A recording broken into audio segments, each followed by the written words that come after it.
We got a couple of panics. Now, Alabama didn't do what we expected last week. They barely escaped against Texas. David, where are you with Bama? Stop.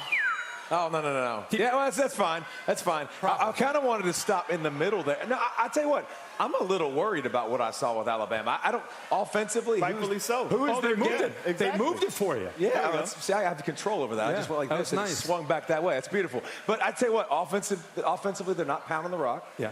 Who's their big-time playmaker at wide receiver? I want to see how they evolve. Yeah, that's fair. Defensively, they were in the secondary. You could find some holes. So I don't think Alabama looks like the Alabama that we've seen of old, and it's a little bit closer to the pack And than everybody else. by the way, it could happen. There we go. It could happen at any moment. They could be in the green. Did you get the mic I have back? to stand over here. So I didn't know if my microphone was working or not. I apologize for that. You got to get right at the right spot. Hey, watching Texas last week to Alabama, and I know I'm new, and that was my first time in that environment. Right. It's like, oh, this is one of those like rat poison games, right? That Stephen talks about. And I think that's what you're also referring to, right? Alabama's going to figure it out. They're going to figure it out. Yeah. They've got Louisiana Monroe today and Terry Bowden, who has a winning record against Alabama in his career, leading in the Warhawks when he was at Auburn. Okay, Wisconsin lost to Wazoo last week. Where are we, Kirk? I'm good. Do the Yodelly, yodelly, yodelly, yodelly, yodelly, yodelly. Stop. That's where I am with Wisconsin. Lots of us. I just can't. I don't believe that they have balance offensively, and it's been that way for 3 years with Graham Mertz. Yeah. We're waiting, and it's not happening. Jimmy Leonard, the defense, Always is good. great. Exactly. They can run the ball. They get the big guy Allen, but if they don't find the passing game, that's where they're going to be. That's where they're going to stay. All right. Is that fair? Yeah, absolutely. Lots of uncertainty, Kirk. Yeah. All right. You said it. I believe it. All right, that's the panic meter now. So now we found the chef. We got people out there cooking up. We'll be able to get the cameras there. Chef James King is at the Home Depot game day tailgate. He is cooking up some good-looking stuff out there, Jeff. Oh, man. This is the shape. Hey, that's good looking meat there, I think. You can't see it, but the chef. There is still so much more to come here on game day. It is a huge day for the SEC. So we will be breaking down what we think will decide today's huge showdown. And what makes Appalachian State so different? Marty Smith will take us on a tour of where the mountains and football is king and life is good.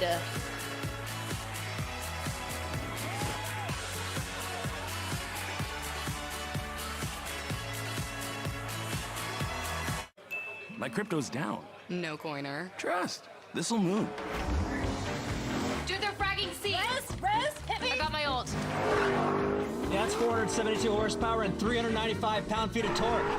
Well, what's up with this team sheet? Inverted fullback and a false nine? The limited slip diff lets you hammer the throttle. You don't get it till you go all in. Poggers. Stick it in the onion bag.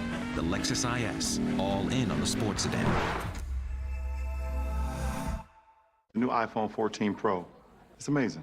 Yep, the camera is incredible. Ooh, And you'll get our best deal. nice. But everyone should get it. Everyone can get it. Every new customer. And every existing customer. Every iPhone. Every iPhone. Every iPhone. Every iPhone. Every- iPhone.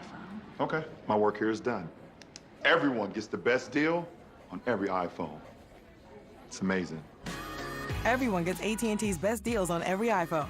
Get the new iPhone 14 Pro on us. Are you coming for my job?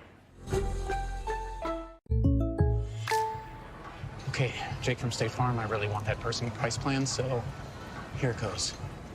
I like to smell my beard. What? Especially after a good meal. Hey, you don't need to get that personal. The State Farm Personal Price Plan helps you create an affordable price just for you. Put the beard down. Like a good neighbor, State Farm is there. Call or click to get a quote today. I miss Jim. Ever since we started looking for a rewards credit card, he's been on the fence about which one to go with. How's it going, Jim? I can't hear you. Oh, you can't hear me? You know, at NerdWallet, we have side-by-side comparisons of top credit cards. That way you can be sure you're making the smartest decision when it comes to earning rewards on hotels and plane tickets. So you can get off the fence and we can go to Hawaii. I'm coming down. Do you need the ladder? Yes, I need a ladder. Yes. NerdWallet, the smartest decision for all your financial decisions.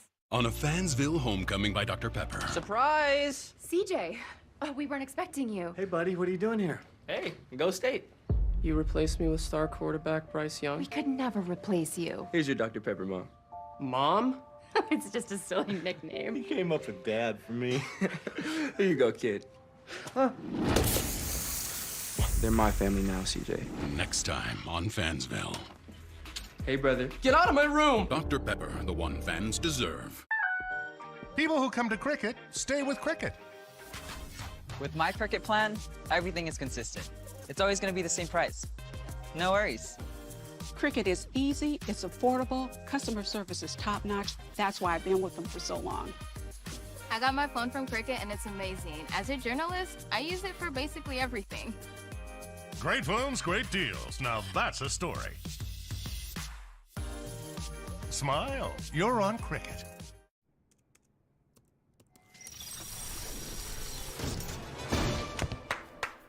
Bravo! For buying a treadmill? You use the Quicksilver card from Capital One. It's simple, with no annual fee and unlimited 1.5% cash back on every purchase everywhere. That makes you the hero of every purchase. Yeah. And heroes don't take the stairs. Is this a parachute? Ah! Ah! What's in your wallet? Back here in Boone, the Appalachian State Band performing in Sanford Mall, the heart of campus, the high country, and they're still riding high after beating Texas A&M last week. Troy coming in. Better be careful of old Troy. Trojans coming in here. Trojans at home in the Coliseum against Fresno State, where they might want to watch out too. Caleb Williams is the Pac-12 Offensive Player of the Week, and why not? Almost half of his 340 yards, a little over half, went to Jordan Addison. Look what they've done so far. This 8.6 yards per play. That's exactly what Oklahoma did in 2018 with Riley when they set an NCAA record for yards per play. They've been very efficient. They've scored early in the games, been methodical, marching it down the field and taking control. And 80% of the scrimmage yards coming from transfer players. So SC's offense is dynamic, prolific. We saw it. They're even better than we think. And how much trouble with Fresno State tonight? I had my questions. Everybody talked about how physical are they. I left Stanford, and I thought, wow, you know what? Offensively, they're legit. I mean, it's not just Caleb Williams and Jordan Addison. They have an offensive line that's getting up to that next level, athletic and nasty up front. And Lincoln Riley is in sync with Caleb Williams in his second year in the system. So that's legit. The defense has given up a lot of yards. If Stanford could have finished drives, SC would have had to outscore them. Wonder with Jake Haener coming in, who's talking about SC didn't recruit me, has a little bit of a chip on his shoulder. If Fresno can hang around with Caleb Williams, make it kind of a back-and-forth shootout type of game. And I think the thing about this USC squad, you know, they get obviously Caleb and Lincoln Riley and Addison to transfer to USC and come to LA for some big money for all of them, and I love that. On the defensive side of the ball, they have 6 transfers starting right now. The allure of USC is back. Showtime, LA, stars. And on the defensive side, they make those Showtime plays. They're opportunistic. They force turnovers. They got pick 6. They do all that. So once they really start gelling on all the downs that they have on Can they, though, is the question. I think so. You think that defense can get going? I think so. Opportunistic is the tough thing to teach. I think coming together and showing up on every play. Can that last, though? You got to stop people. Haener and Fresno State hadn't turned the ball over yet. Just about to say that. No turnover. They got to finish drives. We'll see tonight how good USC is. They got to finish drives. They got to put the ball in the end zone. Haener's got some attitude, too. He said SC never gave me a chance, and he might say something on his shoulder later after the game. Old Crimson, 276 consecutive appearances for Old Crimson, making here. They took care of business against Wisconsin last week, and now Colorado State. Bear, it's on the board. You going with Coug? No, it's a difficult spot, I think, for Wazoo today. You pulled a big upset on the road over Wisconsin last week. Look, they've turned the ball over 6 times in 2 weeks. So it's not like they're playing clean football. They struggle with Idaho in the opener. So you can go on the road, you get a win as a 17-point underdog. Now you're home as a 17-point favorite. You got Oregon next week. This is a very tricky, dangerous sandwich look-ahead spot. Colorado State's terrible. I mean, they're awful. That's not nice. But they're not. They're kids. They're terrible. They just got blown up in Middle Tennessee. And they got blown up in Michigan. You know, they're bad. But it's a spot today, I think. Little look-ahead spot for Wazoo. Wazoo will win, but 17, I think. They're terrible, but I like them today. It's a Holger. Today's a Holger special with some of the teams. Okay. Bear just went Corso. Show them one thing, go the other way. Right. Michigan State and Washington tonight in prime time on ABC. You know Michigan State hasn't won a road regular season game. They traveled to Coral Gables. Well, actually, Miami. And then took on the Canes, right? And that was a game we said, okay, let's see what the Spartans are about in 2021. And they won that game. They won it late, too. It was like back and forth. And then Kenneth Walker III took over in the fourth quarter. I like Michigan State in this game. I think they're going to try to force some turnovers from Michael Penix Jr., the quarterback who transferred from Indiana. I think Sparty might just win this one, David. I have no freaking clue. You know why? Because they haven't played anybody. They ain't played nail-body. Like, there ain't a single game with either one. They're both 2-0. Yeah. Congratulations. They've played cupcakes. I have no clue. Michael Penix Jr. had a lot of success at Indiana versus Michigan State.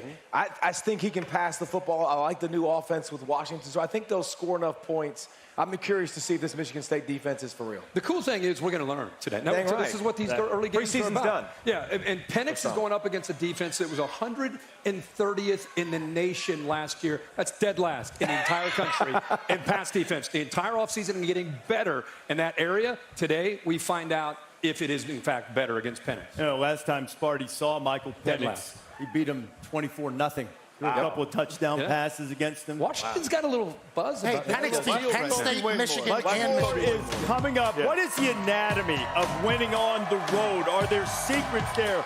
Luke Combs is going to join Yosef and be our celebrity guest picker back here in Boone. This season, the Home Depot is helping every fan out-fan themselves. Fans like the ultimate entertainers. Nice move. And then you have your true diehards. Nice work. The all-out competitors. And of course, the absolute fanatics. This season, go all out. Gear up with Behr Premium Plus interior paint from the Home Depot. How doers get more done. This is John. He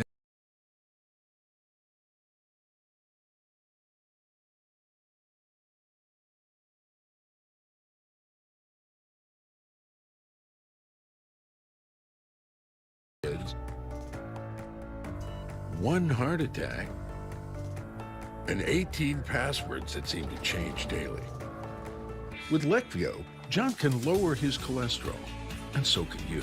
When taken with a statin, Leqvio is proven to lower bad cholesterol by over 50% and keep it low with 2 doses a year.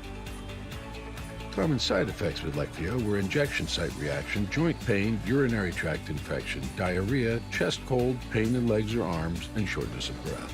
With Leqvio, lowering cholesterol becomes just one more thing life throws you away.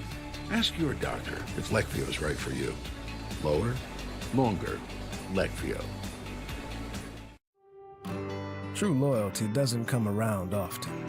But if you're lucky enough to earn it, it's on you to do everything in your power to hold on to it, to show that loyalty goes both ways. These people have helped build this place from the ground up, so we're doing whatever it takes to help secure their future.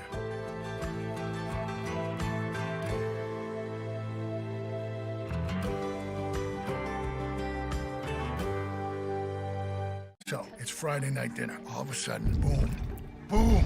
The kid's like, Dad, what is that? And you, Gecko, go, roar! Huh? It's a bit too aggressive, isn't it? Okay, yeah, sure, rewind it. How about this? Beg your pardon, but bundling your home and car insurance could save you hundreds. And then the neighbors are like, giant gecko? Huh? Who? The little girl's like, hi, Gecko. Well, quite the commercial. Yeah, I know, right? See how much you could save by bundling with Geico.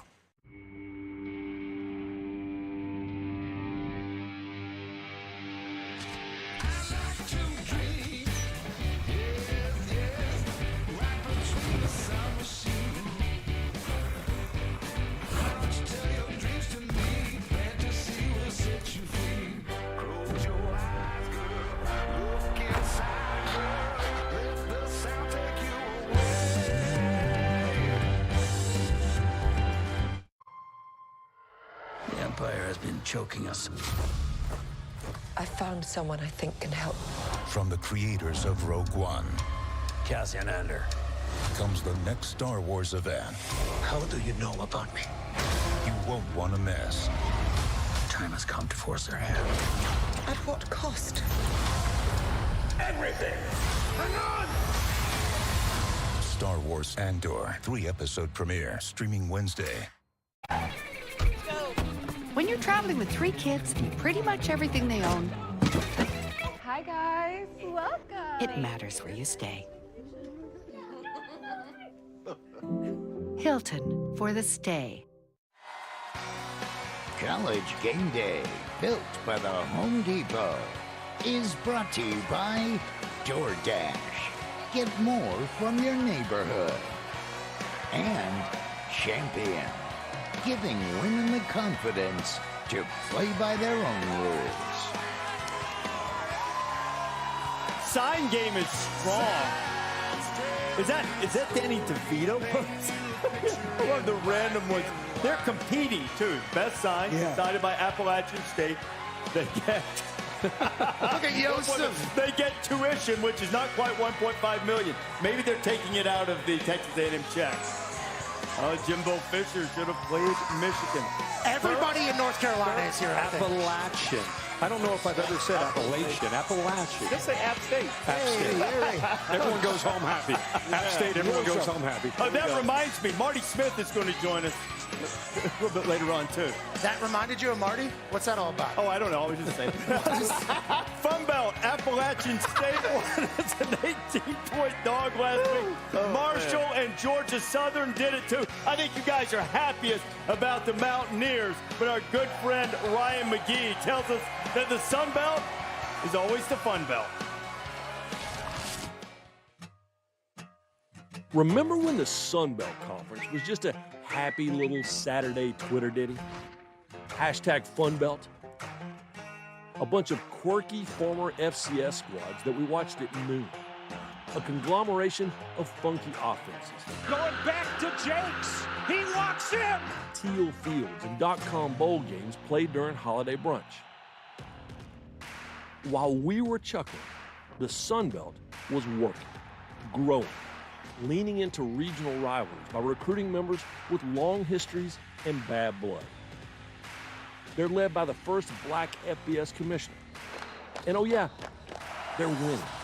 Georgia Southern's coming home with a Power 5 win. A lot. Marshall holding off a giant upset here in South Bend. And against teams who long looked down.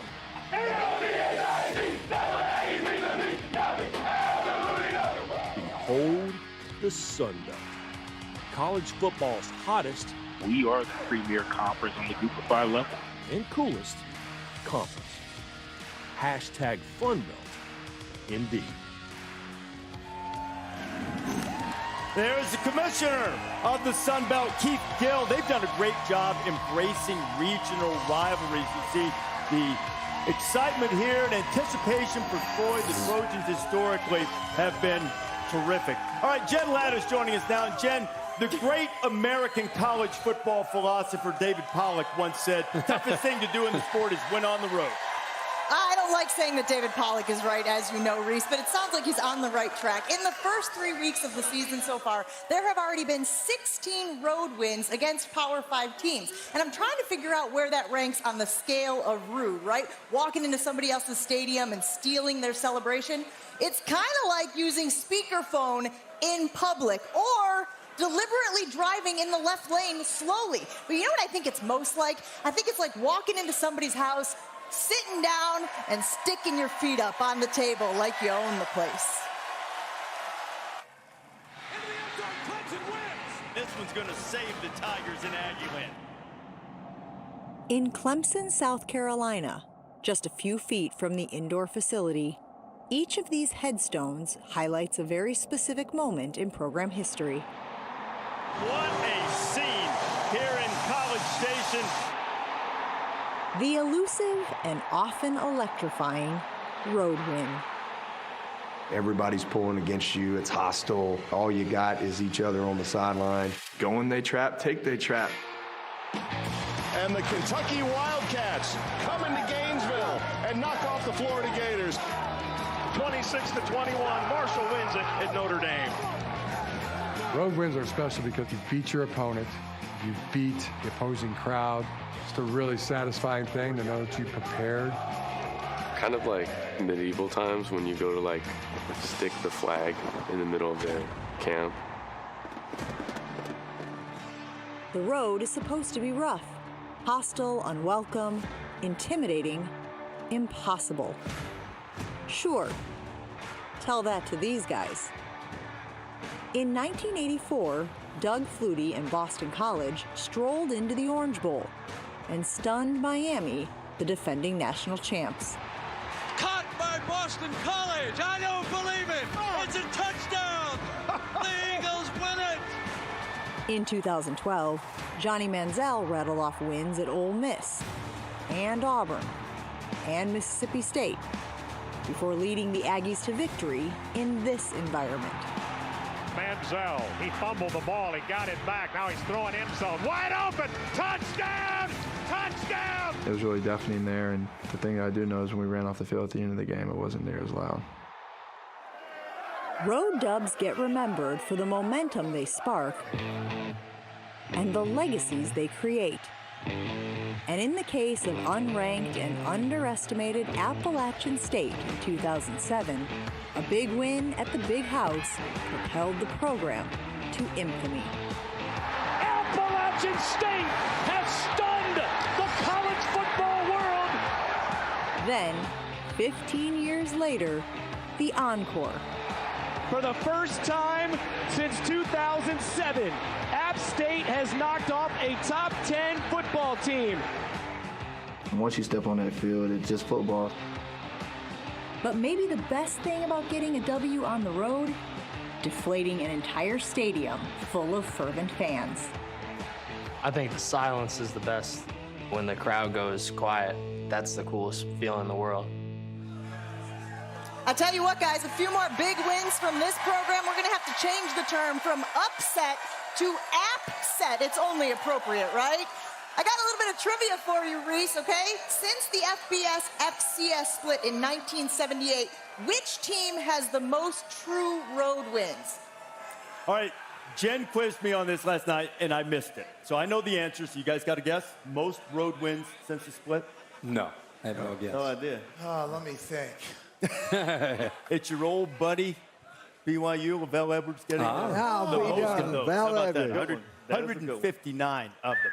You know, I've talked to our analytics guru, Bill Connolly, trying to break down the anatomy of an upset. You can't really do it by metrics.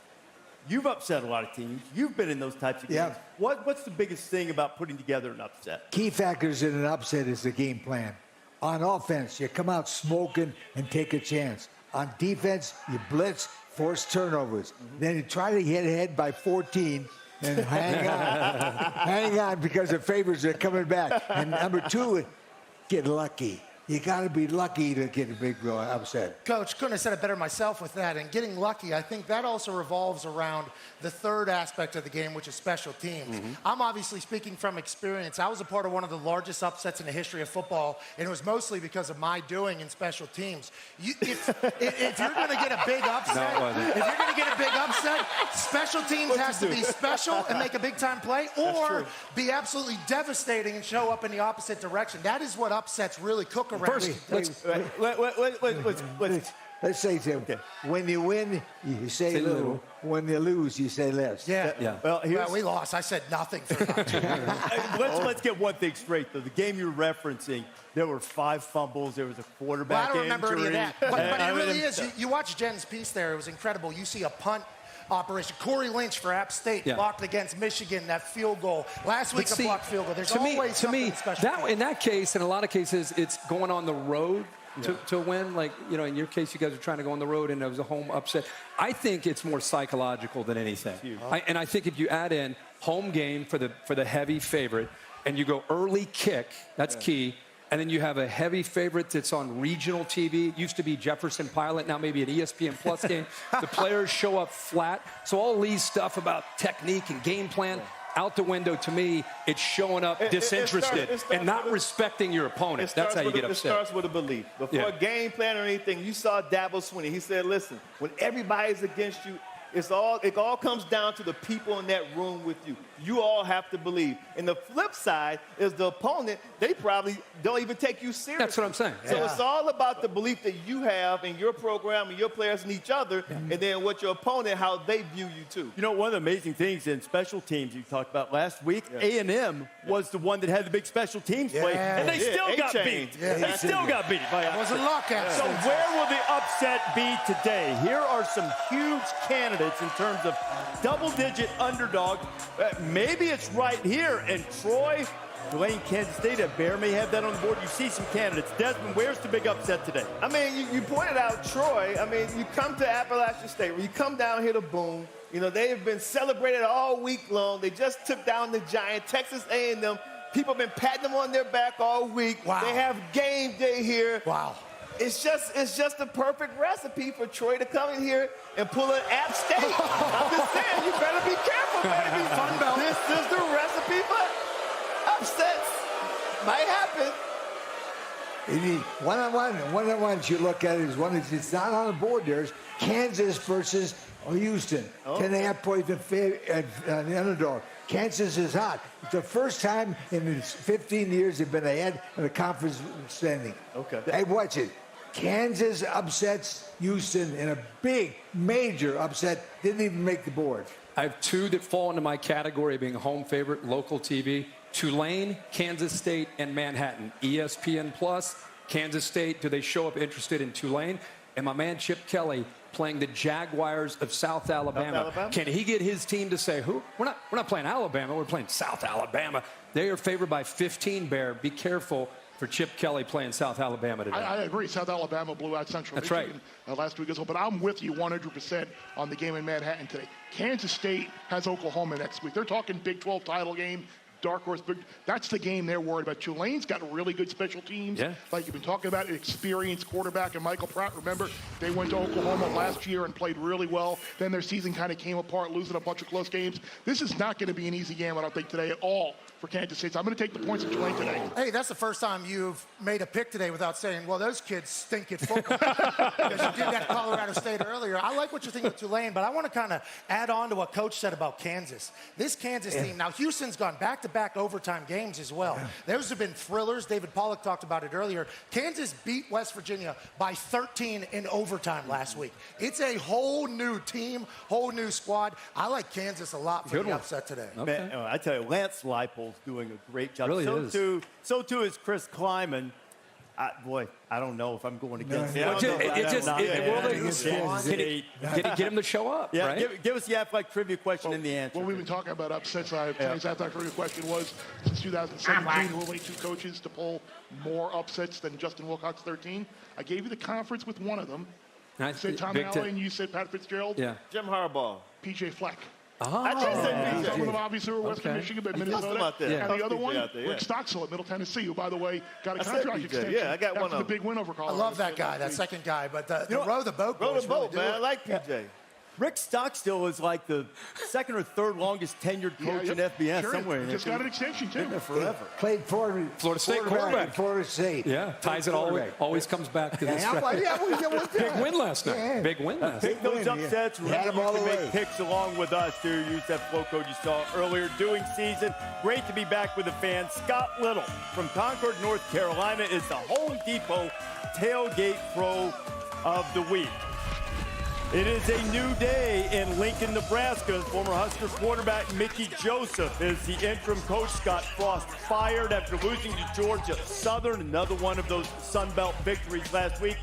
And they've got Oklahoma rolling in, kickoff in an hour, 46 minutes or so. You know, Mickey Joseph, one of their staff members said this week, they've tackled more in practice the last 2 days. They have all season and maybe longer. So Mickey Joseph had one job. Now he's got another one. Jess and David out there for people who have one job. Yes, it is time for You Had One Job, brought to you by Geico.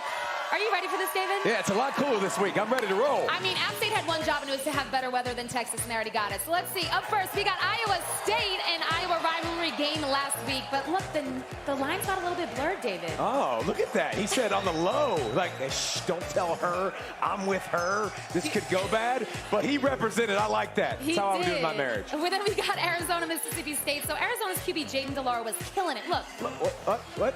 Up. Wait for it. Oh. Wait, we're going the other way, aren't we? Yeah, but look. Oh, my gosh, he lost his head. No, he found it. He found it. Look, he's doing great. He's doing great. And he threw into quadruple coverage. Oh, that was it. Hey, he was doing his job really well before that, though. I mean, I don't know how he stayed up, but Hey, he was wide open. Good throw. Oh, wow. That was the white jersey. That was very nice. All right, we got how many overtimes is too many overtimes? When you flip it to an offensive lineman, it's too many. that play was absolutely disaster.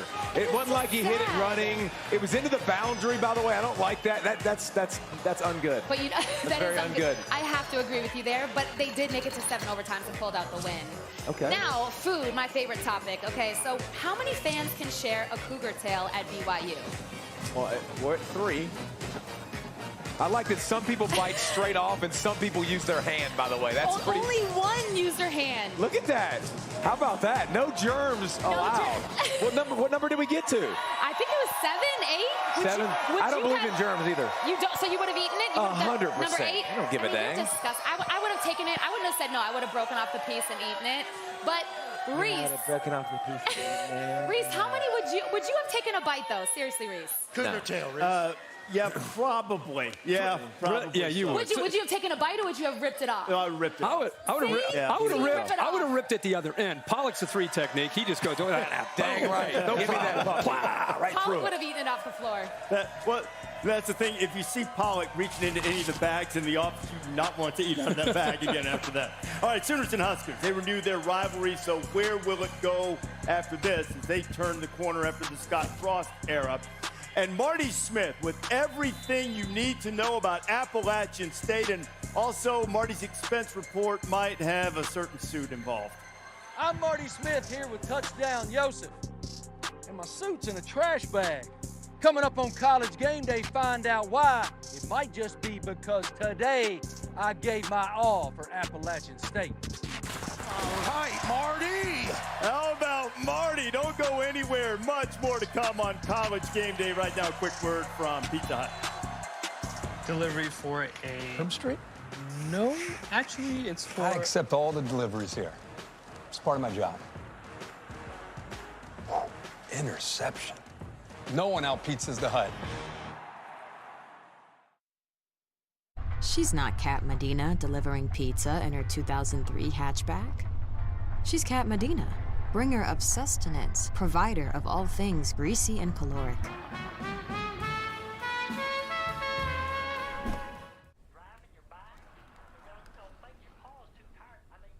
You know, ordering pizza 3 times a week isn't lazy. It's pro-business.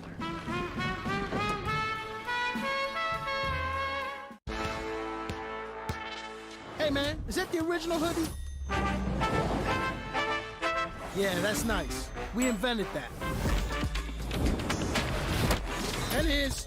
Nice catch. And hers. And theirs.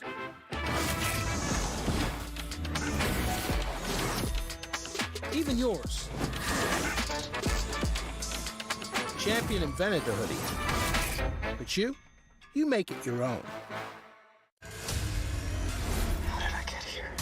You're a time traveler. You leap into other bodies, saving people. Quantum Leap. Check your local listings.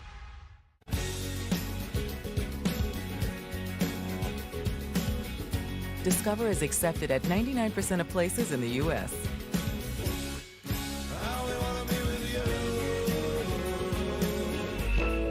Adam, looky what I got. Is that the new iPhone 14 Pro? Yep, with this amazing new camera. Smile. And you got it on Verizon. Even better, I got Verizon's new plan. Includes Apple One, that's Apple Music, Apple TV Plus, Apple Arcade, iCloud Plus. I hear the acting's pretty good on that one. So is the deal I got from Verizon. iPhone 14 Pro on them. You should get one. Ooh, selfie time. Wow, you can hustle when you need to. Get a new iPhone 14 Pro on us. And get it with One Unlimited for iPhone. Only on the network America relies on. Verizon.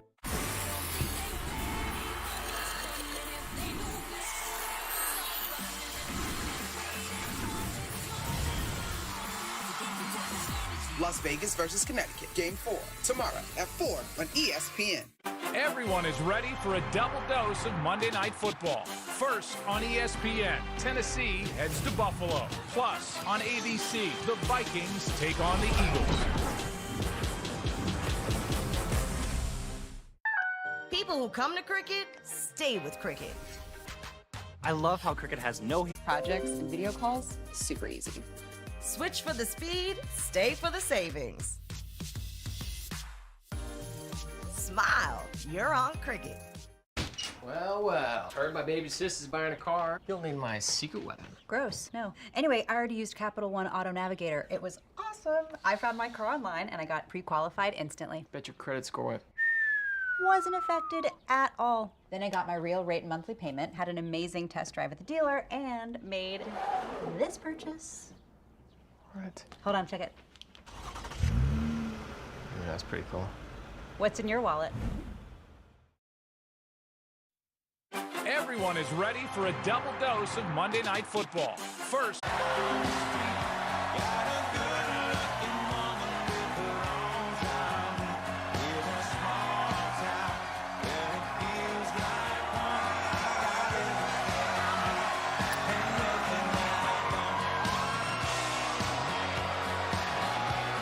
Ben, I want to say they have made us feel like we were at home since we arrived here. The crowd also can work the selfie stick. They stole game day from College Station after beating the Aggies last week. That is a great sign. Might be good enough to get free tuition for a year. Best sign Appalachian State's going to spring for the tuition. I met this guy this morning when I was signing a dude's forehead. That's a lie. That's a lie. When I was signing his forehead. No, I didn't sign his forehead. It was another guy. Yeah. Look at this. What's it like to play football and live in the high country? And an incredible story that just really shows you the humanity and the thin margin between life and death with Michigan tight end Eric Gene Wojciechowski has that LC's 3-0. 3-0 with the mascot head picks. See if he can get going, keep it going. And at Appalachian State, they love Luke Combs and our good friends at Wheels Up. The pride of Wisconsin, Kenny Dichter, the old Buckeye fullback, Darren Brown. They make sure that we get our celebrity guest picker here every week on Wheels Up. And Luke Combs is going to come here, do this, then go back to Wisconsin for a show tonight. Yeah. That is loving him for sure.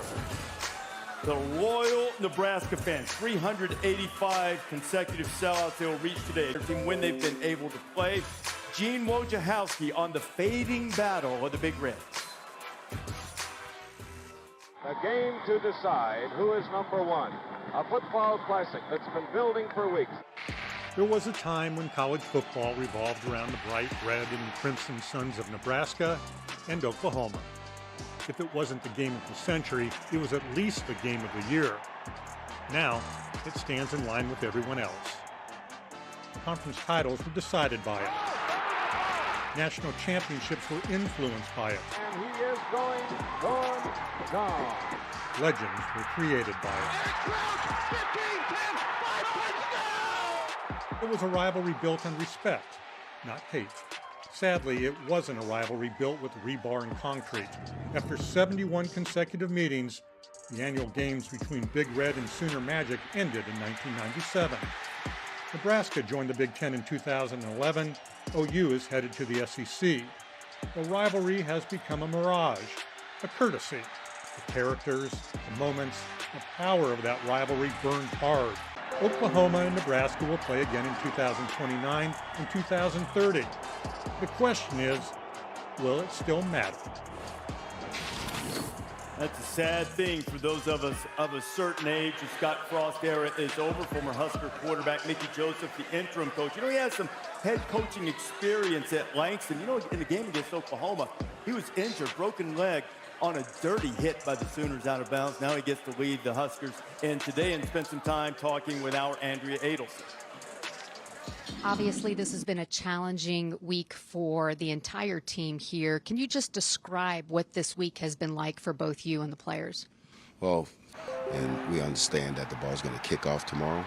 And we understand that the ball's going to kick off tomorrow, and we have to be ready. But it's been a tough week for the boys and a tough week for myself and the staff. So what has your message been then to everybody here? Well, my message to them was like, I got your back. I'm going to make sure that we get better. I'm going to make sure we correct the mistakes that we made last week. And we're going to pick the tempo up a little bit, you know, in practice. And we're going to continue to have fun. We want to have fun with them. And I think they understand that. And I think they're in a good state of mind right now. Mickey's been through a lot of things like this. He was with Ed Ogeron at LSU last year. He's from Louisiana, but felt a pull to come back and try to help Nebraska. Pete Thamel is back with us now. So, Pete, Trev Alberts on the search. Who is expected to be atop that wish list? Well, I think, Reese, that you're going to have to look at some established power conference coaches. Nebraska's going to try to use its financial might to lure. I think they'll take a swing at Mark Stoops, who has built Kentucky from the ground up, and really that's what Nebraska needs. Look for them to also target Matt Campbell from Iowa State, perhaps Dave Dorn from NC State, or Bill O'Brien, who's a proven winner in the Big Ten from his time at Penn State. Obviously, he's Alabama's offensive coordinator right now. Nebraska needs a sure thing. They can't take a risk. All right, Pete, and Trev Alberts knows they have every imaginable resource. He knows that this is going to be a development. Well, Scott Frost was supposed to be that pick that Pete just talked about. I mean, who better than Scott Frost coming in from UCF and everything that he was doing there? And he quarterbacked Nebraska to a national championship. And now all of a sudden you look at where this program is. Everybody forgets Bo Pelini. 7 years that Bo Pelini was there, 10-4, 9-4, 10-4, 10-4. Won a lot of games. Maybe it was his temperament, maybe that chased him away. I don't know. All I know is since then, the last 7 years, Des, 5-7 is their average record. It's still Nebraska to all of us in our age. Maybe not you, but the rest of us are like, that's still Nebraska. They still fill that stadium up. Lee thinks about them, the classiest fans in the country. But it hadn't been that way in a long time. I don't know. Would Mark Stoops leave a guy like that? Would he leave Kentucky to go to Nebraska? That's a good question. I don't think he would. I'm not sure. I don't think he would either. But look at the program, right? And I looked at Scott Frost's record in one-score games while at Nebraska. His record is 5-22 in one-score games while he was at Nebraska. That lets me know that this team is not that far off. I mean, hell, if he goes 500, he's still coaching in Lincoln. But because they didn't, this is a group of men, I believe, they know that they can play with any opponent. I mean, one-score game, 5-22, but they just found a way, Pat, to lose games late. So I think that if Mickey Joseph could get these guys to play stronger in the second half of games, especially in the fourth quarter, get a couple of victories, it would be brilliant to just hire him as a coach because you can hire within. And I think most ADs would love to do that, especially Trev Alberts. That's what I was thinking as well, because he's a former player as well. Obviously 100%. Loves the school back whenever they were dominant. And he could probably do a great job recruiting. From the interview I just watched, he sounds like a G. Like, I like that guy a lot. Yeah. Some other names we should look at, though, other than just those four that were mentioned. Matt Rule might be on his way out of the Carolina Panthers. Nebraska's one of those places, They're cheering that back here. With Temple and Baylor, with what he was able to do.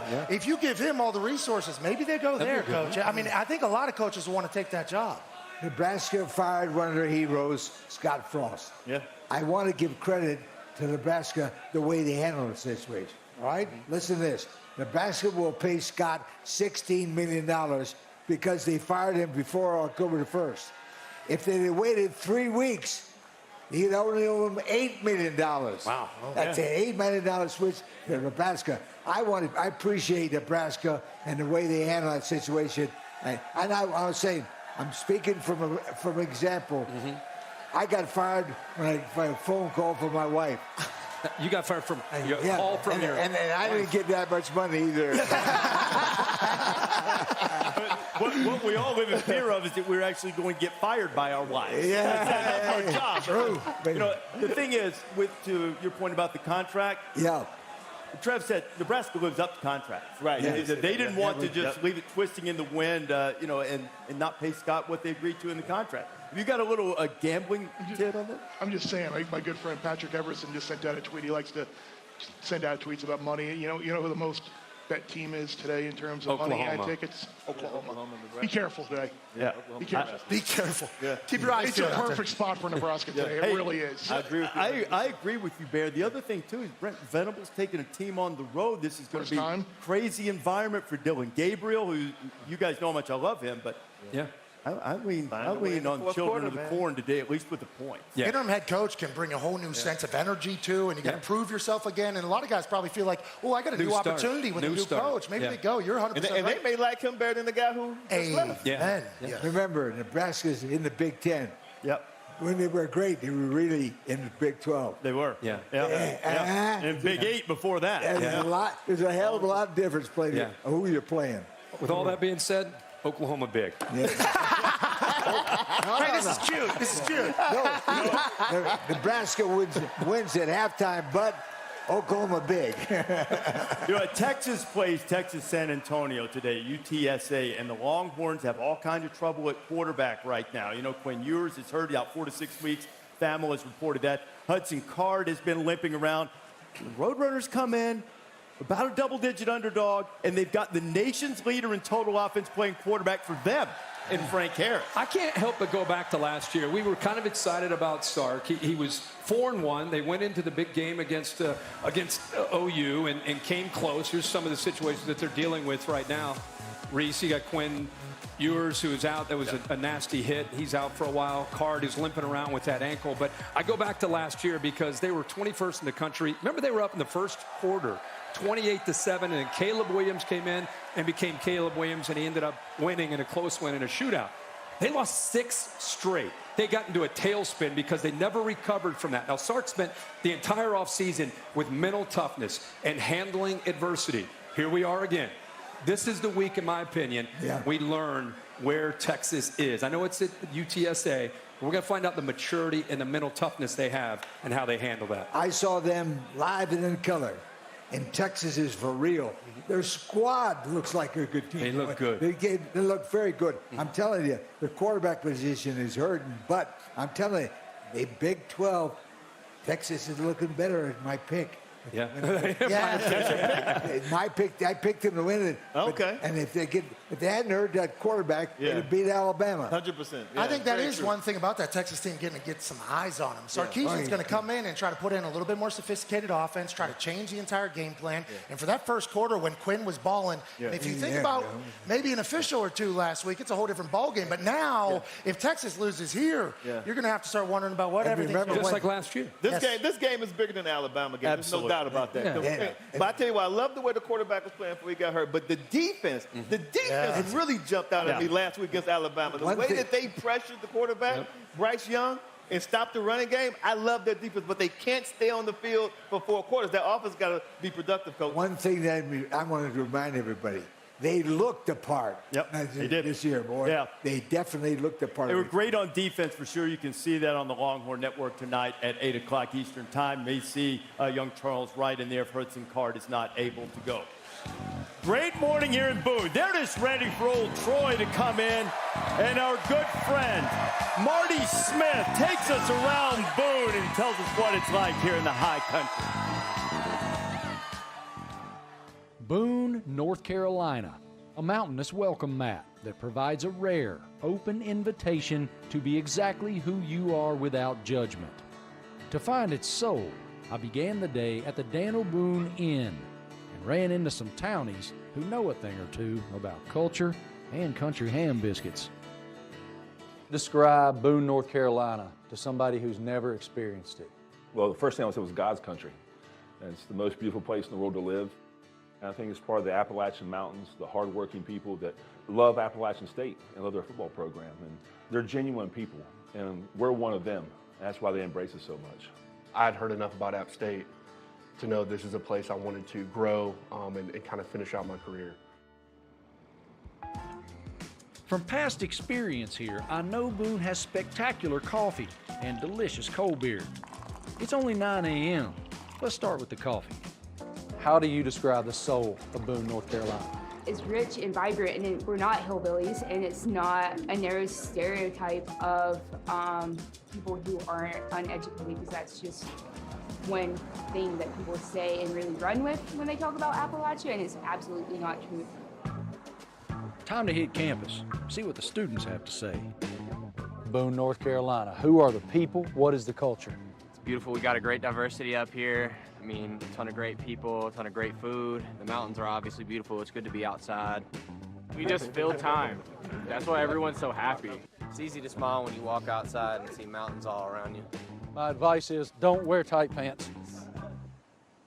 3 p.m. is 5 o'clock somewhere. Time for a cold beer. And when there's a joint on the outskirts of town called Booneshine, that's where you go. What was the magnitude around here of Appalachian State beating Texas A&M?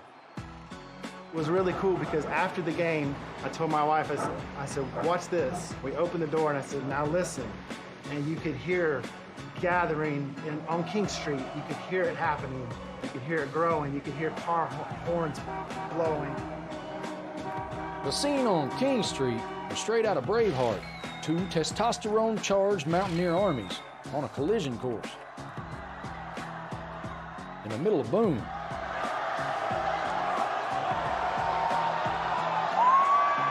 Chaotic celebrations are nothing new around here. Front yard.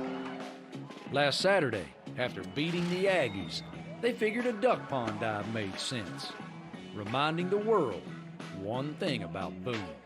When they win, they swim.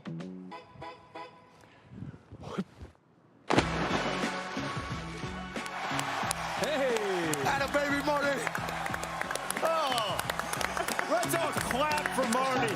Because you don't know what's in there. No, we do. You don't know what's in that duck. No, we've been told, yeah. We've been told. We have been told what's in there. What's the hashtag? If you know, you know. When they win, they swim on ABC at noon. UConn and Michigan. J.J. McCarthy is the quarterback now. We may see a whole bunch of quarterbacks before this thing's over against the Con and Jim Mora. How about Kentucky? We just talked about Mark Stoops. Perhaps Nebraska's going to pursue him. Maybe he has a better job. His hometown university, not his alma mater, but he's from Youngstown. Cats against the Penguins of Youngstown State coming up. Purdue and Syracuse. Sneaky good game here. Had 5 road neutral victories away from home, did the Boilermakers last year. An hour and 22 minutes, as you can see that on ESPN2. There is Dino Babers, head coach of the Orange, trying to keep things going. Sean Tucker, I mentioned it earlier, the chance to pass Ernie Davis. Got #1 Georgia. Could they be upset by South Carolina? Shane Beamer's going to join us a little bit later on. We get it. South Carolina of our morning here from Boone.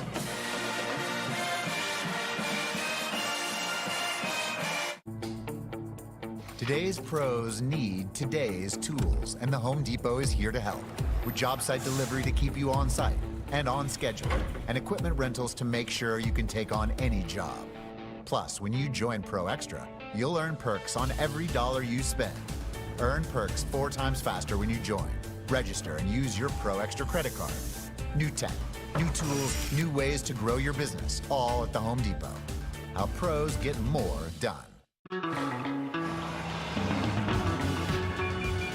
Do you want some more? Wait till you see me on the downhill. See you at home. Enjoy it with the advanced safety features of a Lexus ES.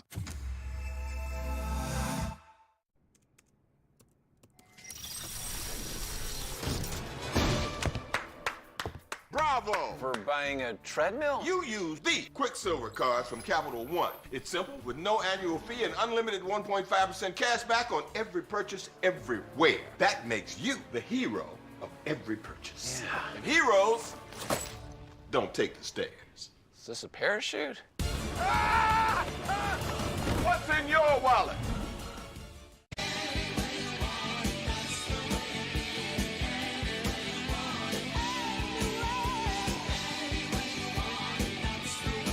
It's back, America. Applebee's all-you-can-eat boneless wings, just $12.99. $200 instantly, just for betting $5. DraftKings, listen to me.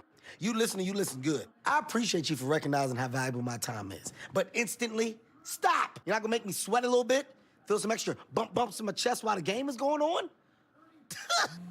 Oh, look, wait a minute. There's my $200. Damn, that was fast. Download the DraftKings Sportsbook app. Bet $5 to get $200 instantly. Action's so good, why bet NFL anywhere else? Touchdown. Nah, interception.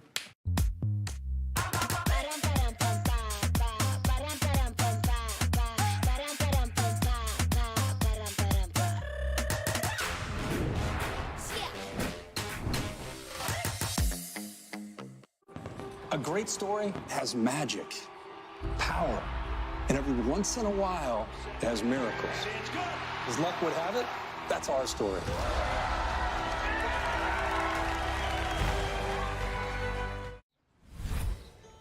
Girl, you can do better, at least with your big name wireless carrier. With Xfinity Mobile, you can get unlimited for $30 per month on the nation's most reliable 5G network. They can even save you hundreds a year on your wireless bill over T-Mobile, AT&T, and Verizon. Wow, I can do better. Yes, you can. I can do better too.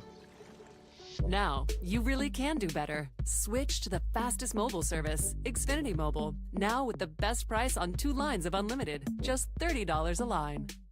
With no fees or minimums and no overdraft fees, banking with Capital One is the easiest decision in the history of decisions.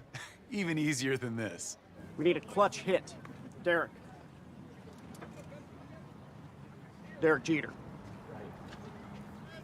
Hang in there, rookie. Yep, even easier than that. With no fees or minimums and no overdraft fees, is it even a decision? That's banking reimagined. What's in your wallet?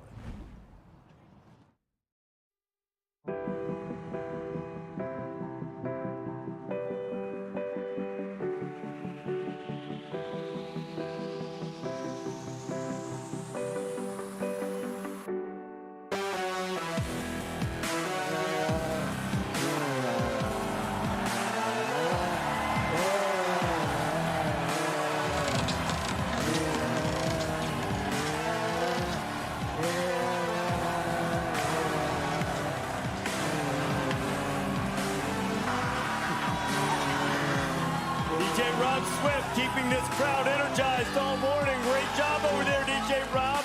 Good friends at Wheels Up getting Luke Combs here to be our celebrity guest picker here at Appalachian State. He loves him some App State football. He played the Rock early on, like 40,000 people in the stands to see him. He'll be fired up to see him play. Now, great signs in the crowd, and now Jess Sims going to give away some money. Reese, the stakes are high here. I'm here with the amazing 3 judges and the 3 finalists. We have Ethan, we have Zachary, and we have Anna Lynn. And do we have a winner? Can I see this? We have a winner. Okay. Oh, we can't show them. All right, give it up. The winner gets 1 year free tuition, full tuition for a full year. I know that means so much to every single one of you. The winner is, can I get a drum roll, please? Louder, louder, louder. And the winner is Zachary Carr, baby! Oh, he's doing the worm. Oh, the stationary worm. Oh, and he's doing the gritty. Oh, my goodness. Wow. That's free tuition. That was unbelievable. You know what? He's feeling it. He's not done, but guess what? Reese, I think that there's something for the other 2. Is it a sweatshirt? Is it a water bottle? Oh, wait, actually, thanks to Chancellor Everts and the great App State. Oh, all 3 of y'all are getting free tuition for the full year. Let's go! For a full year, Annalyn, for a full year, Ethan. This is that App State love, y'all. Y'all are different here. You gotta love it. Congratulations. You know what I hope? Fantastic. Hey, Des, I hope all 3 of those are out-of-state tuitions. Quite a difference in those. That is cool. That's like 22K, right? That brings a tear to your eye seeing that reaction. That was fantastic. That was really great. Man, that's cool. State Robinson. They tell me that the thing I'm about to show you is the best in game, brought to you by Old Dominion Freight Line. That was the best in the game. That's life-changing. Giving away the tuition money right there. Your parents are so happy. This is the best in the game, brought to you by Old Dominion Freight Line. Bring them back down. Now they move. This will bring them back up. Howdy, Aggies. How you doing?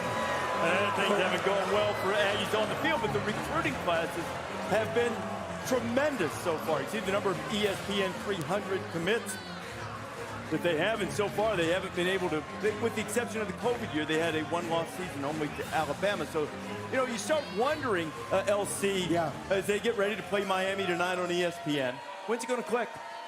Coach Fisher has no one to blame but himself for a play. He's no one to blame. He's in his 5th year at A&M, and it should be humming right now. And listen, look at the Aggie. The Aggie performance last week was mediocre at best. But having said that, he has a 10-year contract. He has time, I think. Yeah, he's got plenty of time. To have the one upset. Yeah. I think he'll be all right. He'll be all right. Well, I think right now, if you look at Texas A&M, there's a couple things. Defense is playing well. The offense is, they don't have an identity. They're not executing well. Incredibly young everywhere, including quarterback. Now they're going to bring in Max Johnson. We'll see if that can help them out. The other thing is unwarranted preseason hype. Number 6, high expectations for a team that did not deserve that. They beat Alabama last year. They have all these great recruits, and all of a sudden everybody thinks they're Alabama. It doesn't work like that. The other thing is that it feels like they're playing like individuals. See if they can play as a team today when they go up against Miami, because if they don't, they'll keep losing. We have a lot more in this game coming up. Miami's going to play without their best receiver, Xavier Restrepo, who has a foot injury. But Mario Cristobal knows what it's like to put a scare into people against the Aggies. When he was the head coach at FIU, it took a late fourth-quarter rally for the Aggies to beat the Panthers. You know, Mario once wanted to be a Secret Service agent. He trained, he took the test, but he just couldn't shake the feeling of what he told his old coach, Butch Davis, one time, is that someday I want your job. Now he has the job, and the work begins to bring the Canes back to glory. George Sedano with the story. Practice preparation equals your game reality. This script, best teams in the country use this blueprint. They celebrate in Miami. The Hurricanes complete an unbeaten year. There's no frauds in this program. Can't have it. Do we understand that? Yes, sir. I don't want any fakes. The party has begun in Miami. It's snap to whistle between the lines. You football the out of people. You football the living out of people by kicking their ass snap to whistle. That's what we're gonna be. Let's go, break it down. Come on. Make it loud! Hey, let's go, bring it up, bring it up. Hey, family on 3, 1, 2, 3. Hey! Here are the Canes, the Hurricanes of Miami. When you wear the helmet here, if you had a chance to run through the smoke and play in the Orange Bowl and play in multiple, national championships, the brotherhood that was created, the energy of this community is galvanized, rounded up by the Miami Hurricanes. The passion that new Hurricanes head coach Mario Cristobal speaks with doesn't just go back to his playing days at the U, where he was part of 2 national championship teams. Go, Coop, go, go, go! But also comes from his Cuban-American roots. Born and raised in Miami to Cuban exile parents, Cristobal is one of 5 Latino head coaches leading FBS programs. It means a lot to young Latino coaches that, there's an example of someone who did it, someone who's doing it. You are paving the road for others that are coming behind you. And to me, that's a tremendous legacy. You always have to have pride in your heritage. There aren't many Latin coaches. I haven't heard many speak Spanish. That's one thing I take pride in. I'm one of those Latin coaches that actually speaks Spanish. That was my first language. Little razzle dazzle here, flea flicker. Got Keyshawn, touchdown. Cuban-American, grew up in Miami, played at Christopher Columbus High School. What is that like to be back here in that regard? This journey is really now, it's 97 as a GA, 25 years. It's been a 25-year journey to bring me back to what originally was the ultimate goal, which I had totally, been in the back of my mind and almost forgot. And here it is. We got to bring it in tight, and we got to bring it. Because when the U is on and the U brings it, there's nothing like it. Let's go. We've been taking things to the next level every day. Even if we're in shells or spiders, it doesn't change. We're still physical. Elevate the standard. We get better, man. Get better. We got to perform. While trying to establish a championship culture in these Canes, Cristobal is also reconnecting with his Cuban heritage, which is defined by a specific caffeinated drink. Hola, ¿cómo está? Por favor, una colada y 2 cafés con leche, por favor. Y además es un cortadito también. Now, for our audience who doesn't understand cafecito, what is your best explanation? Cuban rocket fuel. As young Cuban Americans, you are, since you're 4 or 5 on your way to kindergarten, it's part of your breakfast. They throw a little shot in your milk, and they sugar it up too, so it's not like the caffeine's enough. Let's add another 2 pounds of sugar in there, right? Look at that. Take a look at that right there. That's done perfectly right. That's the real deal. You see that? If you go visit someone and someone offers you Cuban coffee and they can't get it to foam up like that, you got to call them out on it. And then you got to come see me here in Miami, and I'll put you on the right spot. Okay, so here's your colada. Cheers, brother. Here's your cortadito, and cheers. Salud. Maybe a double shot of that cafecito tonight because the Aggies are certainly going to be ready. They've heard a lot this morning on game day about what happened last week. They'll take on Miami tonight on ESPN. The Canes hope to be a challenger in the ACC, the standard bearer, even though they aren't reigning champions, the Clemson Tigers. Today, the Tigers take on Louisiana Tech, and star defensive lineman Brian Brzee will not play. Brian is with his family, mourning the loss of his sister Ella, who died Thursday after a valiant battle against brain cancer. They gave her a ball. You see, last week they wore shirts honoring Ella. We want to send our condolences and prayers to Brian, his parents Richie and Megan, his sisters Kendall and Bailey. Ella Brzee was 15 years old. Still to come on College Game Day. Michigan plays today. Their tight end Eric All, he's the captain. Life comes full circle with him, a story of heroism. It gave him an opportunity to pursue his dreams and something that's never too far from his thoughts. Probably a matter of minutes or even seconds, I would have been gone. I just think, you know, what if?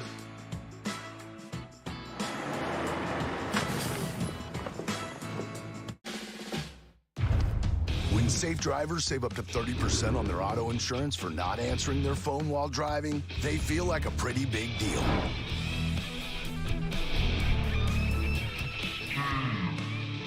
Steve, did you get the ice? Even if they forgot the ice. Save up to 30% on auto insurance with USAA Safe Pilot. Get a quote today. Being the best takes hard work. It takes early mornings, planning, precision, sweat, sacrifice, and teamwork. That's why Old Dominion Freight Line, the #1 national LTL carrier for quality, works hard to be the best in the game and is proud to support those striving to be the best in their game. Old Dominion Freight Line, helping the world keep promises. If you don't repaint every now and then, it's like the old you is still hanging around. I'm listening to music. You are a Libra and he is a Pisces. That is like a cosmic dungeon. You know what, can you... Cosmically, no. That's why I only date musicians. What are you guys eating? It's lasagna. I love lasagna. That's you guys. So today, let's paint with Behr, America's most trusted paint brand, and make your home yours. Behr, exclusively at the Home Depot. Here's what you expect from your wireless plan.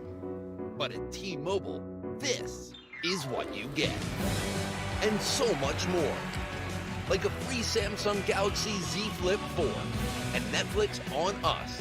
With T-Mobile, get benefits that add up to more than $225 in value each month. Switch now and get a free Samsung Galaxy Z Flip 4 and even more.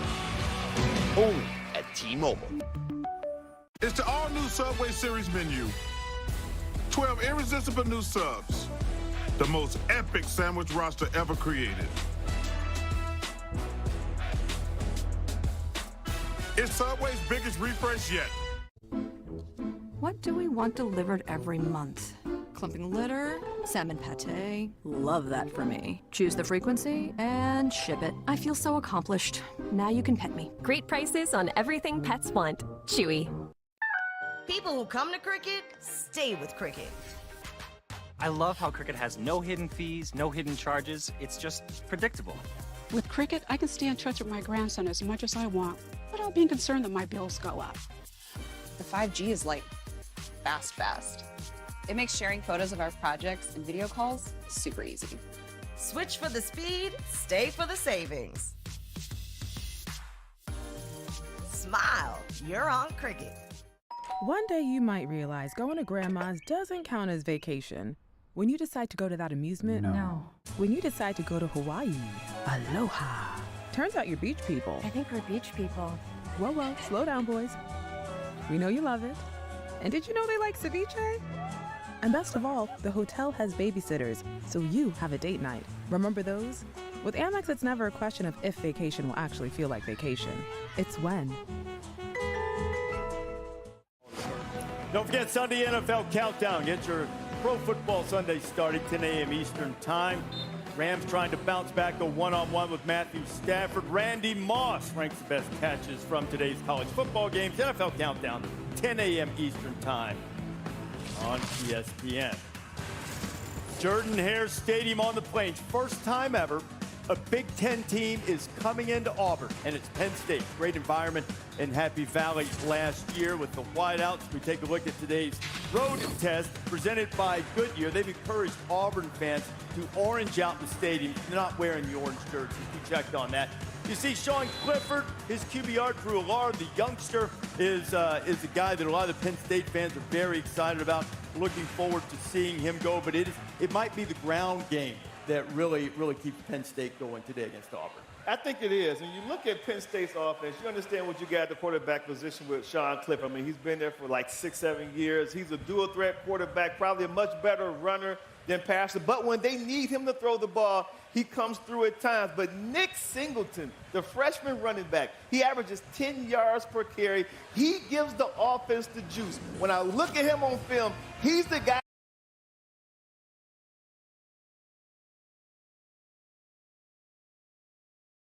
Control number 10 and try to force Sean Clifford to beat him with his arm. We may see Drew Aller, the freshman quarterback, come in at some point in this game too. And to echo your point, they got 2 5-star freshman running backs that are going to have a big game, especially down at Jordan-Hare. That is a tough place to play. Yeah. Going to be hot as hell and loud and orange, it turns out. And on the Penn State defensive side of the ball, and I think obviously the Auburn offense is going to run through Tank Bigsby, but they got a guy named Joey Porter Jr., who is the son of Joey Porter Sr. Joey Porter Sr., menace in the NFL linebacker. Where did he play again? Pittsburgh Steelers, and he was a problem. Fighting people, dull. His son, the same thing at corner for Penn State. I like Penn State going in there because I don't think we know anything about Auburn, Dave. No, we don't. I'm just glad you clarified that it was Joey Porter Sr. Well, when I was doing the research, if there's a junior, you see. There's a senior. There's a senior. Usually there's a senior. There's a big day, I tell you what, I don't know much about Auburn. I do know that they don't have a quarterback that's been there a long time, like Des talked about. I don't trust their quarterback situation. But what did the great philosopher you say earlier about going on the road? Toughest thing to do in college football. It is the hardest thing to do in college football. Penn State up front, their offensive line will struggle to block these big suckers. They're good, they're big, they're athletic. So I don't know what to expect in this game. I don't expect a lot of scoring. But if Auburn's quarterback can give them something, TJ Finley, give me something. I think the running game, not only with Tank Bigsby, but Jarquez Hunter, will be really good and would be enough to get a win. I think this is the game again. Clifford is up and at times down. And I think it's not just his fault, it's the offensive line. It's bad. This is going to be Jordan-Hare. It's going to be 3rd and 7. How does this offensive line hold up against Derek Hall and company? That they're going to be very creative in how they get pressure on him. And can they get separation? Mitchell Tinsley, Parker Washington, can they win on the outside to give Clifford a chance to be able to make throws? You can just picture some moments where it's going to be okay, and you get to picture some moments where the crowd's going to be a factor and the ball's going to flip. It's going to go Auburn's way. I think Penn State can win on the road. Hey, those SEC corners now. You know, it's going to be a little bit different game. Yeah, for Sean it'll be a good matchup. From Big Ten. I'm excited to watch. Yeah, I am too. Auburn hasn't forced a turnover yet, and on the flip side, only 3 teams have thrown more interceptions than TJ Finley and Robbie Ashford. Oh, yeah, exactly. They will turn the ball. Watch out for Joey Porter Jr. Not to be confused with senior, who is a 50-year-old man now. Michigan and UConn coming up at noon on ABC. Wolverines have settled their quarterback situation. J.J. McCarthy is the starter from this point, and this is really all about, I think Pollock put it great a couple of weeks ago. He said they know what it is with Cade McNamara. They want to see what it can be with J.J. McCarthy. Yeah, and he's got obviously a lot of ability, but McNamara is a guy that, you know, he was just elected. He was elected team captain for the year by the team. First time under Harbaugh, but McCarthy is, you see the future.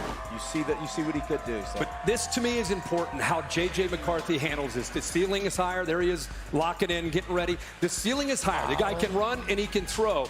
But is he humble and is he respectful of Cade McNamara? To me, impacts the entire team and the mojo and the chemistry of this team.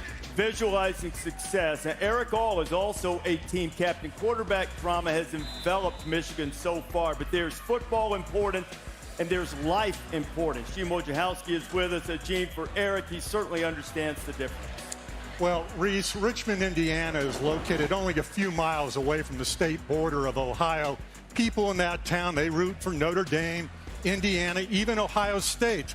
But the fire department in Richmond, including one of its lieutenants, roots for Michigan and one of its tight ends. Why? Because they go back a long way. Lots of running room down the sideline. Eric All, the tight end. Will they catch him? No! Michigan tight end and senior team captain Eric All is living the good life. He's in private jets. He's in demand. I feel like we achieved a lot, but we're looking to get to the natty. And he's also an expectant father. There's a reason Eric All is here. He's meant to do great things. He's a dreamer. And to think, Eric All's life almost didn't happen. Probably a matter of minutes or even seconds, I would have been gone. I just think, what if?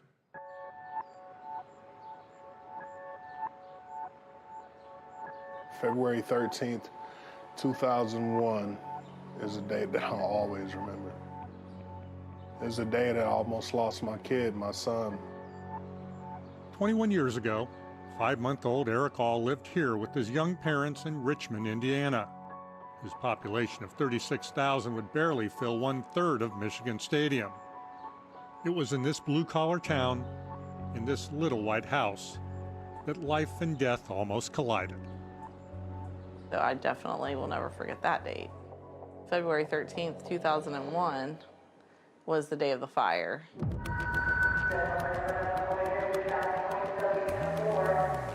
It was in the morning. Call came in around 8:30 as a working structure fire, possible entrapment of a child. The trapped child was Eric All.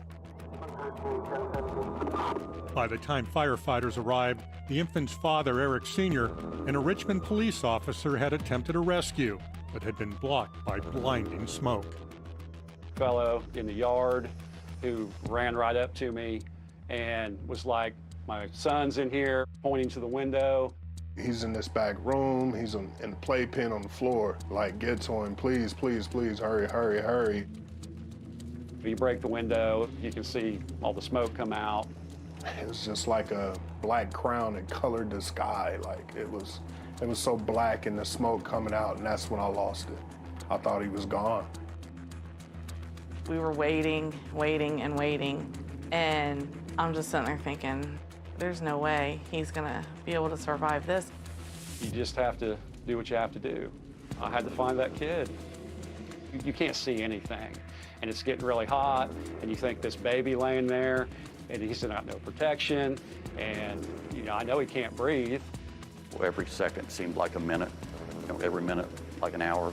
To sit in there and take that heat that's melting your helmets and your face shields. Then I bumped into the playpen and reached in, and there he was. So, I could feel him. I couldn't see him. I just scooped him up and tried to find the window. I thought he was dead. Yeah. I thought that it was just too late. Firefighter on the ladder brought him down, took him from him and handed him off to me. He was dead. As I'm walking towards the cot, I was doing mouth-to-mouth on him then. And as we're putting him in the back of the truck, I could hear him kind of gasp, cry. You could call it a miracle. I've never felt so helpless in my life.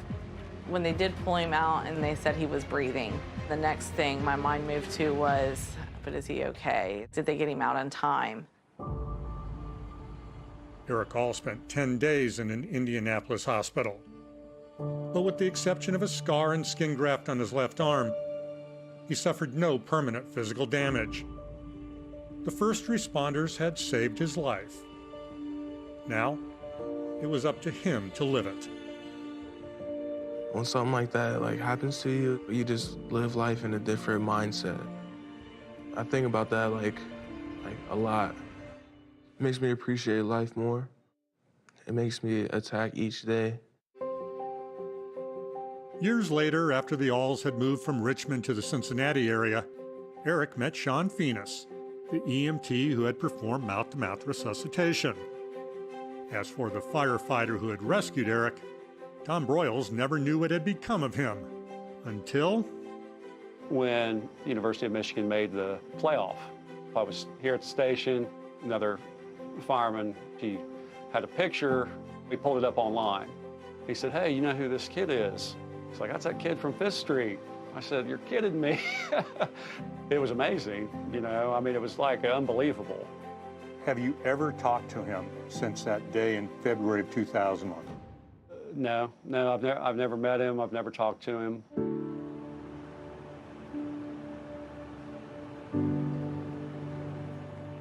Eric All wasn't old enough to remember anything about the day his life was saved, but he'll always remember September 3rd, 2022.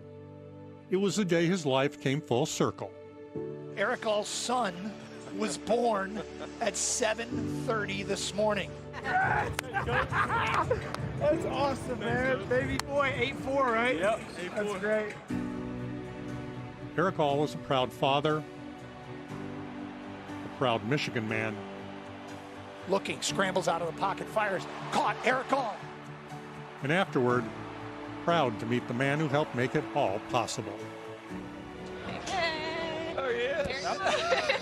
How you doing, man? Good to see you. Good to finally meet you. Yeah, you too. Yeah, you're a little bigger than I remember. Yeah, congratulations. Thank you so much. Yeah, right on. Well, all the guys in the fire department want me to tell you that they're all real proud of you, you know. Great young man that you are, man. Thank you guys so much. Yeah, and If it weren't for you guys, man, I wouldn't even be here. Full circle. I was just talking about that the other day. It's insane. I got a second shot at life, and it just gives me motivation to work harder and to try to live out my dreams. It's great. Yep. Love you, man. Yeah, man. And there is Eric All, who has come a long way from that little white house. Coach Jim Harbaugh at Michigan says that all the players on that roster, there's none that he loves more and respects more than Eric All. He says Eric squeezes out every moment of every day. And Reese, Harbaugh wanted to send a message to the EMTs in that Richmond Fire Department. He said, thank you for saving a beautiful life.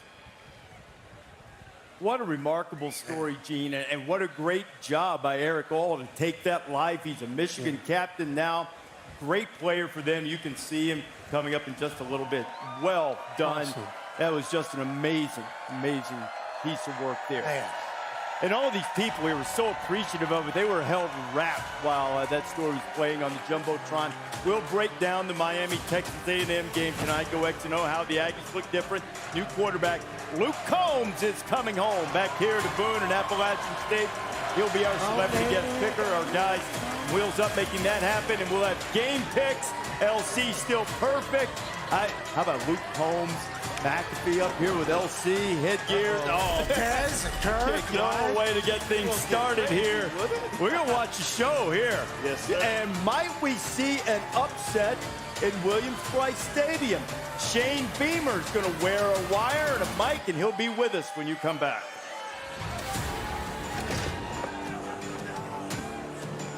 Adam, looky what I got. Is that the new iPhone 14 Pro? Yep, with this amazing new camera. Smile.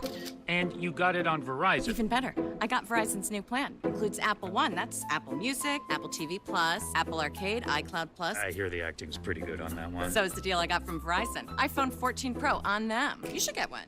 Ooh, selfie time. Wow, you can hustle when you need to. Get a new iPhone 14 Pro on us. And get it with one unlimited for iPhone. Only on the network America relies on. Verizon. My crypto's down. No coiner. Trust. This'll move. Do their fragging seat. Rose, hit me. I got my ult. That's 472 horsepower and 395 pound-feet of torque. Well, what's up with this team sheet? Inverted fullback and a false nine? The limited slip diff lets you hammer the throttle. You don't get it until you go all in. Poggers. Stick it in the onion bag. The Lexus IS, all in on the sports sedan. Seriously? Now there's a hole in your defense. Look at the size of that. Is that a goat? You talking about me? I think this goat is saying gap. Must be talking about the expenses health insurance doesn't cover. So who's talking about the money Aflac pays to help close that gap? Aflac, gap, Aflac, gap. It's about to go down, baby. Get help with expenses health insurance doesn't cover. Aflac is an official sponsor of ESPN College Game Day. I've always loved building things. Not just structures and skyscrapers, but teams who make it all possible. After all, we wouldn't be where we are today without them. So we made sure that, like these buildings, their futures may also stand the test of time.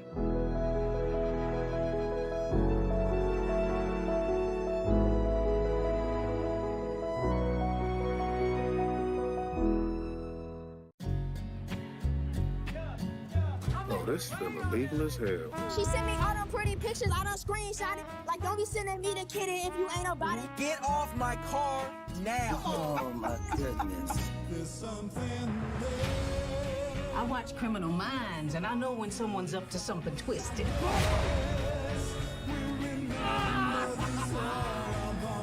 FX's Atlanta, the final season. All new Thursdays on FX. Stream on Hulu.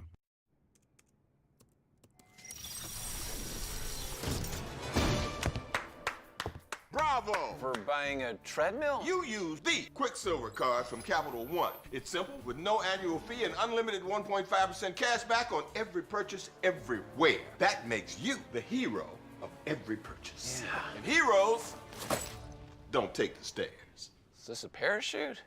Ah! Ah! What's in your wallet? Tremendous day in the Southeastern Conference immediately after game day. Georgia, #1 in the land, reigning national champs, on the road against cocky and then Mississippi State and LSU, 6 Eastern. Miami and A&M will wrap it up tonight at 9 o'clock Eastern time. But I want you to pay attention to that sandwich game. Brian Kelly's first SEC game going in against Mike Leach and the Bulldogs. Remember, Mike Leach's first SEC game was in that stadium. KJ Costello put up 623 passing, and the old Bullies won it. Now, here comes Leach with Will Rogers. He leads the SEC, nearly 80% completion, 763 yards, and 9 touchdowns. Brian Kelly might be his first SEC game, and he knows what he's up against tonight. We get into SEC competition, everything is heightened. Playing Mississippi State, it is a precision offense. Will Rogers, he can make all the throws. Rogers, touchdown. In our offense, it's gonna be somebody's night. You know, you never know who it's gonna be. The big thing is just trying to put some stress on the defense just a little bit, and get our athletic guys out in space and watch them work. Intercepted, taken away by LSU. This is really about trying to change up your looks so they don't see the same thing every time. Just slowing them down and getting turnovers. This is how we show that we are the best secondary in the nation. We need SEC competition to really get into what our success rate is. We're about to find out what we're made of this week.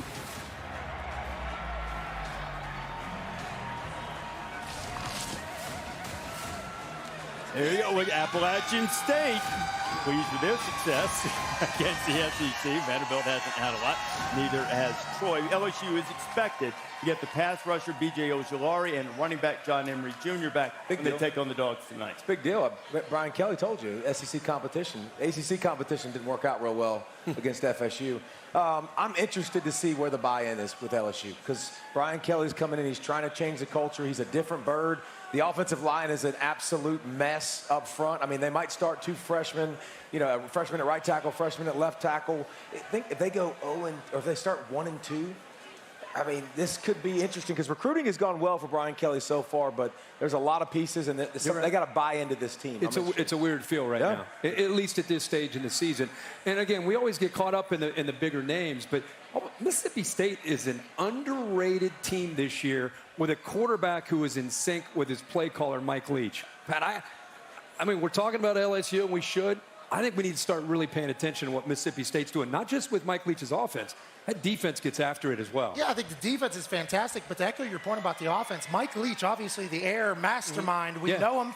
This guy's been around. Will Rogers, they attempt to throw 49.5 times a game. Will Rogers already thrown for 763 yards this season. Matt House, the new defensive coordinator for LSU, from the NFL, was a linebacker coach. I don't know if he's trying to bring in the Steve Spagnuolo defense or not. A little bit of complicated system to embrace, but tonight's going to be a shootout. And I like that Mike Leach has a squad again, it feels like, in Mississippi State. My biggest concern from LSU when I watched them play Florida State is how are they going to respond to adversity? And I thought they responded very well to adversity. Fought, nick and tuck, went into the fourth quarter, had a chance to tie the game, and then special teams really let them down that night. I like what I saw so far from the Tigers. I think they're going to battle Mississippi State. I think Mississippi State, though, they have an identity. You know, Mike Leach going to come out there with that play card, I guess you can call it. Looks like a little receipt you got from like your local diner. That's so exactly. awesome. He's going to do what he does. So I like Mississippi State, but I think that LSU will compete.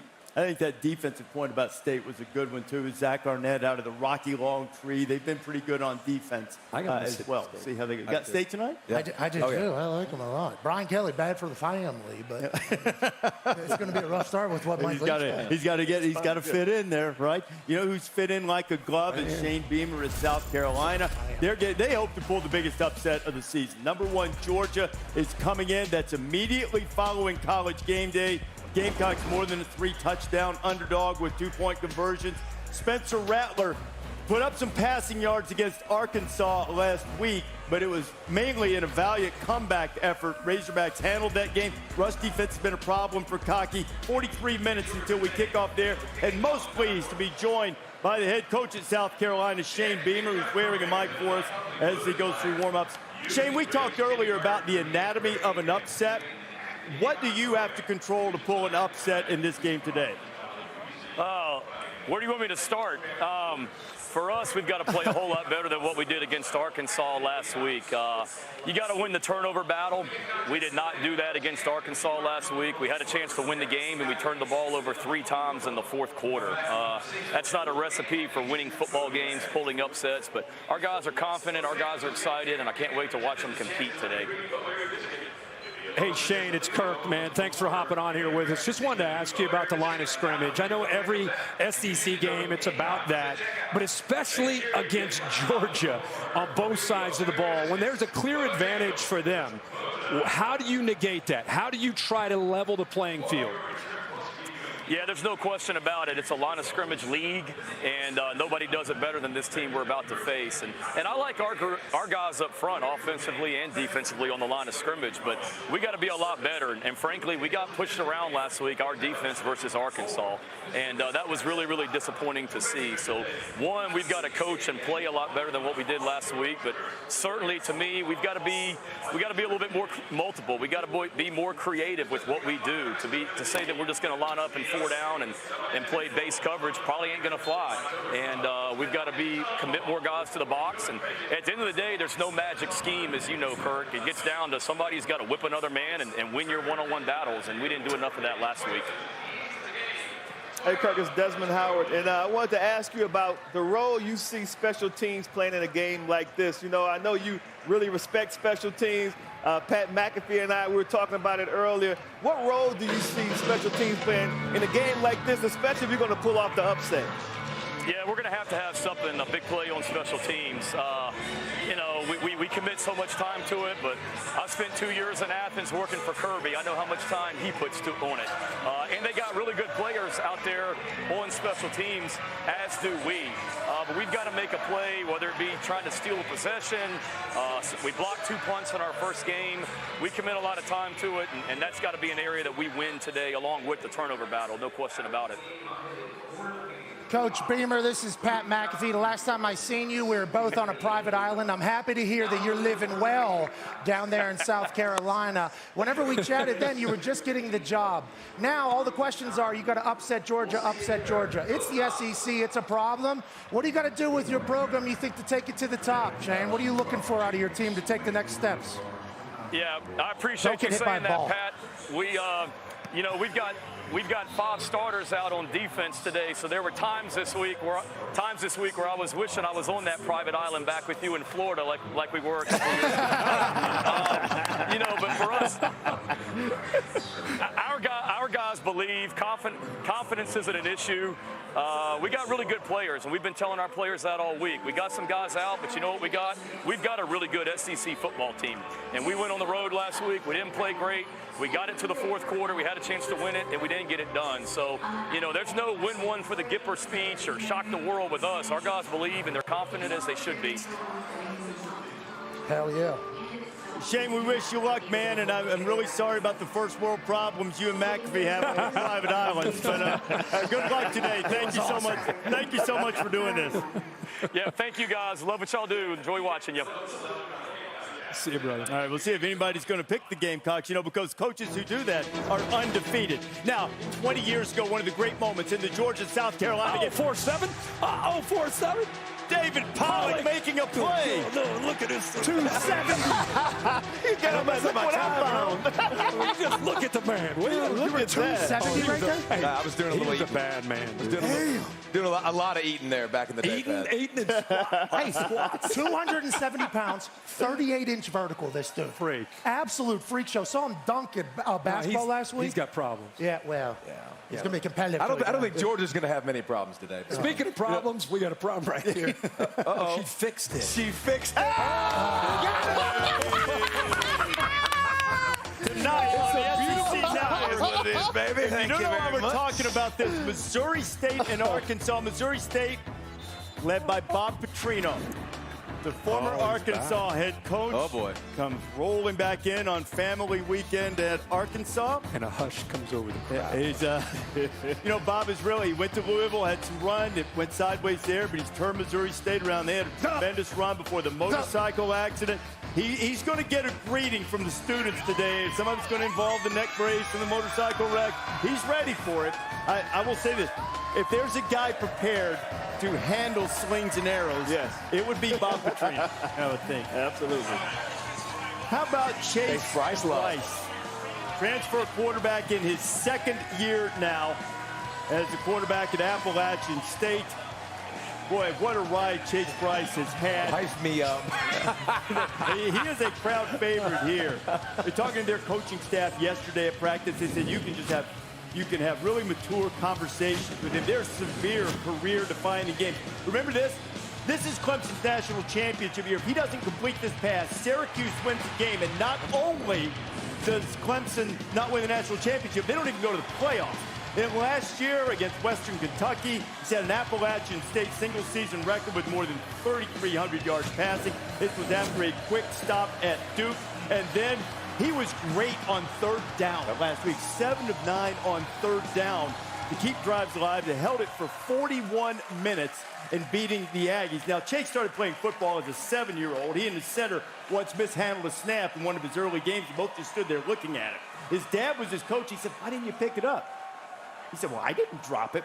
Well, since that point, Chase Bryce has become much, much better at making sure he takes care of everybody around him.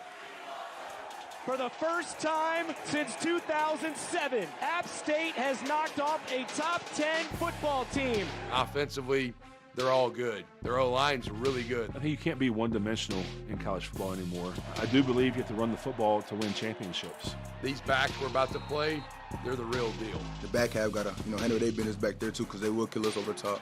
Bryce going far side. He sets it up nicely into the end zone. Touchdown.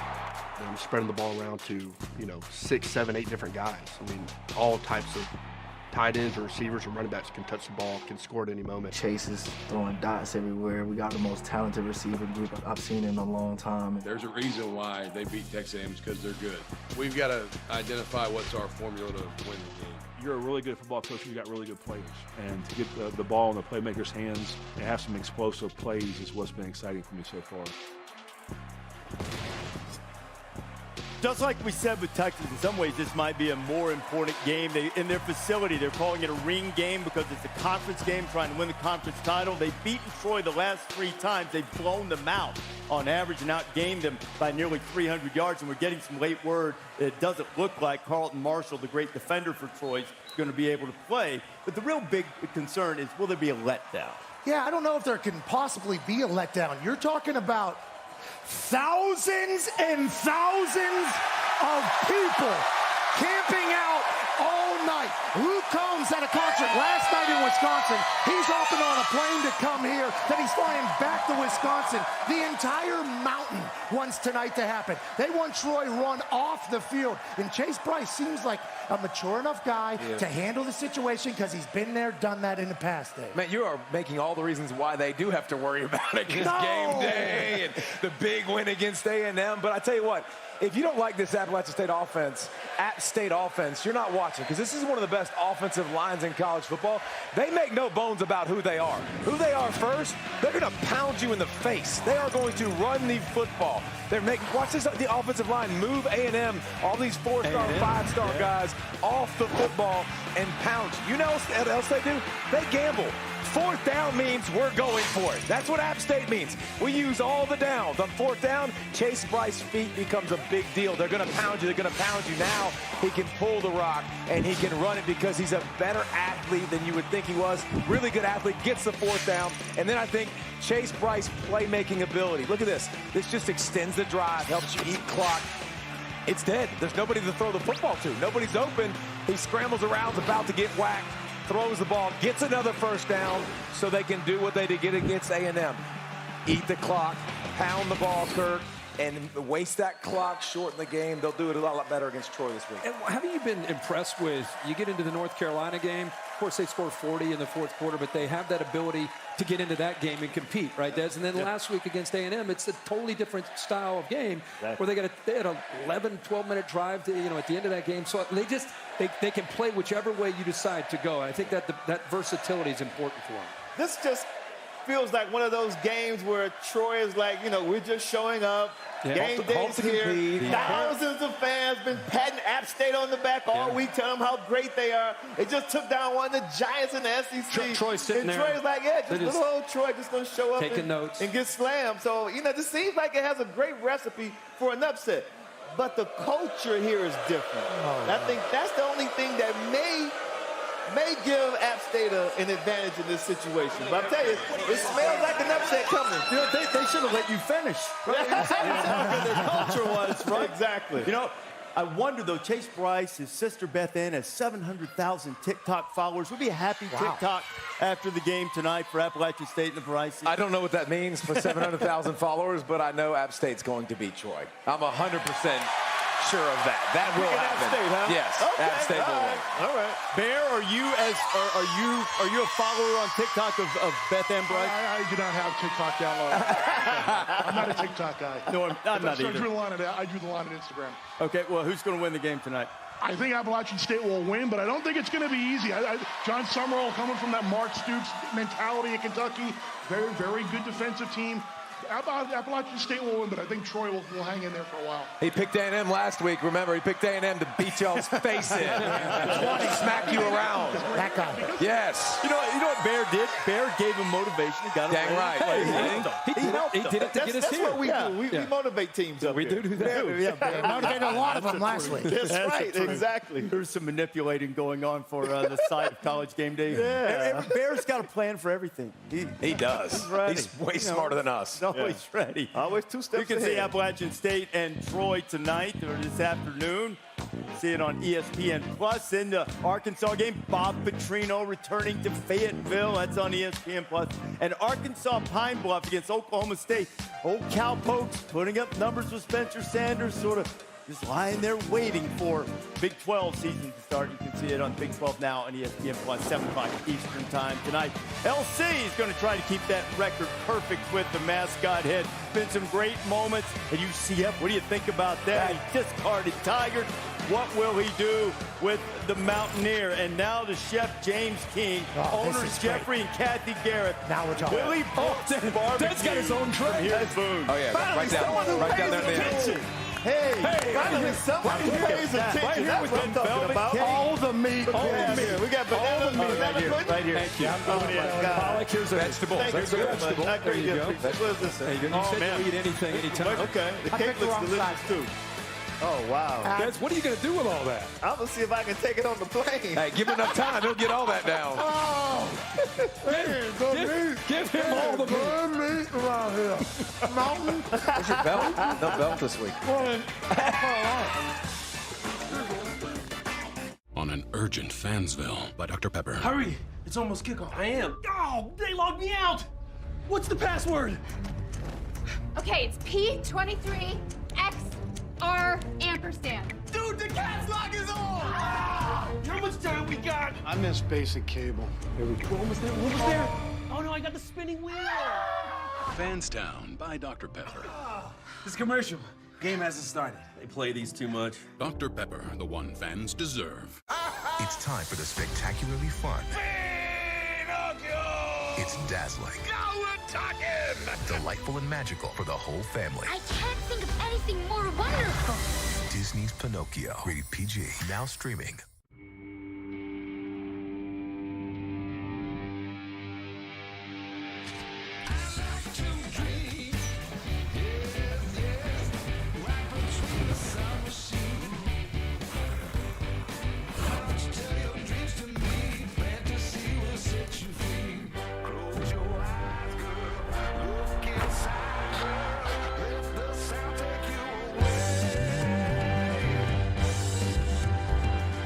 This is Antonelli's Cheese Shop. And we're the Antonellis. Do good, eat good. That's our mission. We chose our Spark Cash Plus card from Capital One because it gives us unlimited 2% cash back on everything we buy. And it has no preset spending limit, so our purchasing power adapts to our business needs. We use our 2% cash back to help cover our employees' healthcare costs. And that's how we take care of our most valuable asset. Our people. It may sound cheesy, But we like it that way. What's in your wallet?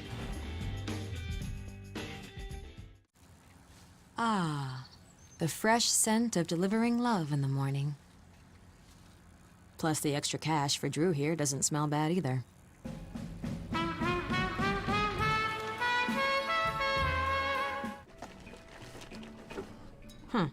Who knew heartbreak could be so good for business? Whoever you are out there, just know, Janet sees you.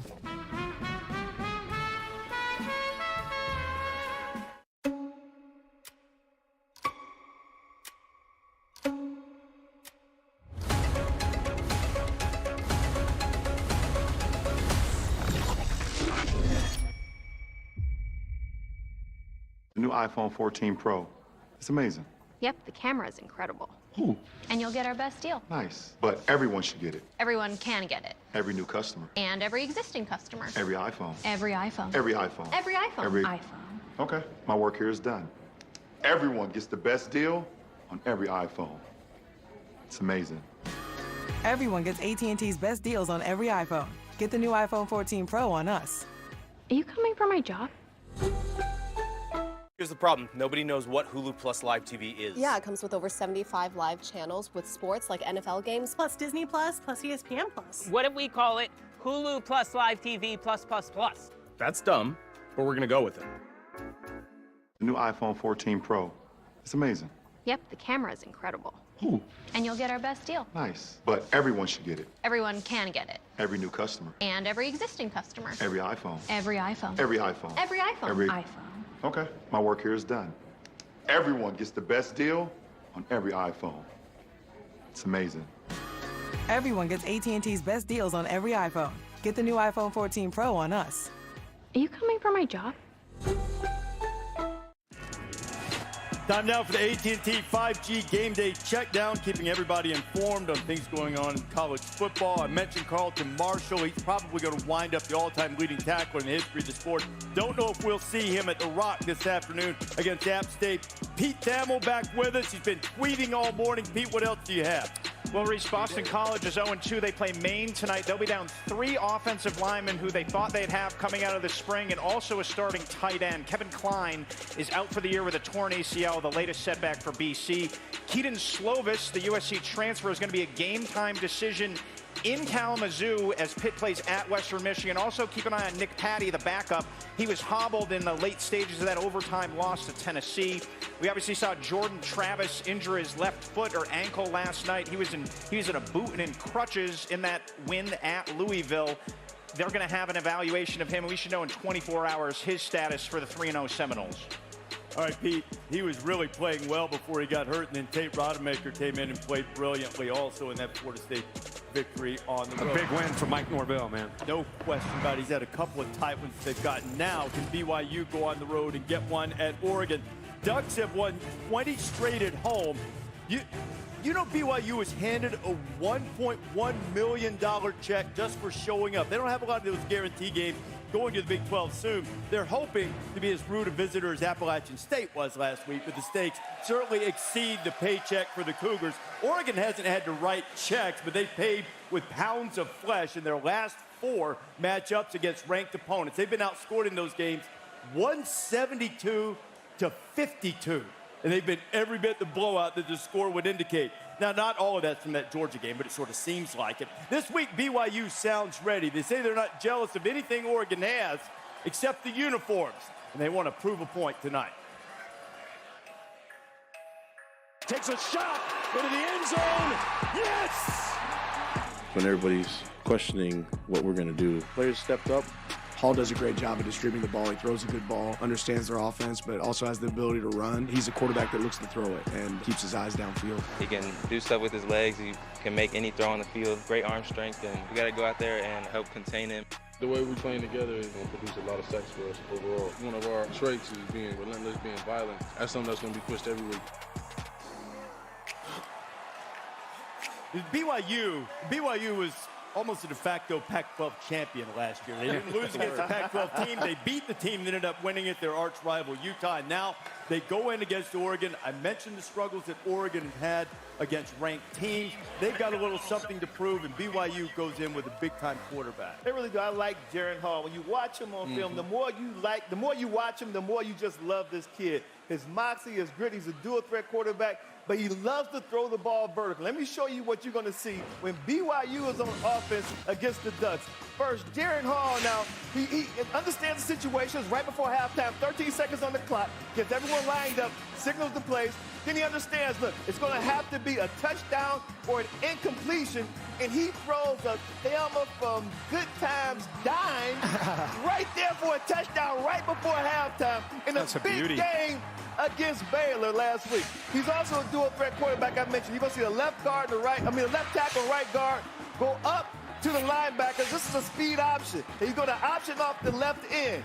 He pitches the ball. Well, this is why I love Herbie. Look at the wideouts on the perimeter blocking. Well coached. You leave a one-on-one for the running back. You got to make the safety miss. He does his job.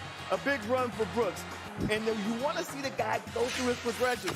At the snap, he's looking deep to the right. Nothing's there. Check down to the right. Nothing's there. His third option, the dig route across the middle, he hits that. I spoke to his OC, Aaron Roderick. He said during the offseason, Jaren Hall really wanted to focus on the deep ball. And he throws a beautiful deep ball. You can see it every time they go deep. I think this guy right now, his stock is rising with NFL scouts, too. Yeah, Jaren's a stud, and Puka Nacua, I believe, is going to be a game-time decision. So if he gets another weapon after what Chase Roberts was able to do for him last week outside, look out for that BYU offense. But I think whenever you think about the BYU Cougar squad, you have to think about their veteran leadership. Now, they return all 11 players on the defensive side of the ball, but they're also the #1 team in the country with returning all conference players. So it's not just good players coming back, it's great players coming back. And I think Kalani Sitake is going to have those boys ready to roll against a very, very popular Oregon squad.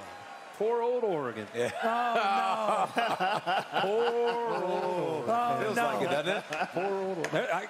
They're going to come out in some kind of uniform. Yep. They're going to. I don't know what kind of helmet they're going to have on, but Daniel Lanning will find a way to get his boys to show up. I think everybody forgot Oregon still plays football after week 1 when they got embarrassed against Georgia. Be careful. Autzen is still Autzen, and this defense with Dan Lanning is still real. You got Noah Sewell and Justin Flo in the middle. Just saying, Oregon might remind you that they still play football. I feel the same way. But you look at BYU, all of us are talking about it. We're all talking about them. They're not a group of 5 team, by the way. They're an independent. Right. Their schedule sets up great. They beat Oregon. They got Notre Dame. They got Arkansas, a top 10 team, to crash the playoff party. It's going to be a huge win. I think this is the biggest week for them. Bo Nix, don't forget. Bo Nix isn't playing Georgia now. Yep. His scrambling ability in this ballgame, can they catch him and keep up with him on that D-line? I think it's going to be a very interesting Can he avoid the disastrous play? That's the hard part. That's the thing. Well, I think also Bo Nix's first game as an Oregon Duck against Georgia. What a nightmare. Last week they kind of settle in a little bit. Who knows what that offense could be. What do you call that, the carnival? The carnival there's a Bo Nix carnival, right? Sometimes it's the most thrilling ride you've ever had. Smooth. Sometimes somebody forgets to put down the safety latch, and you wind up rear end over tea kettle. Yeah. So hopefully we iron things down. I agree with David and Kirk. I think this is a really tricky spot for BYU because if they do win, it sets up the rest of their year. But I like that Oregon defense. I don't fully trust Bo Nix, but I think Oregon at home laying this number tonight, I trust the Oregon D, and I think they'll be able to get enough offense. And if BYU's shorthanded offensively coming up that win last week. No. This first time I really looked at the graphic, give you a couple weeks under your belt. 4-2, man. Steady. Yeah, 2-1 every week. Yeah, That's the goal. that's very nice. Very nice start. Only one favorite this week, and it is Oregon. After we just did an entire promo about how great BYU is. That's perfect. That's what we want. Yes. When I do well, everybody hates my picks. So that's that's what I aim for. Yeah. You and the sports book. Hey, he's Roddy Piper over there. The Iron Sheik. Tar Heel blue pants. Come in here. Tell me those Tar Heel blue pants weren't planned. Well, you know that. Kyle Field in College Station, Miami, and Texas A&M. The Aggies have scored a touchdown in just 24% of their possessions. That's toward the bottom of the country. Almost the same percentage of drives that they've turned the ball over. They've turned it over basically 1 of every 5 drives. And look, Miami hasn't been tested yet, but you see, haven't put together drives into the red zone this year. A&M hasn't. Miami's been able to do it. Now Aggies are changing quarterbacks to Max Johnson. And I think this is going to make a big difference. Like, Max Johnson is more of what Jimbo Fisher wants. He wants a quarterback to go through his progressions. And I know Haynes King was awesome because he was a 4-4 athlete. That's not what this offense is built around. First round, this offense is built around one thing. It's juice. It's this boy's legs. He can ride. This dude can absolutely fly. A-Chain's a 10-200. Look at this. I was going to say 10-1, 10-2 guy. Look how easy that is. I mean, he's just running away from real athletes. But Max Johnson, watch the pressure come from this side. Watch Max. This is 4th and 1. Game on the line. Playing against Florida. Fake works a little bit. All that pressure. He buys a little bit of time, spits the ball out quick, and then look at this throw. This is what you're going to see. This dude is more covered than gravy on a biscuit right here. Like, watch him. He is covered. Max Johnson, he will take shots. This dude is tough as it gets. Takes the shot. Puts the ball right in the bucket. A&M's offense completely changes with Max Johnson does. How about Miami's defense? Watch violent hands. Check out Leonard Taylor at the top, number 56. He ragdolls the left guard, and then Chance Williams sets the edge, just getting back to the basics. You get a tackle for a loss. Daryl Jackson, number 6, he's a man-child, 6'6", 300 pounds. Double team right there in the middle of your screen. He's going to take the right guard and the right tackle, move the right guard into the tackle for an assist, and he rocks him to sleep. Now, I like Ty Stevenson. You know why? Because he's a very aggressive corner. Read and react. Looking at the offensive line, he sees the left tackle blocked down hard, pinning the end on the edge. He's going to take the receiver, redirect him to the inside, but keep his eyes on the running back. The edge is wide open. He comes and puts his face mask into his face mask for a TFL. I love the attitude of this Canes defense. Mario Cristobal said, to hell with the turnover chain. We're about substance now, and I love what they're going to be. It's going to be aggressive today at the Aggies. And he went out and got Kevin Steele as a defensive coordinator, and Kevin Steele knows the SEC, and he knows how to attack. To me, when Jimbo really has an effective offense, he's strong up front and he has balance. So we can talk about Max Johnson being inserted, but if they don't get better up front, and I'll mention they got Bryce Foster being inserted back in at center, which is huge because there's a lot of young pieces around him. Having Foster back will be big up front. But, Pat, can they run the ball? Can they have some balance against the Kevin Steele defense that's going to load up and say, put the game in the hands of Max Johnson and the pass protection of that O-line? I think Pollock's tape of Juice was well worthy of being watched because of how fast he is. But with big, bad Brad's son, Max Johnson, willing to stand in there, look for play action to get there. I think some decisions will be made a little bit better. But I'm interested to see Coach Cristobal's Miami swagger coming back. They feel like they're kind of rallying the troops. You got Dwayne Johnson donating a weight room. Ray Lewis is back in the building. Ed Reed is there. Michael Irvin's there. This is one of those games where you go into Texas A&M and you can walk out of there saying, Miami is back. And this is a program builder for Cristobal. I'm excited to see it and watch it. And on the flip side, if Jimbo loses back-to-back, first App State Mountaineers. And then Miami, it's going to be tough days down there for the next 10 years on that contract. Charlie Strong on defense, too. And you got Jason Taylor coaching defense. They got like an all-star cast down there in Coral Gables. No doubt. Hell yeah. Hey, you look at all those, too, and I do want to point out, I mentioned Oregon's struggles against ranked teams. 3 of those losses came under Cristobal. They got smashed. That's right. Seeing him still ranked. That's a good scene. Scene. Look at the scene here. great. I know Daniel SEC Jeremiah's watching. He's fired up. Oh, yeah. Mountaineer. Him, didn't you? Yeah. How about this one? Youngstown State and Look at the walk. Kentucky. Look at that Youngstown walk. He comes strolling in. That's his hometown, He's like, oh, right? yeah. He's strolling in here. What? Youngstown Mafia. He's ready to roll. What does Youngstown sound like? Like when Mark Stoops played at Cardinal Mooney. Kind of like Pittsburgh. Yeah, Youngstown and Pittsburgh, very similar. A lot of Italians love football, and look at this dude at Mooney. Look at those poses. They like to break face masks in Youngstown. That's how hard they like to hit you. Is there a better quarterback to play for a Youngstown guy than Will Levis, maybe? Not at all. Perfect. Nope. They just got, I think the big thing, honestly, no matter who they played, is coming back down to earth after a historical win last week at the Swamp against the Gators. That's right. Stoops passed Bear Bryant, Kentucky's five-time winner. As Sean Tucker can run the ball. Sean Purdue better be ready today. Well, we've mentioned this a couple of times. The great Ernie Davis, Heisman winner, he can pass it on the all-time rushing. And that's just 12. 12 plays, it shows you all the running backs. I think this guy's going to have a game. Yeah. I think Aiden O'Connell's about to light it up today. Real.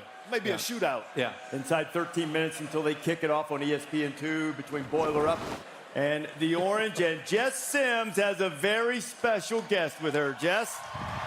Reese, I am here with App State alum, full-time brand new dad to Tex, part-time CMA Entertainer of the Year, who just happened to have a show in Wisconsin last night, has another one tonight, Luke Combs, baby!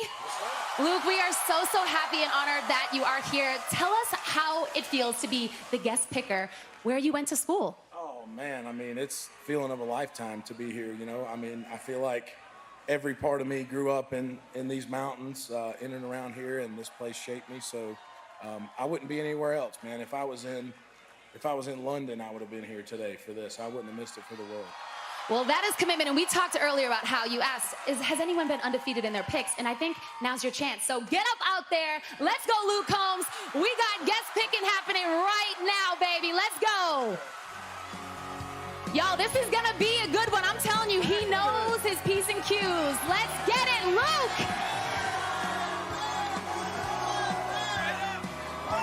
So much more coming up on game day. Let's go, baby! Come on! Let's go, baby! Come on!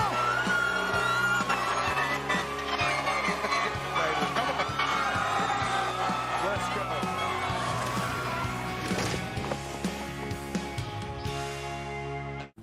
We decided it's time to put a different kind of power tool in your hands. Store Mode in the Home Depot app gives you in-store tools made to help you get more done. To guide you every step of the way and explore products quickly with the scan. That way you get the top brands at the best prices without missing a beat. It's made for doing. Download the Home Depot app and see how doers get more done. If you know, you know. Crispy corners, sauce on top. If you know, you know. Detroit style is back at Pizza Hut, just $12.99. You are trouble. No one out-pizzas the Hut.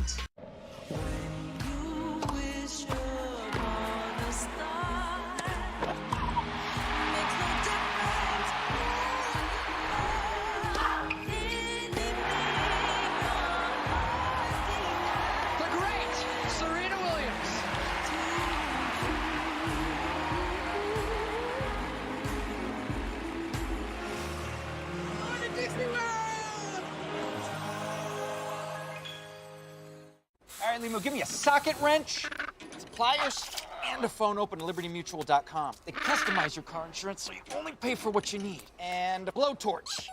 Only pay for what you need. Liberty, liberty, liberty, liberty. Stealth mode? Yeah. Shh. Don't PTA meetings end at 9? Oh, got lost. Wait. The Lexus RX, built for modern families. Some banks give you credit card rewards, but make you jump through hoops to use them. With Discover, you can redeem your rewards for cash in any amount, anytime.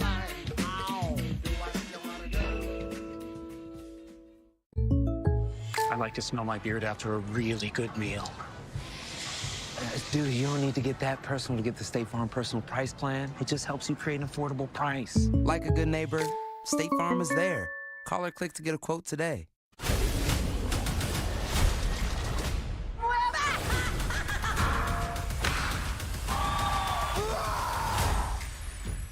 And now, get Disney Plus for only $1.99 for 1 month. Offer available until September 19th. Football, beer, wings. Yes. Boneless wings on pizza. TVs, overtime, wings on pizza. Sauce, friends, wings on pizza. Wings, pizza, pizza, wings, wings, beer, and now pizza! B-Dubs is the only place for football.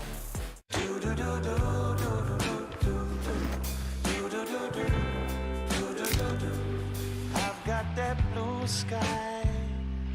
I've got that sunshine.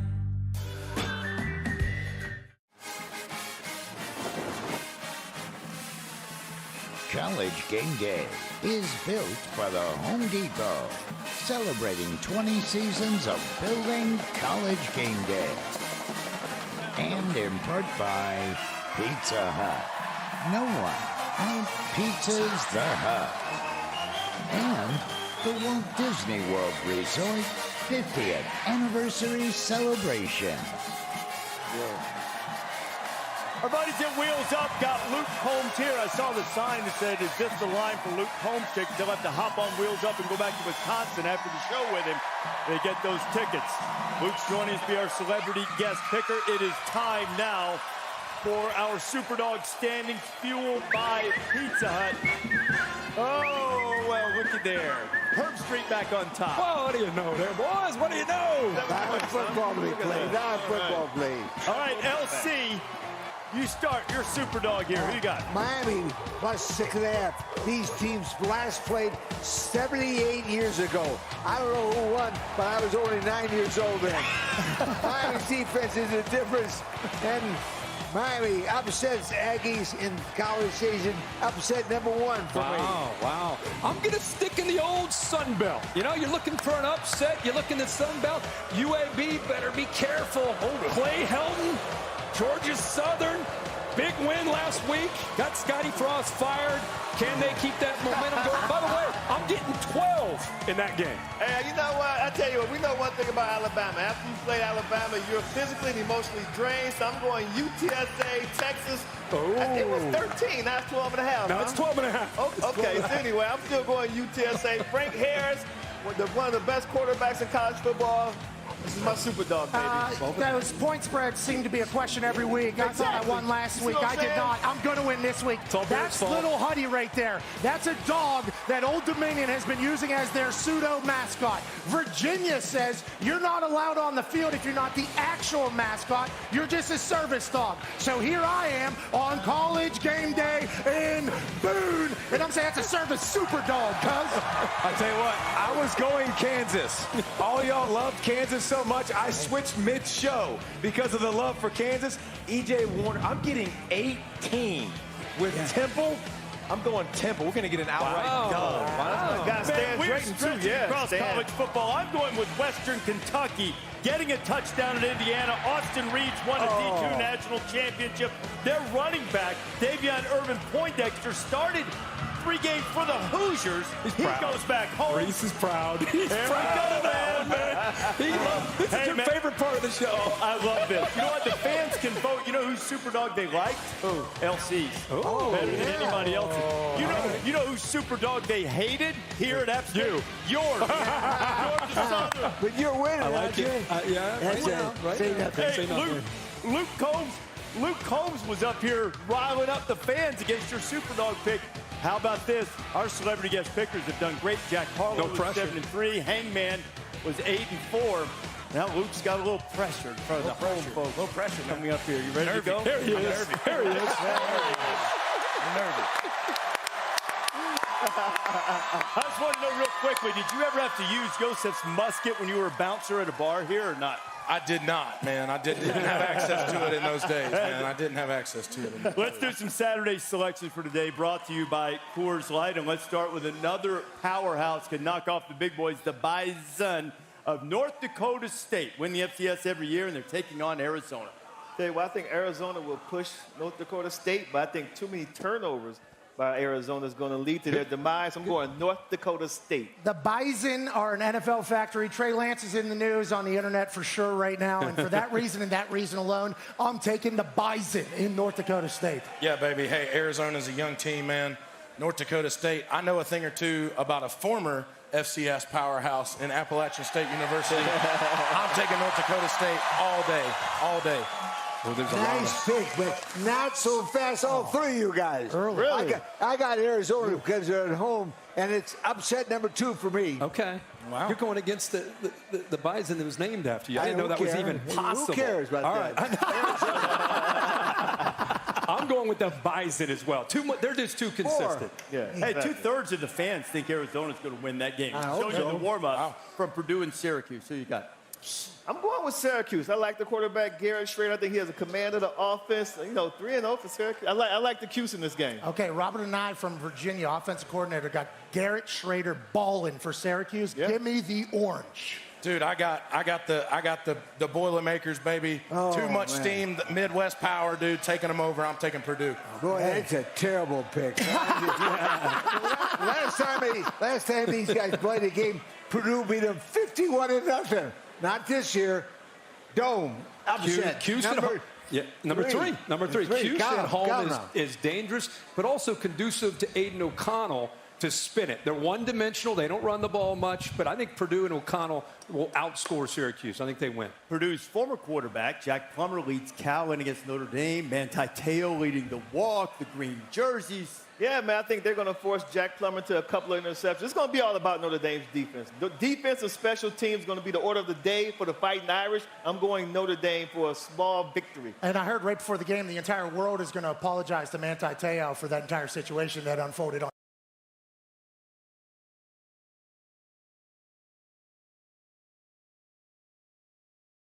Man, 0-2, they're due for a big win, man. Coach got to get his first win at home. Let's take it. Notre Dame. Not so fast. Again. No. Yes. He got two promising quarterback, Notre Dame does. Cal, an upset number 4. Wow. Yeah. I liked Marshall last week, but I think this week, I think what you guys are saying about they've had a rough week.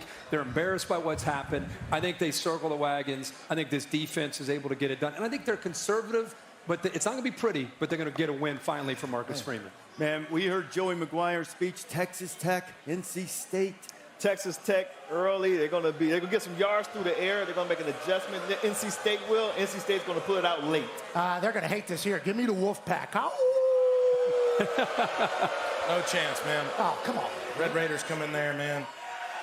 Take it. Take it, man. Listen, NC State don't want to come up this mountain, dude, and they don't want them to take it.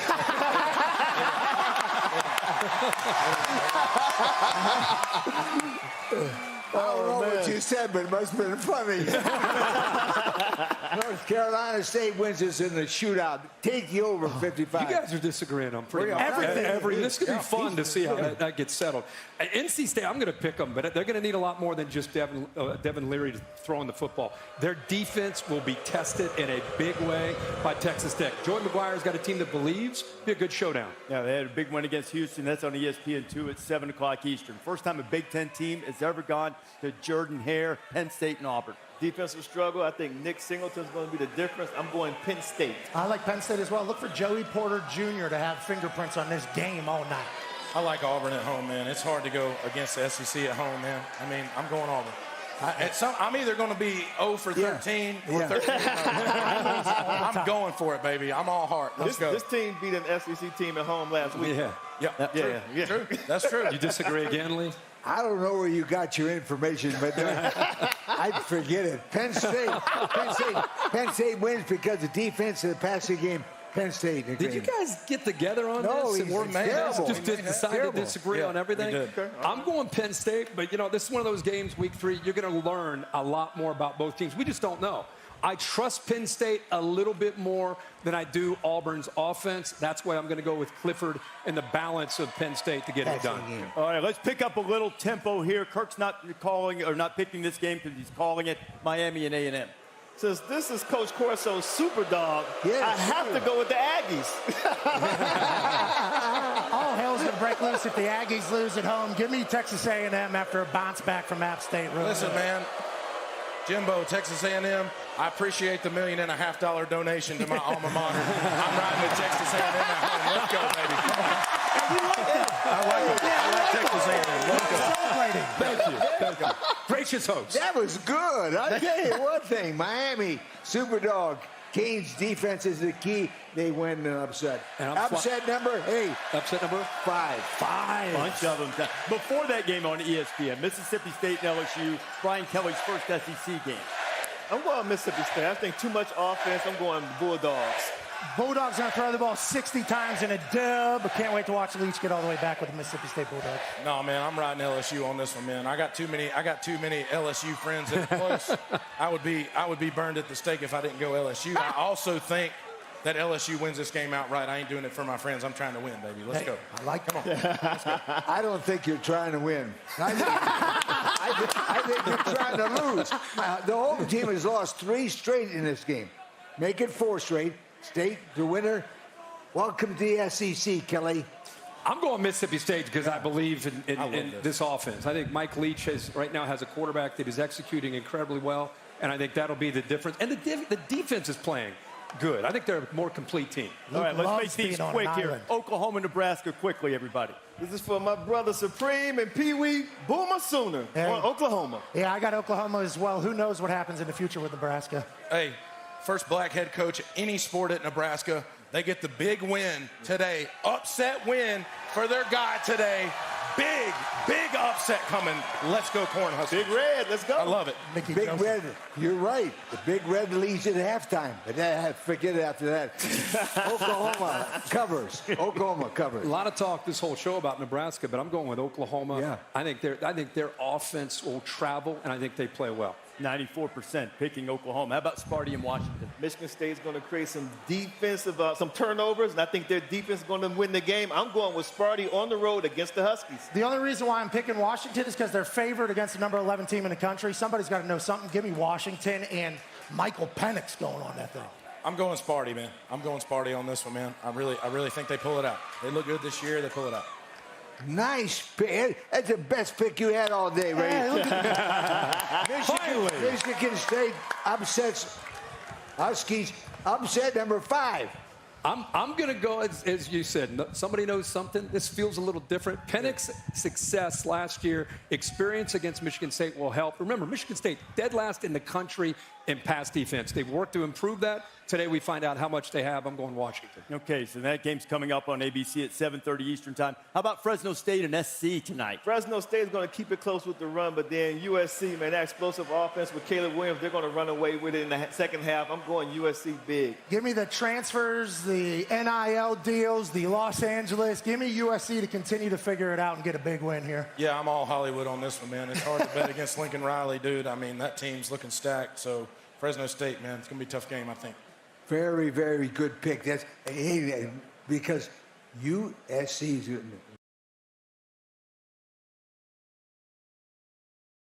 chance to speak with JJ yesterday. I did, and he's learned a lot over the last couple weeks. The message Jim Harbaugh sent him, though, you don't own this job, you only rent it. So you got to continue to perform the way that you have. And to Kate McNamara, it was one day we are going to need you, so you better practice when your name is going to be called. The biggest life lesson J.J. McCarthy ever learned in his football career has been over the last 2 weeks, and it was, you got to put your ego aside for the team, and they got to continue to do that. Well, it was certainly hard to watch J.J. McCarthy last year and then throughout camp this year and not have him be the clear-cut starter. He is, and he'll take the field against UConn, Michigan, and the Huskies in a moment.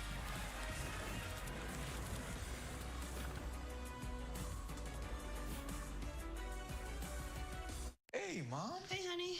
What's all this? I had McDonald's money. Oh. Buy one of your faves like a quarter pounder with cheese or 10-piece chicken McNuggets and get another for just $1 only at McDonald's. I've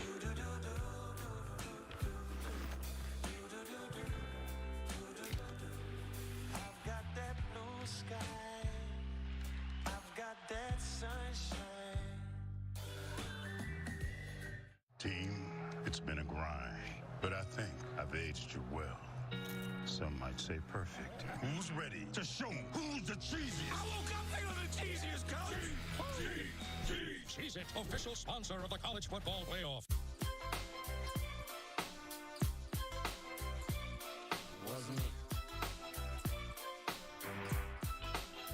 You're never responsible for unauthorized purchases on your Discover card. Everyone is ready for Monday Night Football on ABC. Dalvin and the Vikings are cooking. Jalen Hurts and the Eagles have expectations flying. Vikings, Eagles, exclusively on ABC.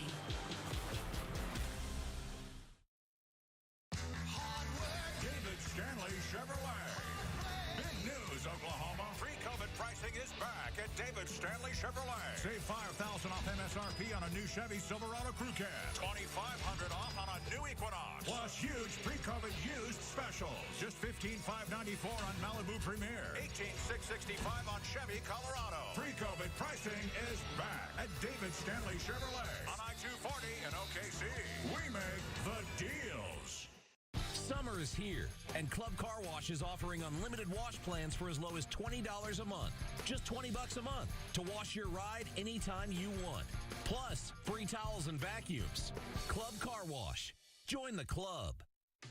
Hi, just one small coffee, please. Now, with the Oklahoma Lottery Players Club, you can make every day a Players Day.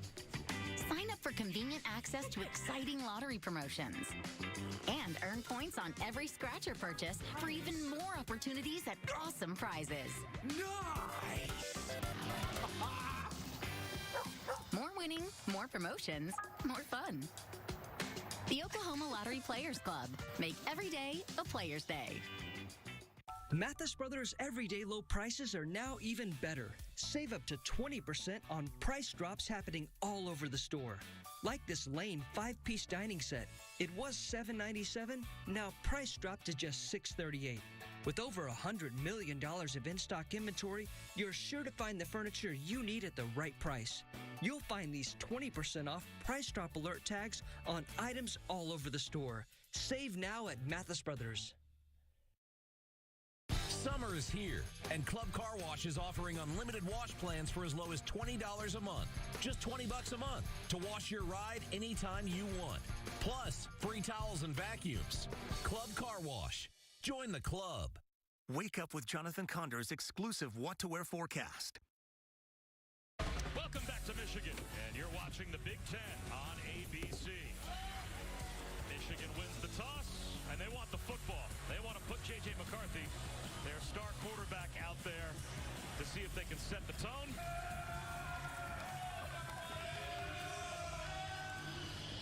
Bob Wischusen here with Roddy Jones and Chris Budden. And Roddy, your first trip to the Big House, right? Tell me this isn't everything that college football should feel like on a Saturday. It looks and feels like college football, like it's supposed to be. The entire community's out here, 100,000 plus for this game.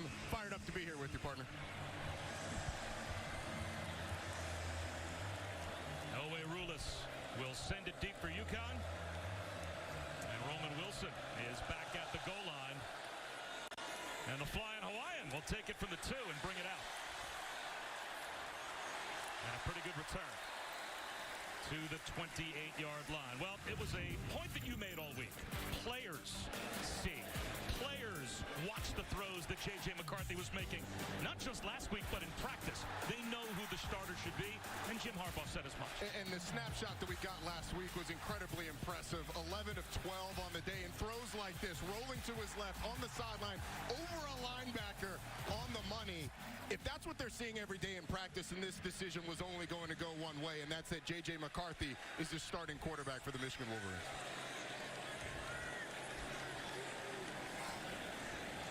He's got Blake Corum to his left in the shotgun. 2-by-2, the receiver group, and McCarthy to throw on first down. And it's a quick out to A.J. Henning. And he picks up 5. I think, Bob, that's impressed me the most early on this season with J.J. McCarthy. Last year, he was mainly a runner when he had those packages that he came in. But the accuracy, we mentioned 11 of 12 last week. That one, that it was incomplete, was a drop.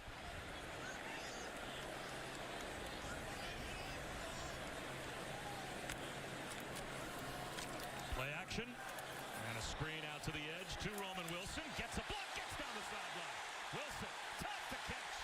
All the way down inside the 30. Brought down at the UConn 28-yard line. He picks up 38.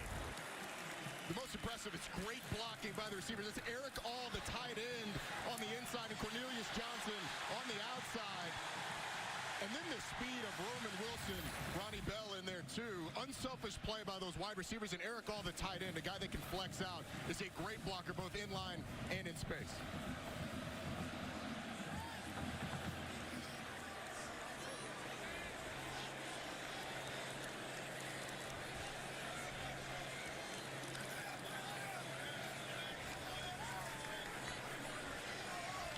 Play clock winding down to 2, down to 1. And here's the first opportunity for Blake Corum.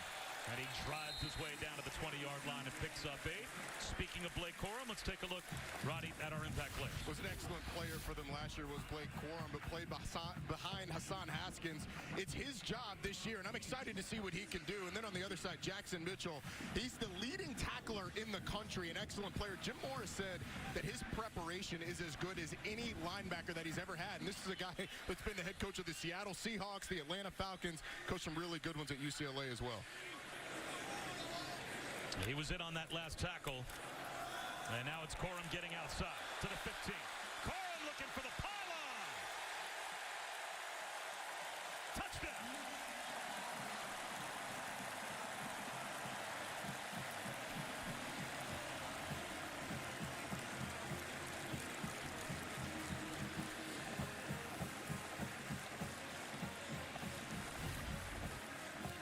Check out right here, the tight end, Luke Schoonmaker. He's going to come across the formation and just get enough of the linebacker to let Blake Corum get around. And then on the outside, once again, the receiver, Andrell Anthony, throwing a block down the field.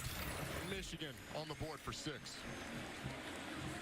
Blake Corum's third touchdown in as many games to start the season for Michigan. And it's 7-0 for the Wolverines. They made that look awfully easy. They certainly did. You got to give a lot of credit to the blocking, both the interior, but here it's the blocking on the perimeter. Getting Blake Corum, the junior, in space. He finishes it. Puts Michigan up by 7.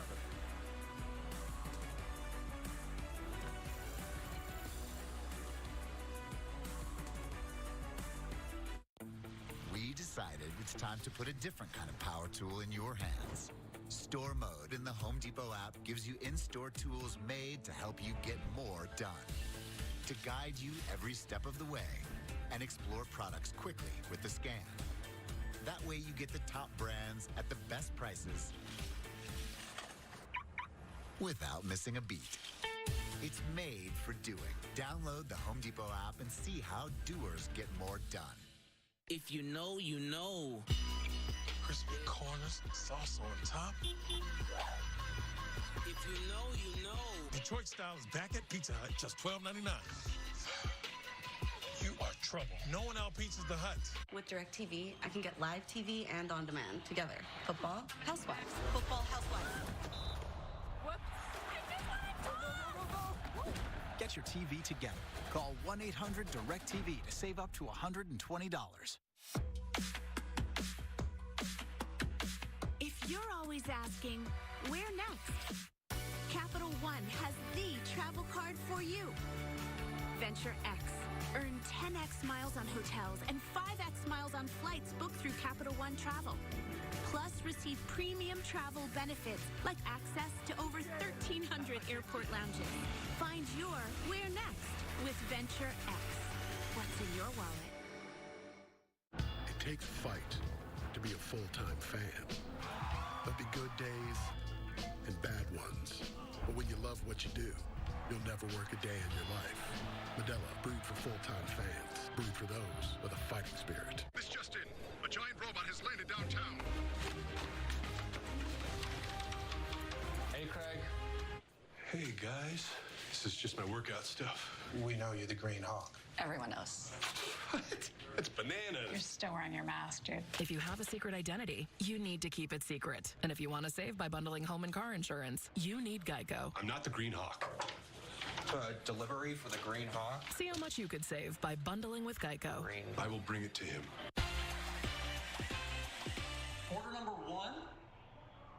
Hey, man, there's nobody here but me. I don't tell you how to run routes. I did play in junior high. I'll get that.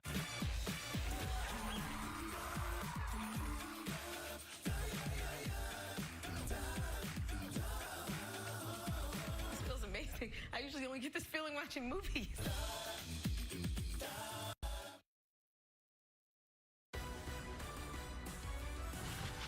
College football on ABC is presented by Arby's. Arby's, we have the meats. Well, 2 top 10 teams went down last week at home to unranked non-Power 5 opponents.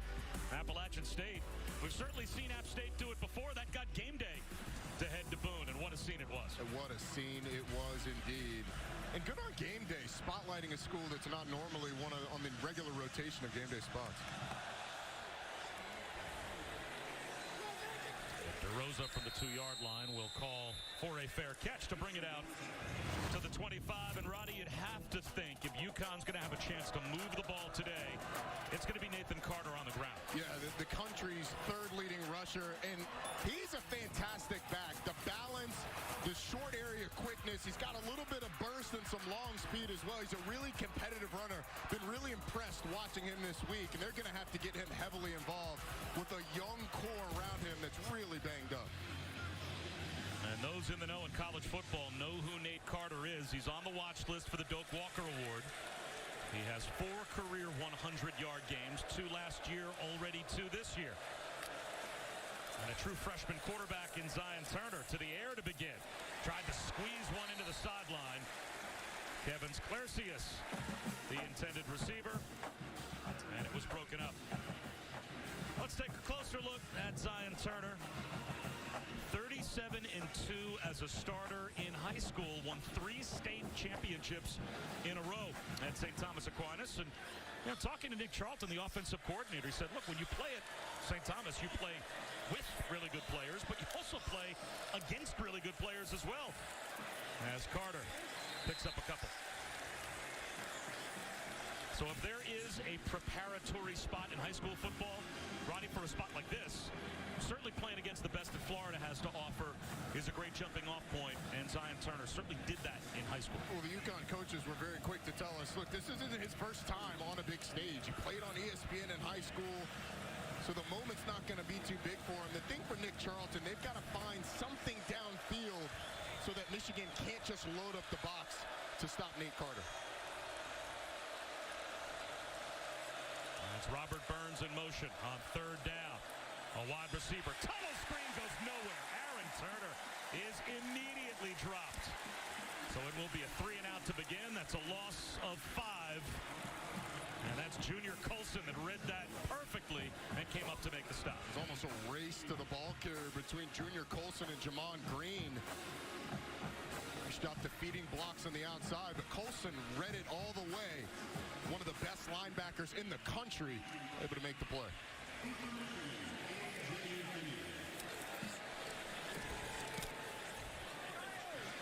Really good kick. That will drive A.J. Henning back to his own 25-yard line. Makes the first couple of Huskies miss, but eventually gets bottled up at the 26. Zozas made the stop on special teams, 53-yard punt. Let's take a look at the strengths of both of these Michigan quarterbacks, and certainly the athleticism of J.J. McCarthy had a lot to do with why he won the job. It really does. It brings that quarterback run game as a bigger part of this offense, but he's got the full arsenal of throws, and he's fearless, man. He's going to take some chances, and if he can start to reign, or if he can continue to reign when those chances come and when they don't, and he could be really special. On the other side, Cade McNamara just so steady. Quick hitch out to Ronnie Bell. Boy, it's good to see Ronnie Bell back on a football field this year. Last season, we called the opener, our crew, for Michigan against Western Michigan, and he began with highlight reel plays in the first quarter. Had a 76-yard touchdown reception, a 30-plus yard punt return, and then went down with a knee injury, a torn ACL, and was lost for the year. Not only did they lose a great player, but they lost a lot of leadership, a guy who was voted a captain on this team. It's good to see him back.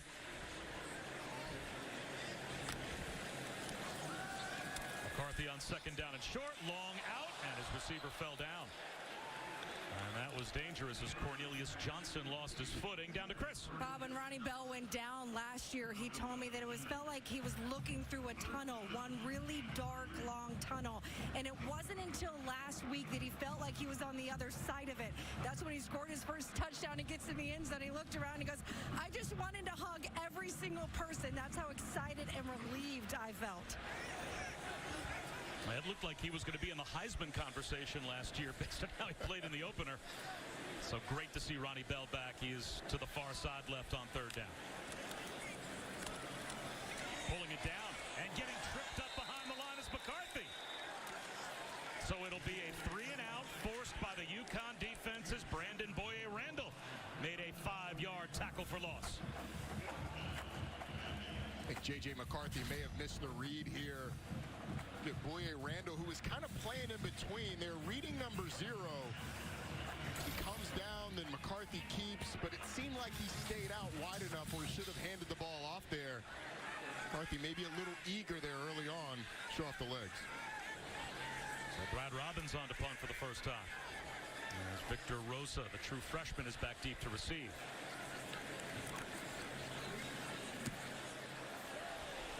Great kick from Robbins. Driving Rosa down inside the 15-yard line. He watches it hop, and it takes a bit of a UConn bounce forward, but still, Robbins will put UConn inside their own 20-yard line after a 54-yard punt. A football Saturday here in Ann Arbor.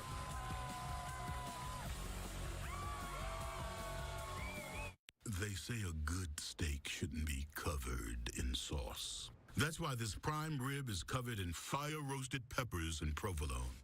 But if you want sauce, it's in the bag. Arby's, we have the meat. I didn't win the lawsuit, but everybody knows I wrote that song. Flo? Gosh, it's been forever. You look fantastic. It's John. Ham from the blind date we went on years ago. Ah, the struggling actor who didn't believe he could save his snapshot based on how and how much he drives. I'd love to talk about it over dinner sometime. Well, I usually don't talk on the phone during dinner, but for potential customer Tom Ham, I will make an exception. Oh, boy. Today, let's paint with Bear Dynasty so that you can be proud of your walls. Go ahead, throw your wine on it. What? It's also scuff resistant. Bear Dynasty, the best of Bear, exclusively at the Home Depot. This is supersonic Wi-Fi from Xfinity. It's fast. Like, ready for major gig speeds fast. Like riding a cheetah fast. Isn't that right, girl? Oh! It can connect hundreds of devices at once. That's powerful. Couldn't have said it better myself. And with 3 times the bandwidth, the demon never has to end. Slaying is our business. And business is good. Unbeatable internet from Xfinity. Made to do anything so you can do anything. Rated E for everyone. Oh, get him. Mary, can you turn that off?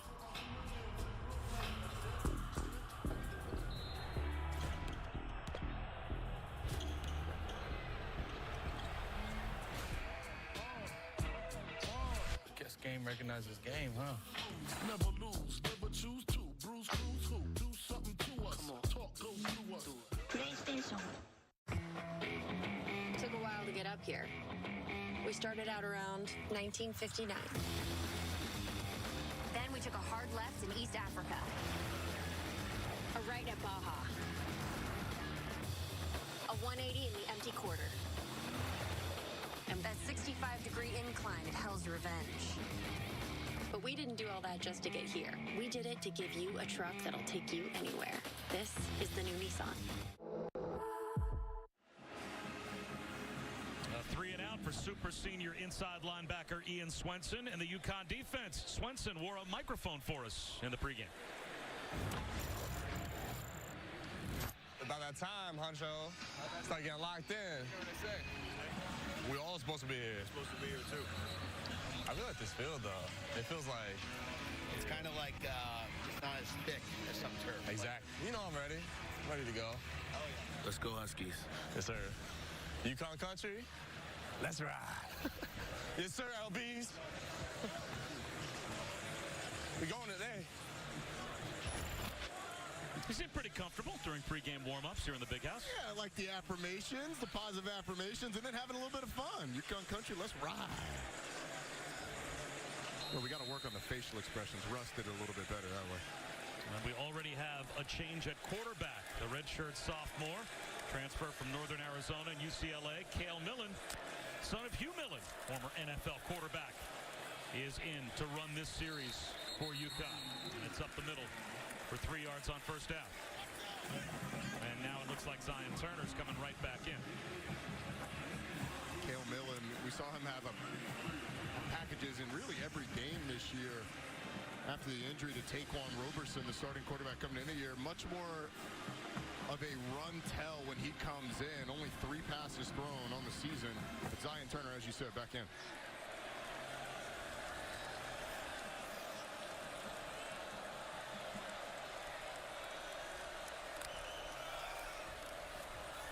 Play action fake for Turner.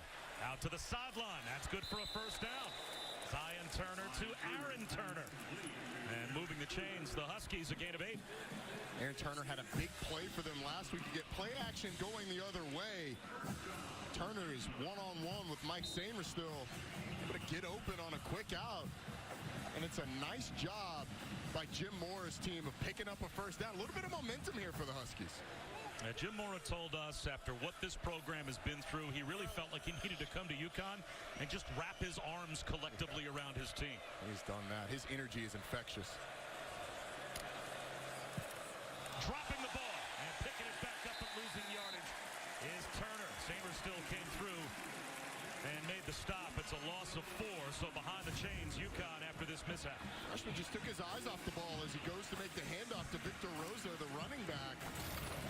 Drops the football, and after a big-time pickup, staying on schedule is going to be huge. Michigan's going to challenge this UConn offense. And Zion Turner hasn't really shown the ability to throw the ball down the field consistently the last couple weeks, so he's going to have to likely do that here. A full house backfield here. And on 2nd and 14, it's a handoff to Rosa. And he gets maybe a couple of yards. Braden McGregor brought him down, so a negative play on first down, a couple of yards on second down, and now you're really behind the 8 ball, 3rd down and long. And look at how they threw the ball last week. Zion Turner was 14 of 17, but only 7 total air yards on 17 attempts. Everything was at or behind the line of scrimmage. That's not going to cut it against a really talented, fast, big, strong Michigan defense. They're going to have to find something down the field. Michigan with a 4-man front. 3rd down and 12. Now they show blitz. Samer still creeps up to that right edge. It is only a 4-man rush. Turner out of the pocket, looking to extend the play. Gets to the sideline, flips one. It caroms, and it's almost intercepted on the carom. Bo Estes had it go right through his hands, and Makari Page on a dive almost came up with the pick, but it will be a punt for the Huskies. It's actually pretty decent protection, giving him a little bit of time. It's a good job by Turner of scrambling. Estes wouldn't have had the first down. With a broken tackle, could have gotten close. Good creativity by Turner. But Michigan covering everything up down the field. Well, the redshirt sophomore George Caratan with a terrific first punt, as he did change field position for UConn. He'll have to do that. You'd have to think a bunch today. This, another pretty good kick, and not calling for a fair catch. A.J. Henning, and then the flag comes out. I did not see a fair catch signal. 42-yard punt. Damon Brinson looked like he timed that hit perfectly, and yet the flag came out. I'm with you, Bob. I didn't see a fair catch signal as well. It must have been really early if he did indeed throw it up there.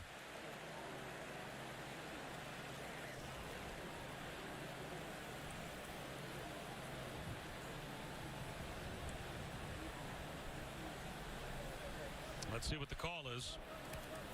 Kick catch interference, 15 yards. Kick catch interference. Kicking team, number 20. 15-yard penalty. Automatic first down. Timeout. That's a big call. And for UConn to give up 15 free yards by penalty and put Michigan at midfield. It's a tough one against the Huskies.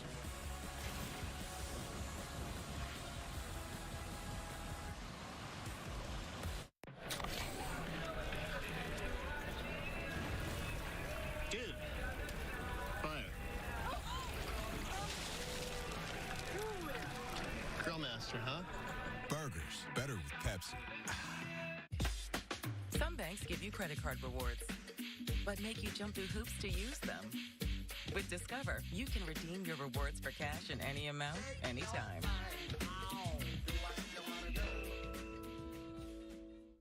When you start with better ingredients, better pizza, you also get better papadillas, better cheese sticks, better yummy this, and better tasty that. With this, or you can get with that. Get any two or more for just $6.99 each. That's Papa John's.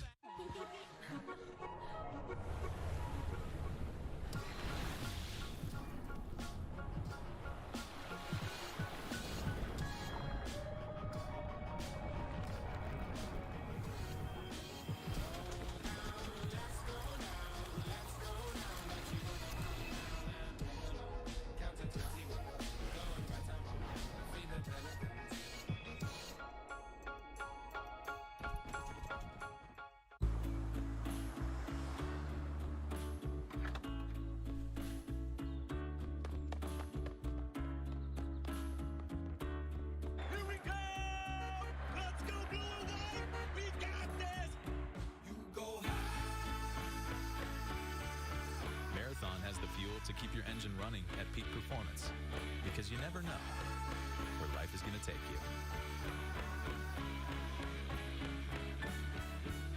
The new iPhone 14 Pro. It's amazing. Yep, the camera is incredible.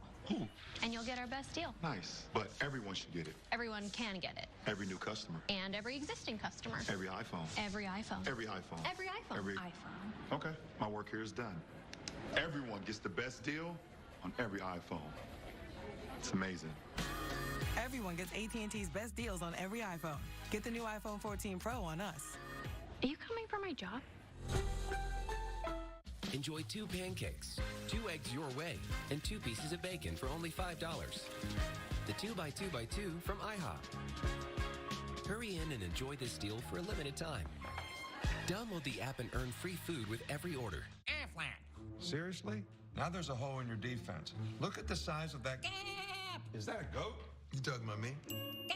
I think this goat is saying gap. Must be talking about the expenses health insurance doesn't cover. So who's talking about the money Aflac pays to help close that gap? Aflac, gap, Aflac, gap. It's about to go down, baby. Get help with expenses health insurance doesn't cover. Aflac is an official sponsor of ESPN College Game Day. We're the Goldbergs, and this season I'm making all of you my honorary schmoopies. Oh, balls. Kevin Agandi, Booger McFarland in studio. Time now for our AT&T 5G studio update. The Lincoln first game since Scott Frost was fired. Mickey Joseph and Nebraska. The interim head coach facing Oklahoma. Casey Thompson to Troy Palmer there. Nice little route there by Trey Palmer, Kev. Dylan Gabriel scored on a 61-yard touchdown. We're tied at 7-all. Back to Bob and Roddy. All right, Kevin, thanks very much. Back to the air, J.J. McCarthy. Nice jump cut by Roman Wilson. A flag out as Wilson picked up 15. He made Malik Dixon-Williams miss near the line of scrimmage, but we'll have to check the call. And they may tack on a few more yards to the end of this run. I think it might be a hold on Cornelius Johnson. Looked like the initial signal was it was against UConn. Let's see. Holding. Offense. Number 6. 10-yard penalty from the spot of the foul. First down. The official pointed the wrong way, so that will hurt Michigan. But how about the pregame ritual, Chris, of J.J. McCarthy? Yeah, he goes through this entire routine. He meditates twice a day. He focuses on the mental side of his game a lot and continues to have this pre-snap mental checklist. 4 areas that he focuses on: joy, flow, no mental dialogue, and excitement. It's something that he's learned from his private quarterback coach in John Beck, who was also, by the way, the private quarterback coach for Zach Wilson, former BYU quarterback, now with the Jets. It's taught him something to focus on each day of the week, how he watches film, how he mentally prepares each day to get ready for Saturdays. Tell, just from your conversation with him, Chris, the maturity of this young man is impressive, although I don't know if I ever felt joy right before play. Blake Corum on 1st and 11. Breaks a couple of tackles and picks up 2. Ian Swenson, by the way, limped off the field after that last play. So one of the interior Davis, and a tackle machine for UConn. He's trying to work it out, as you can see over on the Husky sideline. I'm so excited to be here. As we had him mic'd up, you heard the opportunity. And Jim Moore, his team is so banged up. Most of those injuries coming on the offensive side of the ball. He's hoping that Ian Swinson's absence will be very brief. It looks like he is already tapping the defensive coaches, saying, I can get back in there. Maybe after this play, second down and long for Michigan. Play action. McCarthy all day to throw. Finds a crosser on time for a first down. Ronnie Bell picks up 15. It's a really good read by J.J. McCarthy. Initially wanted to go deep. The post wasn't open, so he waits for the deep over route. And the ball placement, that ball's right on the 8 of Ronnie Bell. He has no choice but to catch it. It's a good maturity by the young sophomore, not taking the deep shot, not forcing it, taking what's open.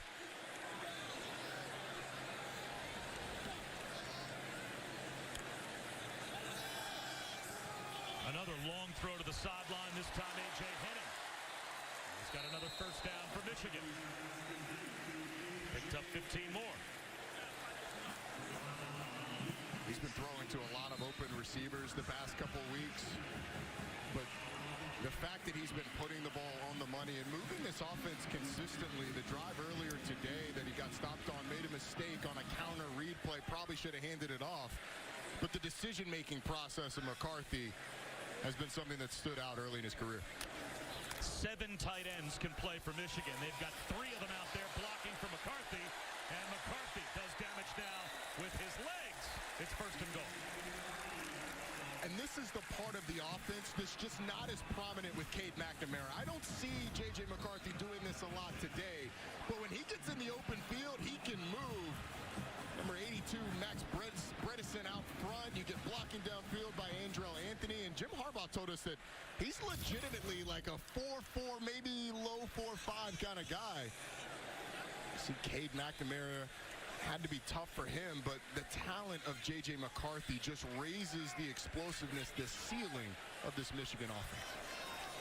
Trevor Keegan, the left guard, came to the sideline. Giovanni El-Hadi replaces him. And this play blown dead at the line. A timeout called by Jim Harbaugh from the Michigan sideline. 30-second charge timeout, Michigan, their first. So before first and goal, a timeout for the Wolverines. Coming up at 6 Eastern, 3 Pacific over on ESPN. It's Brian Kelly and his LSU Tigers hosting Mississippi State. And that's part of an SEC doubleheader, followed by Miami, Texas A&M in College Station. Both games also available on the ESPN app.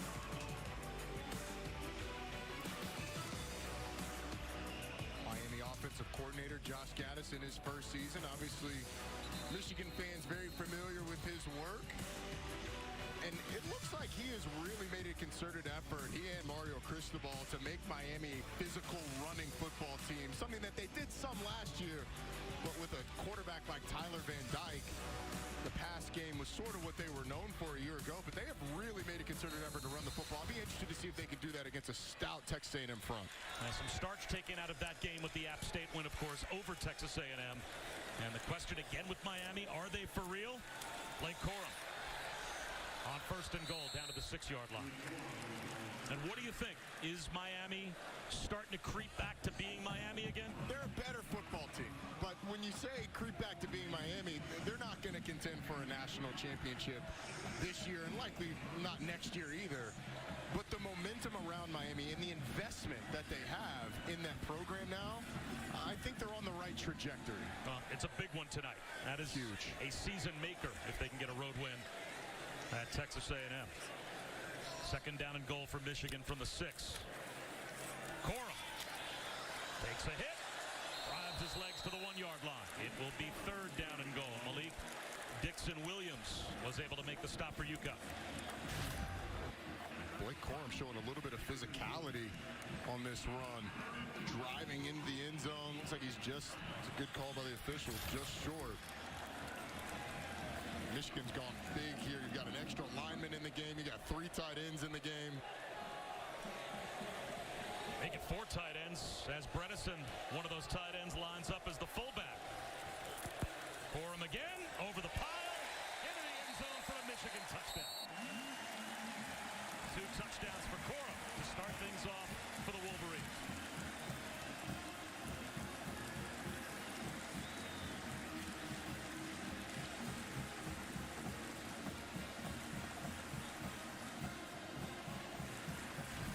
job by the Michigan offensive line, getting a little bit of push, opening up just a small gap. Blake Corum sees it, dives over the pile into the end zone. He's 2 for 2 going into the end zone. And also the short field for Michigan. Yeah. UConn not done any favors by the officials with a tough kick-catch interference penalty that allowed Michigan to begin the drive basically at midfield. An 8-play, 54-yard touchdown drive. And now it's time for today's Aflac Trivia question.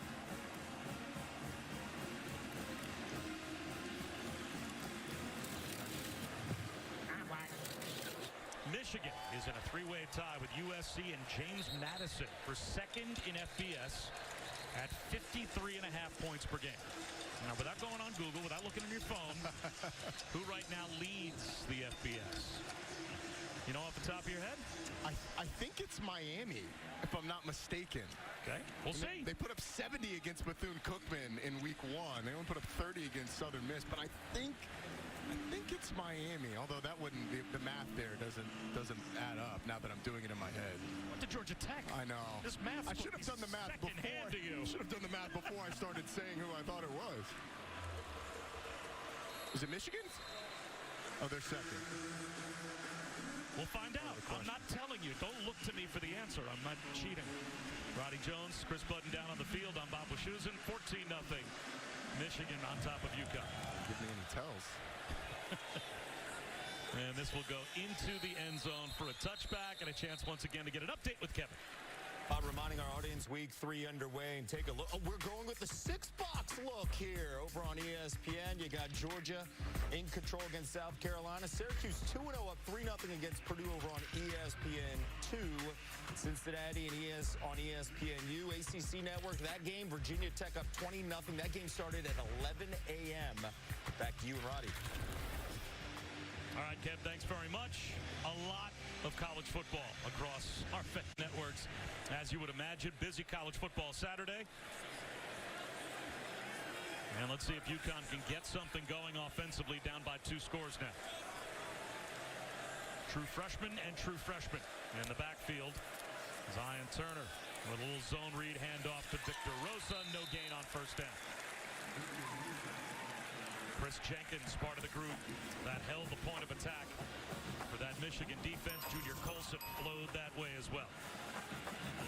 This Michigan defensive line is different than it was a year ago, replacing Aiden Hutchinson and David Ajabo. They're not going to be as explosive on the edge rushing the passer, but in terms of up the middle, being stout against the run, I feel like they can be as good as they were a year ago. Rosa again, lost the football, and Michigan's got it. Chris Jenkins jumps on top.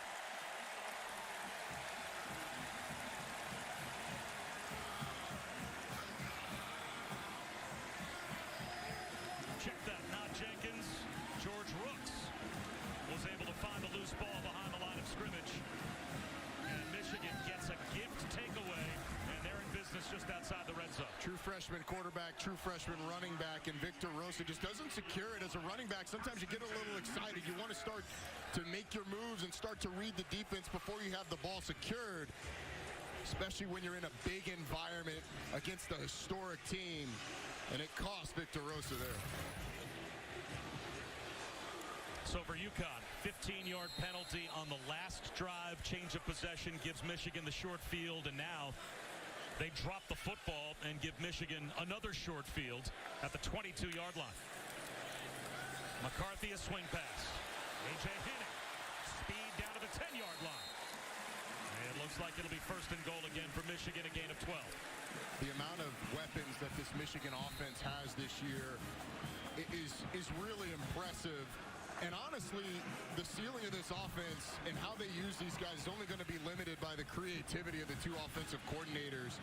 When you have a guy like A.J. Henning that's backing up Roman Wilson and Cornelius Johnson and Ronnie Bell, all who are flexible players, and they have a lot at their disposal.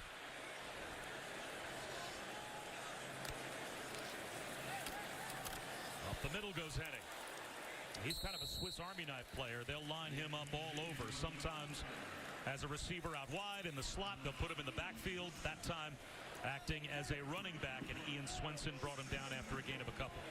There's offensive coordinator, co-offensive coordinator Matt Weiss, who also coaches the quarterbacks.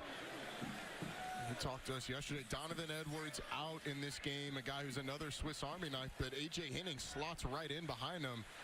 You mentioned a guy who's got a kind of running back build, good returner, very flexible piece. Play action. McCarthy off his back foot, floats one, end zone. Incomplete. Ronnie Bell thinks he made an incredible catch, staring down a cheering section behind the end zone, but the officials say no. He didn't control it. The ball hit the ground. Let's take another look. The coverage is all over Ronnie Bell. It's a heck of a throw, giving him a chance. Yeah, I agree with their ruling on the field, at least from that angle. Looks like that ball comes down, hits the ground before he has a chance to secure it. But even getting to that ball, that's impressive. It's good coverage by Trey Wortham, too. So it will be 3rd down and goal, as Ronnie Bell came that close to making a highlight reel catch. Play clock down to 2, down to 1. And McCarthy again tried to get the snap off before the play clock went to 0. Charge timeout, Michigan. But Jim Harbaugh ran down the sideline to call a timeout before a delay of game penalty.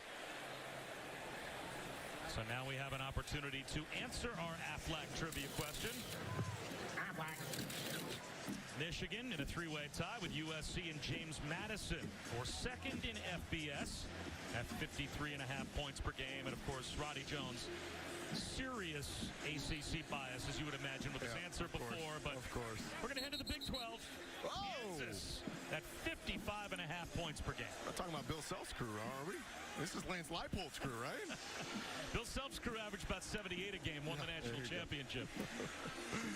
That's Kansas with a big win, going to West Virginia, getting a win up there. Lance Leipold's done an excellent job with that program. He's a guy whose name's been floated around a little bit in Big Ten circles with the Nebraska job open, but Kansas, yeah, I wouldn't have gotten that. You could have given me about 129 guesses, and I probably wouldn't have gotten it. So now 3rd down and goal. Chance for UConn to get a red zone stop as McCarthy looking end zone. Out of the pocket now. Buying some time. Fires one that's knocked down. Sagging back in coverage and in position to make the play is Chris Sheeran. And now it's 4th and goal from the 8-yard line. How about the job by the UConn defense? Michigan starts at the 22-yard line, and they'll hold to a field goal attempt. J.J. McCarthy thought about throwing the dig route. Probably wisely didn't do that. Would have been better off tucking and running and putting the ball in danger there. But the UConn defense, a couple of plays with some really good coverage, forcing Michigan to kick a field goal. And the Mizzou transfer, and the nickel safety Chris Sheeran gets the pass defensed for Jim Mora. So it is a chip shot field goal attempt that is put through by the Groza winner from last year, Jake Moody. And Michigan now has a 3-score lead with 38 seconds to go in the opening quarter. Well, Cade McNamara, of course, a quarterback last season for Jim Harbaugh's team. And they won 12 games for the first time since their national championship season. The first time since 2011, they got a win over Ohio State. They would win the Big Ten championship for the first time since 2004 and make the college football playoff with Cade McNamara starting all 14 games last season. And, you know, we talked with Matt Weiss, as you said, the new co-offensive coordinator. And he said it's really hard to have a conversation with a winning quarterback that's done nothing wrong. It's not like Cade McNamara went out there and made mistake after mistake and cost Michigan. Right. Just the eye test tells you which player in a true meritocracy deserved the job. When you're at a school like Michigan, at every position across the field, they are trying to out-recruit you and your performance. Just so happens for Cade McNamara, they found a guy in J.J. McCarthy that talent-wise just gives them a little bit more possibilities. I guess there's a difference between the guy that's very efficient, maybe a game manager, and a guy that's just a flat-out difference maker with his talent. They didn't really have the downfield passing game consistently. They didn't have the element of quarterback run as well. Both of those they have with J.J. McCarthy. Coming up this week on Sunday NFL Countdown, before the Super Bowl champion Rams look to bounce back, a one-on-one with Matthew Stafford. And Randy Moss ranks the best catches from today's college football action. It's all tomorrow when you start your Sunday with NFL Countdown at 10 a.m. Eastern on ESPN.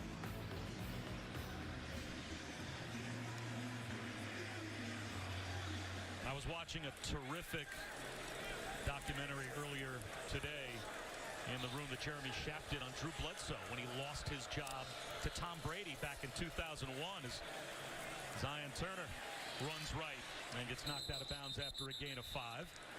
And it just drove home, I guess, the oldest theme in the world. When you are a deserving, quote-unquote, backup quarterback and you know that you're good enough to play, there's just natural feelings, I'm sure, of bitterness when you lose your job. Yeah, and Cade McNamara is a captain on this football team, so I'm sure this team was looking to see how he would react. And by all accounts, he's been a true professional about it.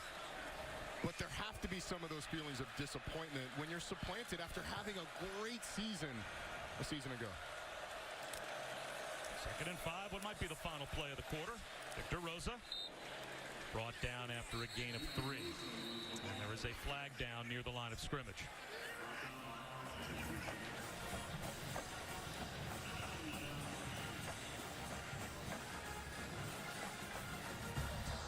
Holding offense number 62. 10-yard penalty from the previous spot. 2nd down. So another negative that UConn just can't afford as we approach the end of the first quarter. And Cade McNamara and J.J. McCarthy, at least entering today this season, McCarthy's been almost perfect. He was fantastic, albeit against lesser competition than Cade McNamara faced.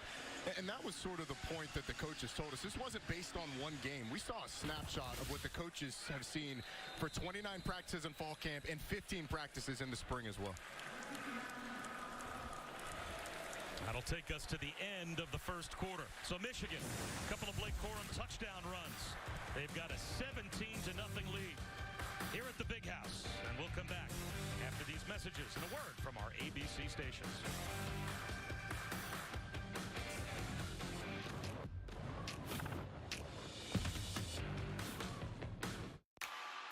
Meet Google Pixel 6a, a smarter phone for a smarter price, powered by the Google Tensor chip.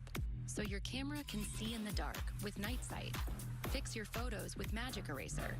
Photograph all skin tones accurately with Real Tone. And last up to 72 hours with Extreme Battery Saver. It's all you want in a phone. Google Pixel 6a. Save up to $150 on an unlocked Pixel 6a with qualified activation. Hey, you hungry? Yeah.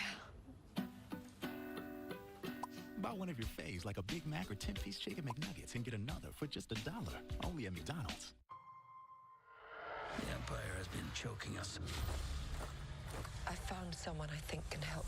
From the creators of Rogue One, Cassian Andor, comes the next Star Wars event. How do you know about me? You won't want to miss. Time has come to force their hand.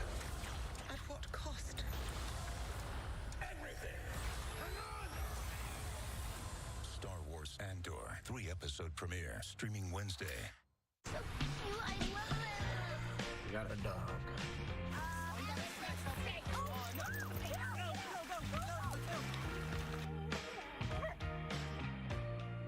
Hi. Oh, what you got there? All right, go get it. Yeah, good boy. Dibs, I got it first. When it comes to lasting relationships, we're thinking of every mile. The new Hyundai Tucson. It's your journey. Well, heard my baby sis is buying a car. You'll need my secret weapon. Gross. No. Anyway, I already used Capital One Auto Navigator. It was awesome. I found my car online and I got pre-qualified instantly. Bet your credit score went. Wasn't affected at all. Then I got my real rate monthly payment, had an amazing test drive at the dealer, and made this purchase. What? Hold on, check it. Yeah, that's pretty cool. What's in your wallet? The new Subway Series menu, the greatest sandwich roster ever assembled. For more on the new boss, here's Patrick Mahomes. Incredible. Meatballs, fresh mozzarella, and pepperoni. Oh, the meatball's out. I thought he never fumbles. The new Subway Series. What's your pick? Wednesday. Experience a Connors premiere like you've never seen or heard. If you love me, you will hit me with that canoe lamp and knock me out. The Connors, season premiere Wednesday on ABC. Welcome to Montana. once you set foot in this place, you may never want to go home again. And you might not.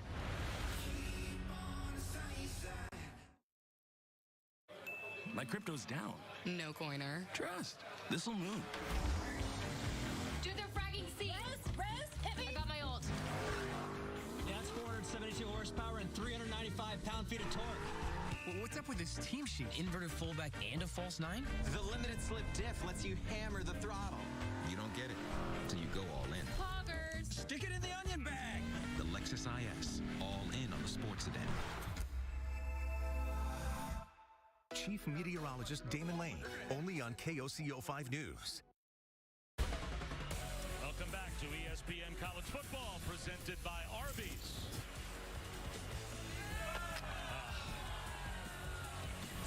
You got to be better than that. I mean, that's why you need the Georgia Tech guy out there, right? Like the guy that knows a little something about engineering to help you with Jenga. Really looks structurally stable. Victor Rosa starts off the second quarter with a gain of about 6. So it'll be 3rd down and 9. Bob Wischusen, Roddy Jones, and Chris Budden here at the Big House. Cale Millen in for a play, and now Zion Turner will come back in for 3rd down and 9 for the Huskies. Thought that was an opportunity maybe to take a shot with Cale Millen down the field. Michigan's going to key on the run every time he's in. Going empty with Zion Turner.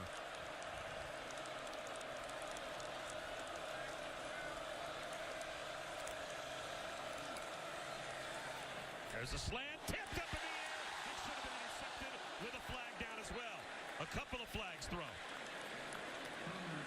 Junior Colson had a chance at a pick on the carom, but we're going to have to check the penalty marker. DJ Turner got there a little bit too early. He was eager, went through the receiver's back. Go from potential interception to likely a 1st down for UConn.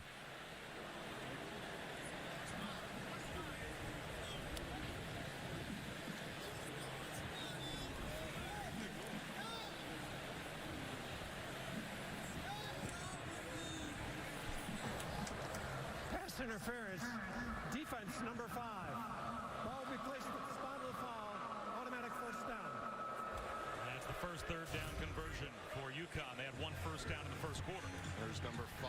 DJ Turner driving on the route. Just gets to Nigel Fitzgerald a half a beat too early. It's a good break on the football.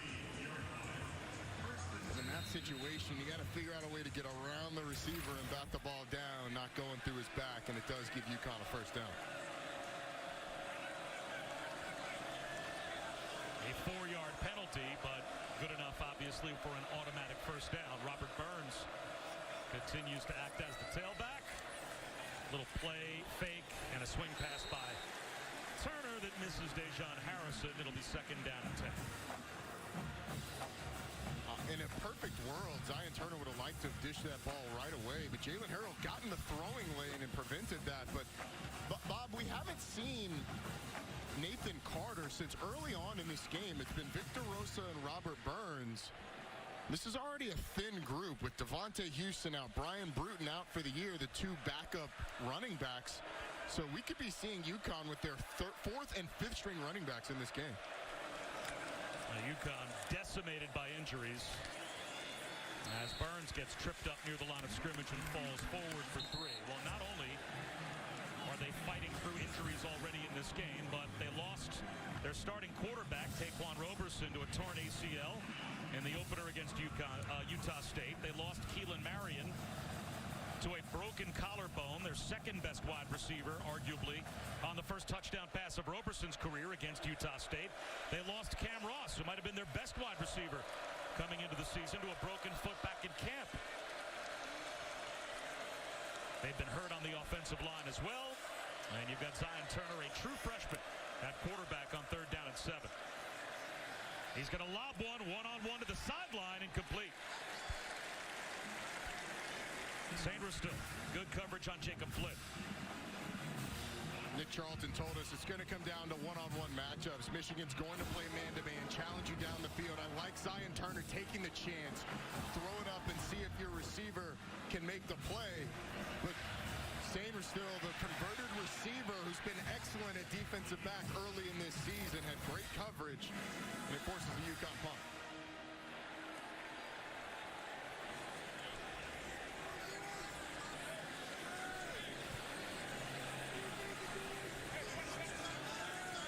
So George Carrington will kick it away once again. A.J. Henning deep to receive. Play clock goes down to 0. They get it off, and Michigan blocks the punt. It is loose at about the 39-yard line. Scooped up and running the near side. And getting bumped out of bounds. Looks like Jamon Green. Or check that.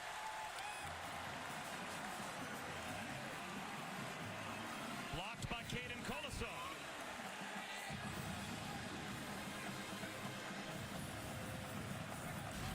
So a blocked punt, and Michigan is in plus territory again. There's Caden Colasar. They overload that gap in the punt protection, and he's able to get right through. Takes it off the punter's foot, which is exactly what you're supposed to do. And Michigan coming up with a big special teams play. Another situation, Bob, where Michigan gets great field position due to a mishap on UConn's side. Colasar blocked it, and Kalel Mullings was able to return it to the 18-yard line of UConn.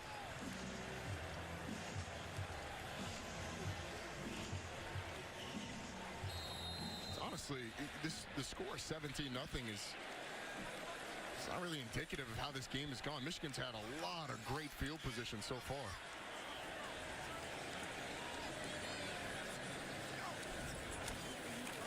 Corum down to about the 12-yard line. Yeah, kick-catch interference penalty that gave them the short field, and they would go down and score. And just a sloppy exchange with a couple of freshmen in the offensive backfield, and a fumble by Rosa gave Michigan a short field, and now a block punt gives them another short field at the 18-yard line. They start this drive, and it's 2nd down and 6 at the 12. At 4, pardon me, at the 12. Slip pass out to the edge to Ronnie Bell. And he is brought down just inside the 1-yard line, 1st and goal. Ian Swenson saved a touchdown. Defensive back covering Ronnie Bell on the motion. Just gets lost. I mean, watch him. He's got to flip his hips. Caleb Anthony come back around. Ronnie Bell's open as soon as the ball snapped. And they'll hand it off to Blake Corum up the middle for an easy touchdown. His 3rd of the first half.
A mission dedicated to your well-being with everyday banking tools and loans. All backed by 24/7 support. The kind of support that comes from being a proud partner within your community. Because when you're a member, it all starts and ends with you. Navy Federal Credit Union. Our members are the mission.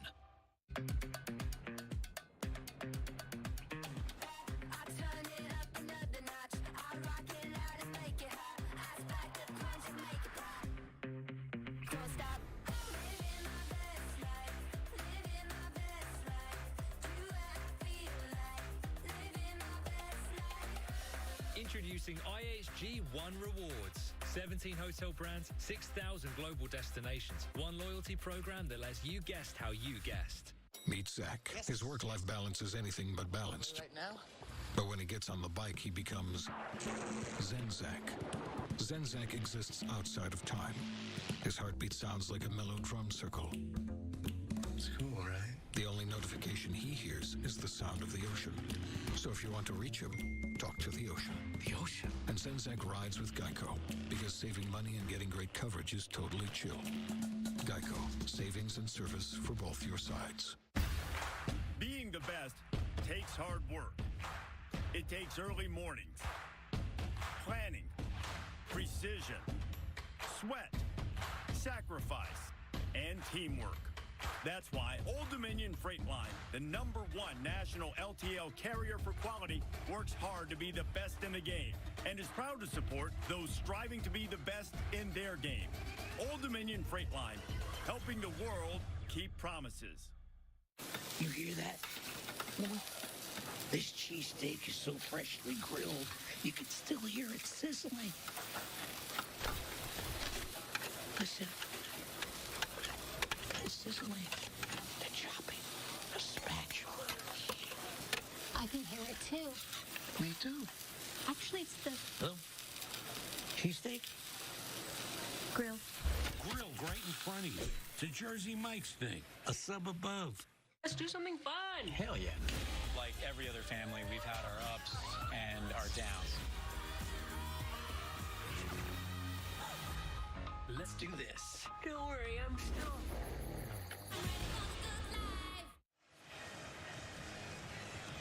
Let's take a look at the Taco Bell Live Más student section. Student sections across the country are competing to be the Live Más student section of the year all season long. That record. They've never lost to a non-conference opponent. Like they're our low end zone operator running that camera. And, all right, maybe he should get a chalupa as well, right? He's right there in the Live Más student section. He is living Más. Daughter's getting married next week. Congrats on that. But in the meantime, just make sure you watch out for the students around you if they get too rowdy. Well, he picks up the hazard pay for being down there. He's got a wedding to pay for next week. Does Mike Behrens? Seems like everything's pretty civil so far. Their Wolverines have a 24-0 lead with about 3 minutes gone by in the second quarter. Got to be pleased by that. And Moody booms another kickoff through the back of the end zone for a touchback. Let's check in with Kevin. Bob, time now for a mayhem moment brought to you by Allstate. To Syracuse Boog we go, and after a Purdue touchdown, Jason Simmons gets the loose ball. No doubt, Kevin. Right now we have a convoy going down the sideline, except 7 guys from Syracuse say, you know what, we're just going to run the run. We're not going to block anybody. Oh, He gets no! out of the 18-yard line. Right now, 6-3 over on ESPN2. Purdue with the lead. Back to you, Bob and Roddy. All right, Kevin, thanks very much. 12:08 to go in the first half, and for the first time in a while, Nathan Carter is back on the field with this UConn offense. It's a good sign for UConn. After a little bit of an absence, that he's back in the game. Again, their best player, leading rusher in the country. And he'll take the ball here, looking for room and not finding any. Wrapped up by the freshman Derek Moore. And Chris Budden, you had eyes on Nathan Carter down there. What'd you see? Yeah, working through an undisclosed injury, but he was hustling down the sidelines, doing grapevine, high knees, trying to work through something. Went up to the coaching staff and he said, I'm good to go. And then they banged on his shoulder pads.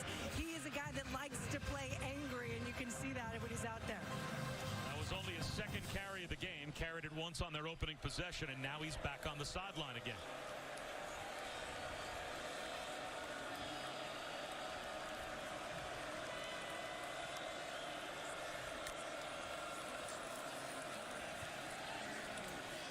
High pass for Victor Rosa. A miss from Zion Turner, and now it's 3rd down and 10.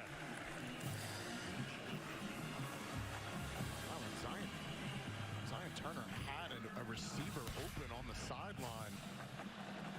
Michigan brings pressure off the edge, expecting the safety to get out there. You've got Kevin Clarius standing on the sideline all by himself.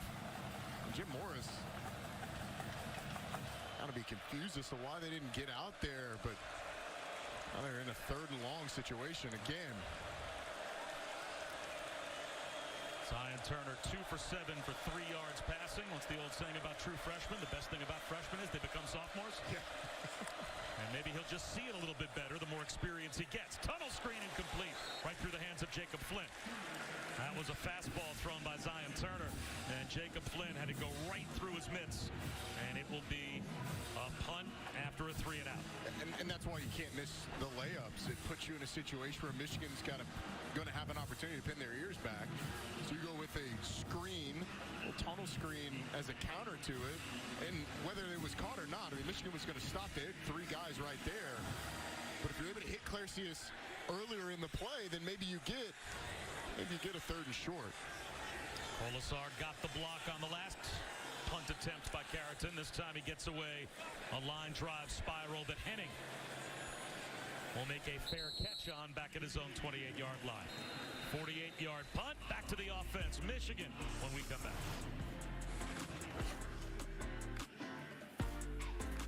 Attention foodies. With this fusion of prime rib steak, melted provolone, and other magical melty stuff, Arby's is now officially a fusion restaurant. Chef Smooch, Arby's, we have the meat. Hey, man, is that the original hoodie? Yeah, that's nice. We invented that. And his. Nice catch. And hers. And theirs.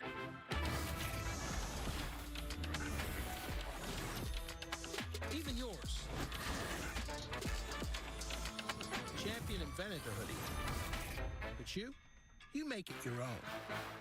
On a Fansville homecoming by Dr. Pepper. Surprise! CJ, we weren't expecting you. Hey, buddy, what are you doing here? Hey, go State. You replaced me with star quarterback Bryce Young. We could never replace you. Here's your Dr. Pepper mom. Mom? It's just a silly nickname. You came up with Dad for me. Here you go, kid. Huh? They're my family now, CJ. Next time on Fansville. Hey, brother. Get out of my room! Dr. Pepper, the one fans deserve. What if you were a major transit system with billions of passengers taking millions of trips every year? You weren't about to let any cyber attacks slow you down. So you partner with IBM to build a security architecture to keep your data, network, and applications protected. Now you can tackle threats so they don't bring you to a grinding halt. And everyone's going places, including you. Let's create cybersecurity that keeps your business on track. IBM, let's create. 2 Sonic Chop House cheeseburgers coming up. Adding the crispy onions. Spreading the Chop House aioli. Sonic Chop House cheeseburger, ready for pickup. Aflac. Seriously? Now there's a hole in your defense. Look at the size of that. Gap. Is that a goat? You talking about me? Gap. I think this goat is saying gap. Must be talking about the expenses health insurance doesn't cover. So who's talking about the money Aflac pays to help close that gap? Aflac. Gap. Aflac. Gap. It's about to go down, baby. Aflac. Get help with expenses health insurance doesn't cover. Aflac is an official sponsor of ESPN College Game Day. College football presented by Arby's on ABC is brought to you by Champion, giving women the confidence to play by their own rules. Let's go back to some college tape of our man Dan Orlovsky. Threw for over 10,700 yards in 46 games in his career with the Huskies, drafted by the Lions back in 2005, and he'll be on the call of one of our 2 games on Monday Night Football this week.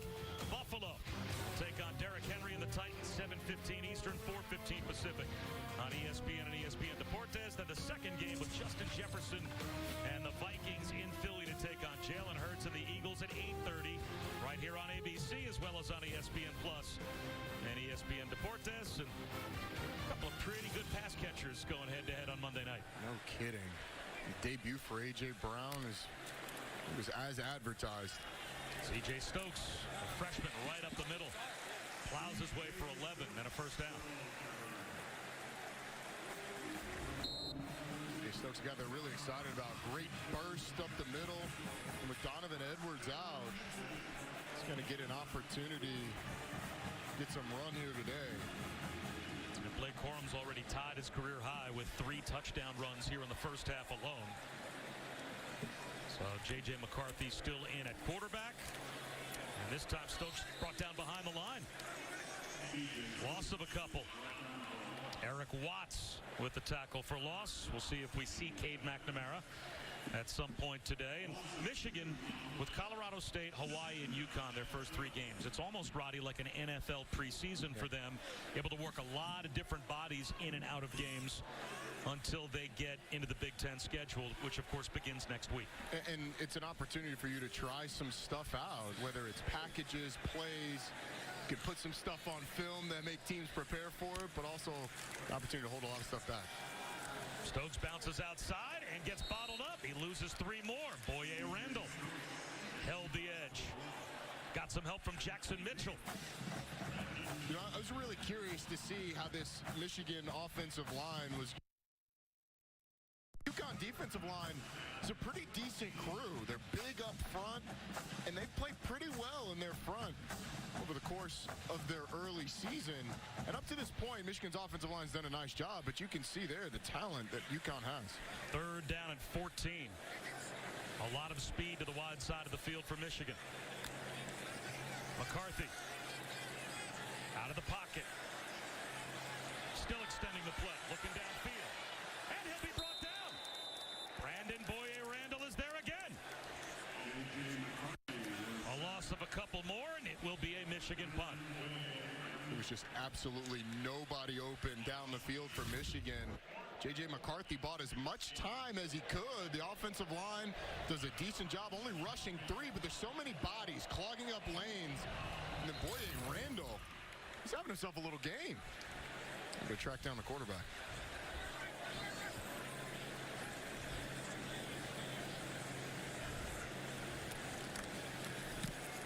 So Brad Robbins gets away a wobbly kick. Victor Rosa will let it bounce, and it will take a Michigan roll inside the 5 down at about the 4-yard line. A 63-yard punt, and we'll come back in 8 seconds. Now a look from Ram Trucks. Ram Trucks, built to serve.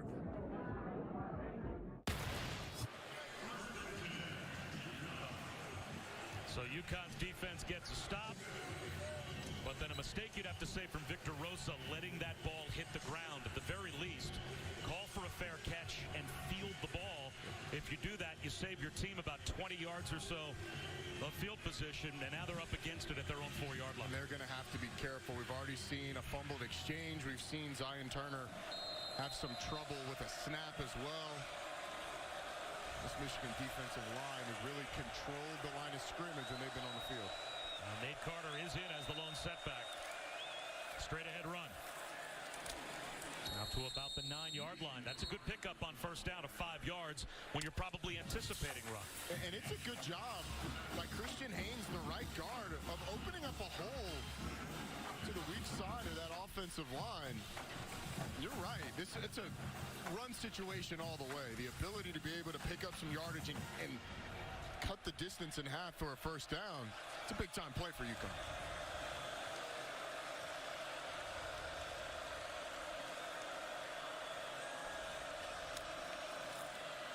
The toss this time to Carter. Out to the 12-yard line or so. They'll actually mark him down at the 11. Jalen Harrell, Junior Colson combine on the tackle to make it 3rd down and 3. I'm surprised UConn hasn't done more of that stuff today, out there on the edge, trying to get away from the middle of that Michigan defense. That's when they felt like they had a bit of an advantage. And Cale Millen, backup quarterback in the game. We've seen him twice, and it's been 2 quarterback runs. We're going to go back to that here. Well, Michigan crowds the box. They are certainly sensing a run on 3rd down and 3. They've got 10 players. And now 9 up within about 4 yards of the line of scrimmage.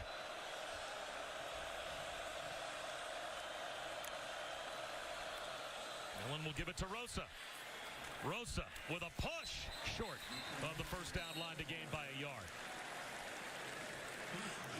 So it will be a 3 and out even after the 5-yard gain on first down. Another stop for Chris Jenkins. Jim Mora not pleased was something that he saw from his offense on that one. But Chris Jenkins, number 94 for Michigan, did a good job on the front side, not allowing any push, forcing Rosa back in, and being able to bring him down. But with Cale Millen in the game, I mean, you said it, there's just so many players around the line of scrimmage. It's going to be tough to do anything, even in short yardage. So A.J. Henning, returnable from the 39-yard line. Breaks a couple of tackles. Heading to midfield. Left speed. Breaks another tackle. Heading down the sideline. Looking for the pylon after a cutback. He's got a Michigan touchdown.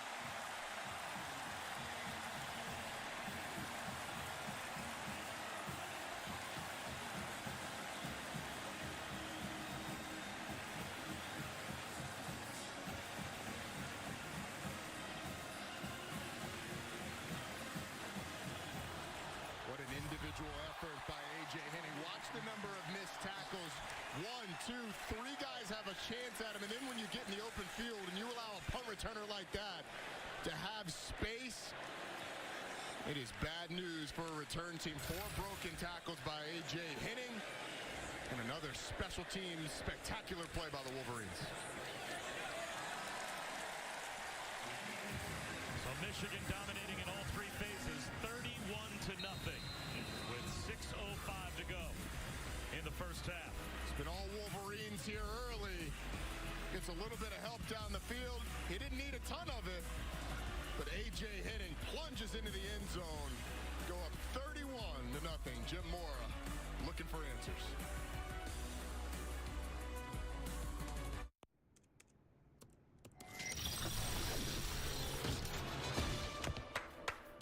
Bravo! For buying a treadmill? You use the Quicksilver card from Capital One. It's simple, with no annual fee and unlimited 1.5% cash back on every purchase everywhere. That makes you the hero of every purchase. Yeah. And heroes don't take the stairs. Is this a parachute?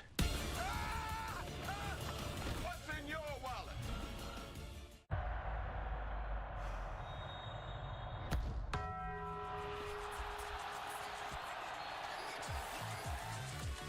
One of our cheesiest burritos is back at Taco Bell, the double steak grilled cheese burrito. The new iPhone 14 Pro. It's amazing. Yep, the camera is incredible. And you'll get our best deal. Nice. But everyone should get it. Everyone can get it. Every new customer. And every existing customer. Every iPhone. Every iPhone. Every iPhone. Every iPhone. Every iPhone. Okay, my work here is done. Everyone gets the best deal on every iPhone. It's amazing. Everyone gets AT&T's best deals on every iPhone. Get the new iPhone 14 Pro on us. Are you coming for my job? Bryce, they let you off campus. What's going on, Because you know when I was the first ever sophomore to win the high school. What's up, Bryce? Go, go, go, go, go! What's going on here? Just a little friendly competition, you know.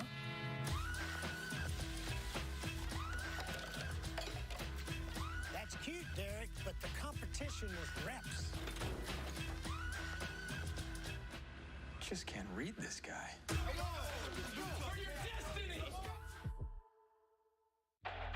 This season, Sling has the channel lineup to channel your college football. He throws a deep one to the end zone. So you can pray for the Hail Marys, catch the kick sixes, On the way. The kick is short, and it's been picked up. and when the game is on the line, you can witness every miracle. From the bowl games to the big games, stream the biggest games for less. Channel your football with Sling TV.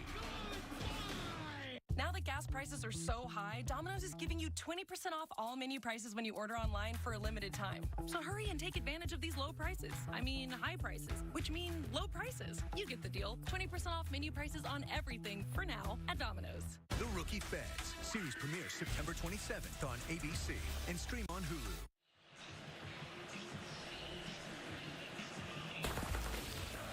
Understandable frustration for Jim Mora on the UConn sideline. And Roddy, it has to be hard to come into a game knowing you have little to no chance to win, even if you play perfectly, and to still see his team with so many self-inflicted wounds in the first half. It was going to be an uphill climb, something that Jim Mora talked to us about this week no matter what. But you just don't want to see the mistakes that are controllable, turning guys loose on a punt, on punt block. Giving up a punt return touchdown, that is the frustrating stuff. Back to Kevin Nagandi. I'm reminding our audience, ESPN Family of Networks got you covered. Plenty of action as we go to the 6 box here over on ESPNU. Cincinnati down to Miami of Ohio. Meanwhile, #1 Georgia complete control at South Carolina. Highlights of all these games coming your way at the half. Back to you, Bob and Roddy. All right, Kev, thanks very much. So Michigan opening up a 31-0 lead as A.J. Henning brings back a punt return for a touchdown, the first for Michigan since 2018 when Donovan Peoples-Jones had one against Nebraska. Back to the offense for UConn. And back to the zone read. And a little RPO for Zion Turner. He keeps it himself and picks up a couple. I set up almost a screen pass there, and Turner, a couple blockers out in front. Dale Millen trots back into the game. Zion Turner hasn't yet left the field. Aaron Turner had a big play last week. Big reception, 56-yarder on a screen pass. Dale Millen, straight quarterback run. And he lost a half yard. Chris Jenkins tripped him up.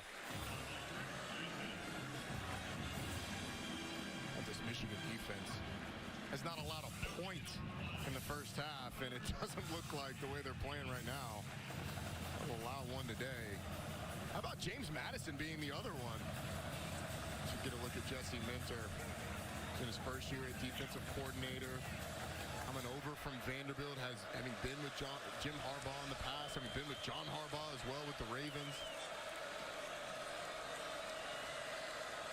Zion Turner back in to take the shotgun snap on 3rd and long. Over the middle, slant, bobbled and dropped. Got walloped.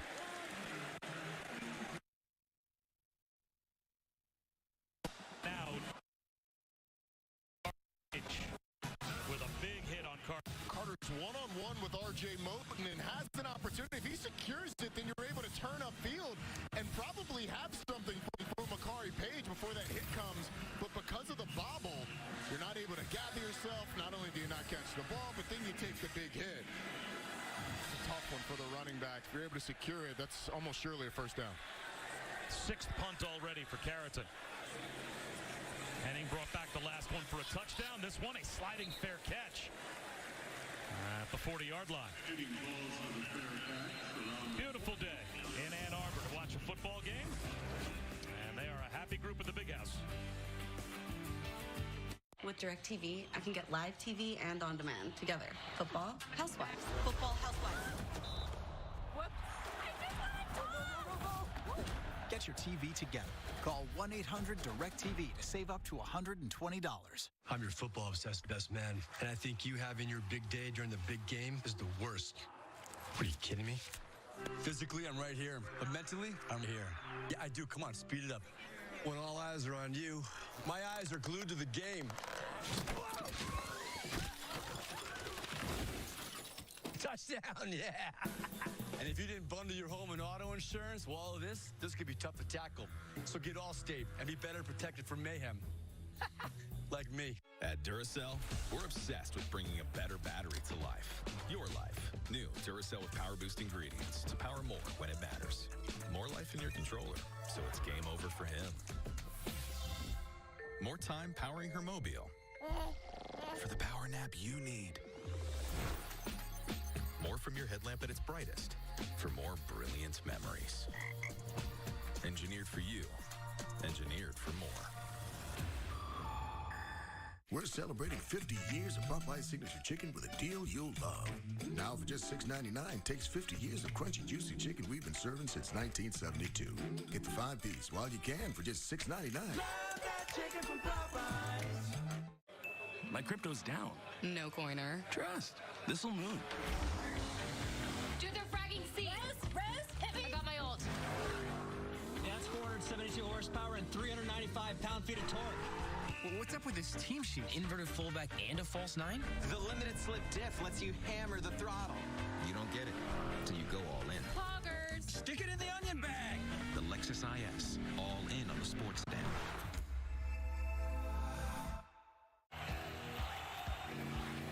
We're turning up the tailgate with a Twisted Tea drop.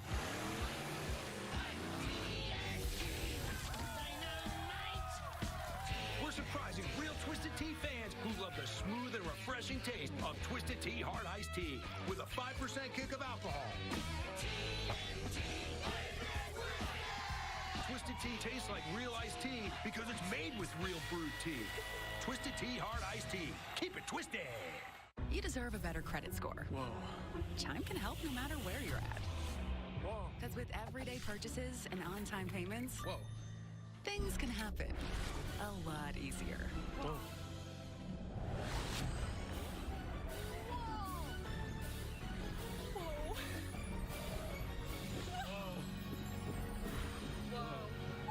Oh, you deserve some credit. Whoa. Get started at Chime.com. State Farm halftime report just minutes away. Booger and Kevin in studio, 31-0. What can you evaluate from this game? Well, the biggest thing is for the quarterback, and as the world turns in Michigan, is make sure that J.J. McCarthy move the ball around, be efficient. More importantly, don't turn the football over. He's done that today. 8 of 11, 113 yards in the air. Right now, the big house is rocking. By the way, we'll evaluate Georgia. They look really good. Highlights coming your way. Bob? All right, Kev, thanks very much. As J.J. McCarthy is still out there, and he'll throw a swing pass to a wide-open Ronnie Bell down the sideline. Bell breaking tackles. Bell down inside the 35 to the UConn 32-yard line. He picks up 27. Mentioned Ronnie Bell's game last year, one catch, 76 yards and a touchdown. He looks as good as he did then as well. UConn has a little bit of an alignment mistake. Two defenders. Michigan's got two blockers over there, so there's nobody for the ball carrier. Ronnie Bell makes him pay.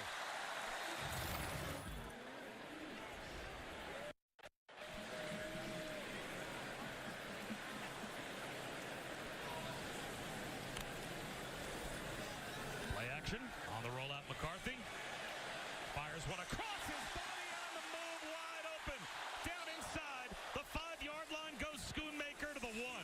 Boy, there is the special ability of McCarthy to make plays on the move. We hadn't seen it yet this game, but he has to get around the defender, so you see the burst. And after that burst, the difficulty, the level of difficulty that it is to throw back across your body accurately to your tight end so that he can do something with it, get down the field. You knew we'd see it at some point. Kind of been hidden so far, but you mentioned it. That's the talent that J.J. McCarthy brings. Dominant first half, as you would expect for Michigan. As Corum is the I-back looking potentially for his 4th rushing touchdown of the first half, and he has got it.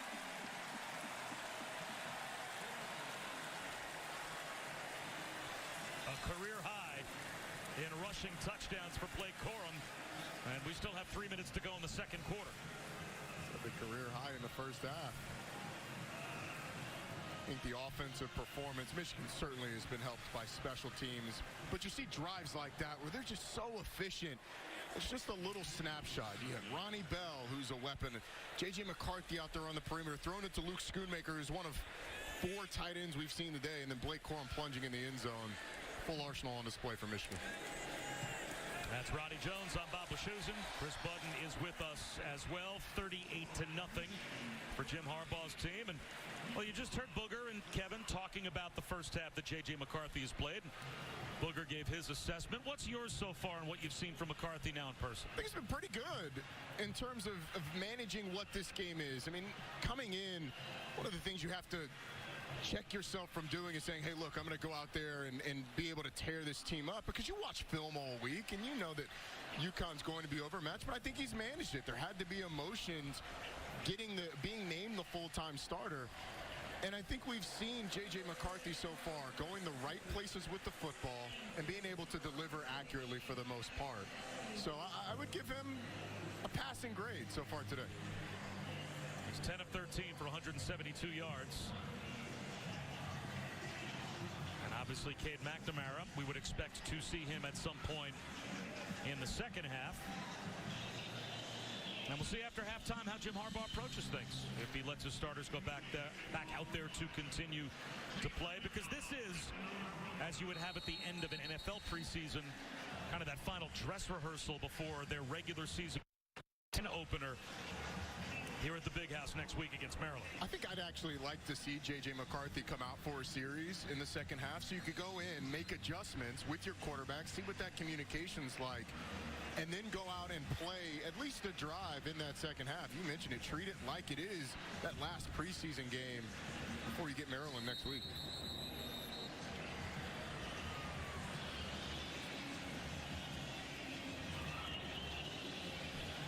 We'll say Michigan had a luxury that not a lot of teams in the country have. Having 3 opponents that are overmatched per metrics. It was the easiest non-conference schedule in the country, so you're able to treat it a little differently than you would otherwise. A line drive kick from Moody. Takes a hop through the back of the end zone down to Chris. When I talked to McCarthy yesterday, he was extremely appreciative of the year to develop sitting behind Cade McNamara. He said one of the biggest things I've learned is I have to be a more assertive vocal leader. It's not in my nature. I'm a guy that, hey, if you need me, you come talk to me, but I'm not the guy that's going to get in your face, and that's a lot of the reason why Cade McNamara was named a captain, is that ability to be able to lead vocally, which JJ says he still needs to work on. And the developmental year has helped quarterbacks across the country. I mean, think about it. Bryce Young had a developmental year sitting behind Mac Jones. You had C.J. Stroud get a year to sit there and learn from a guy who's done it in college. Under pressure, heaving one to the sideline is Zion Turner. He looked up and Mike Sainristil was right in his grill. It'll be second down and 10. I have to say, look, I'm the radio broadcaster for the Jets. So I have seen a lot of what we're seeing Zion Turner go through right here with Jet quarterbacks. But it's amazing that that developmental year is now more common in college football than it is in the NFL. Yeah. I mean, there's such pressure in the National Football League when you draft a quarterback in the first round, particularly high in the first round, to put that rookie right on the field right away. And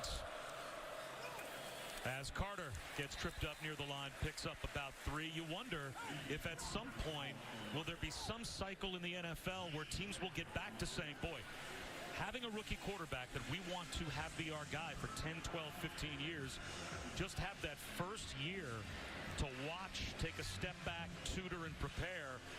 You know, maybe that would benefit guys. I think it absolutely would. Think of all the things that a college freshman or an NFL rookie are adjusting to off the field. You're living in a new place. You're having to figure out what your routine's going to be. And then on the field, it's a step up in competition and preparation. Turner scrambling on third down. Has some room to run. He's going to tuck it under, and he will pick up the first down and more. And gets bumped out of bounds at UConn's own 42-yard line. 14-yard scramble on third down for Zion Turner. Michigan's pass rush not able to get home with 4. You saw Mike Morris coming through late. But Zion Turner able to break the pocket, pick up the first down. And with this Michigan defense, that's really going to be the question going forward. How do you replace Aiden Hutchinson and David Ajabo? How do you get pressure on the quarterback? Who's going to be the guy to step up? And I think it's going to be more of a collective effort than it was last year. There's Mike Morris, and if there's one guy that looks like he might be ready to take that role for Michigan, it's probably him. And he is bringing in pressure here. But Turner gets out of the pocket, dodging tacklers, and slides after a gain of 2. It's a pretty good job by Zion Turner of stepping up in the pocket, letting Mike Morris get past. You're going to see Mike Morris on the right side of your screen. It's a nice job with the burst. Can't quite bend the edge enough to be able to get to Zion Turner. But you said it. I mean, Morris looks the part. And in run support, he's been excellent. Big question still to answer is in Big Ten play, you're going to be able to get pressure against that level tackle. Second down and 8. They'll run it right up the middle with Carter. He's got a first down. You've got 1:03 to go in the first half. UConn has all 3 timeouts. They've let a lot of time bleed off the clock. Maybe just trying to get to the locker room.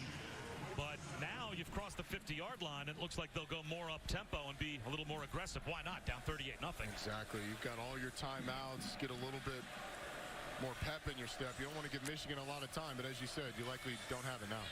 Turner, back shoulder to the sideline. Incomplete. Hoping for Jacob Flynn. So that'll stop the clock with 42 seconds to go in the half. DJ Turner, pretty good coverage. Was their most experienced player in terms of snaps last year there at corner. It was good coverage. But Flynn had a chance at it coming back to the football. But DJ Turner's a guy that they feel like is an NFL-level corner. We were told by the coaches he's the fastest guy on the team. You can see the coverage skills there. Zion Turner has missed on his last 8 pass attempts and now a false start. This was the first time in the game that UConn has crossed the 50-yard line, and now that 5-yard penalty is going to put them back on their side of the 50. False start. Offense number 62. 5-yard penalty. Second down. So Noel Ofordi-Diadu costs them 5. Second down at 15. I think it's unfair for them to single out guys like that when the entire line moves. Just call it on all of them. Or the center who didn't snap the ball.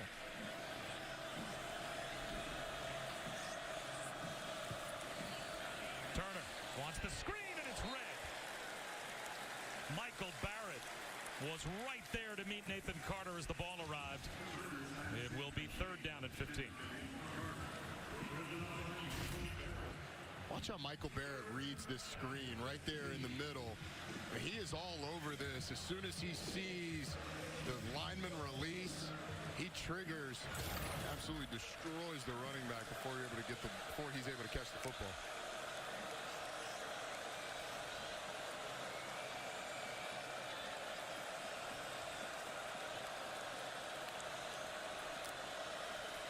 Four-man rush on 3rd and 15. There's the check down. Carter's got it. Brought down inbounds at the 43-yard line. And let's see if either team spends a timeout here. And the clock is stopped with 28 seconds to go. It'll be a timeout for UConn as they spend their first. And they're going to go for it, obviously, on 4th down at 6. Coming up, 6 Eastern, 3 Pacific over on ESPN. LSU hosting Mississippi State. A continuous day of SEC football on ESPN. The nightcap, Miami and Texas A&M in College Station. Both games available on the ESPN app as well.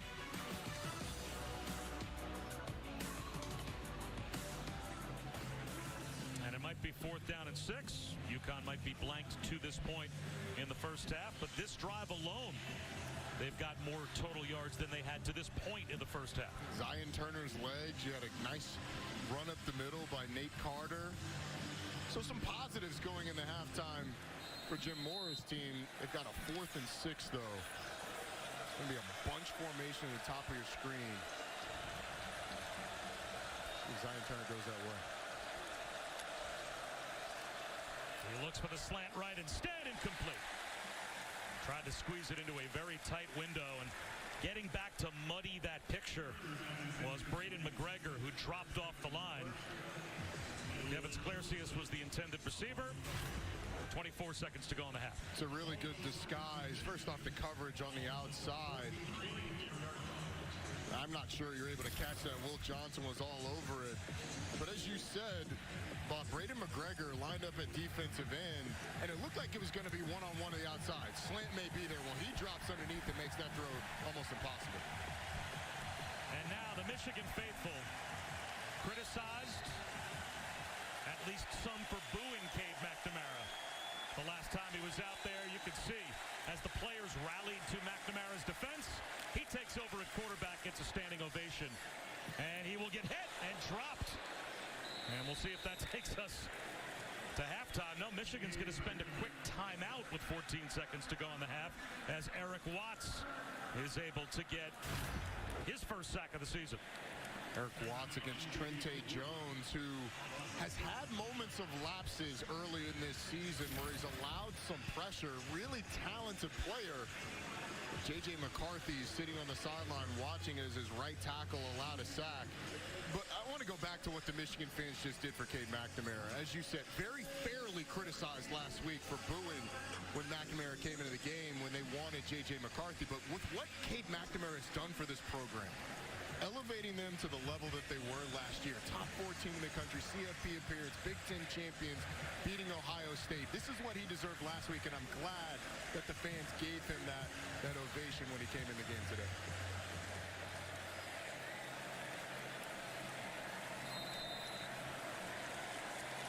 They put a couple of extra seconds back up on the clock. 2nd and 15 with 16 seconds to go before halftime. It's a UConn blitz, picked up. McNamara, long throw to the sideline. To pull it in is Ronnie Bell. An 18-yard gain. They rule them out of bounds. If so, either way, they're going to be able to get another playoff. And McNamara will spike it with 3 seconds to go in the first half. It's a good throw by McNamara, deep out, kind of floating away from it, too. A great catch by Ronnie Bell. 2 plays in, and Cade McNamara's taking 2 big hits. But standing in there and wisely getting up to the line of scrimmage. Clock stops on a first down, spiking it and giving a chance for a long field goal. You've got the Groza Award winner from last season, best kicker in America.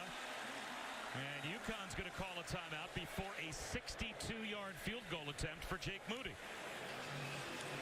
His career long's 52 as he tied it against Washington last year. So this by 10 yards would be his career long. Get a look at Jay Harbaugh, the son of Jim, special teams coordinator.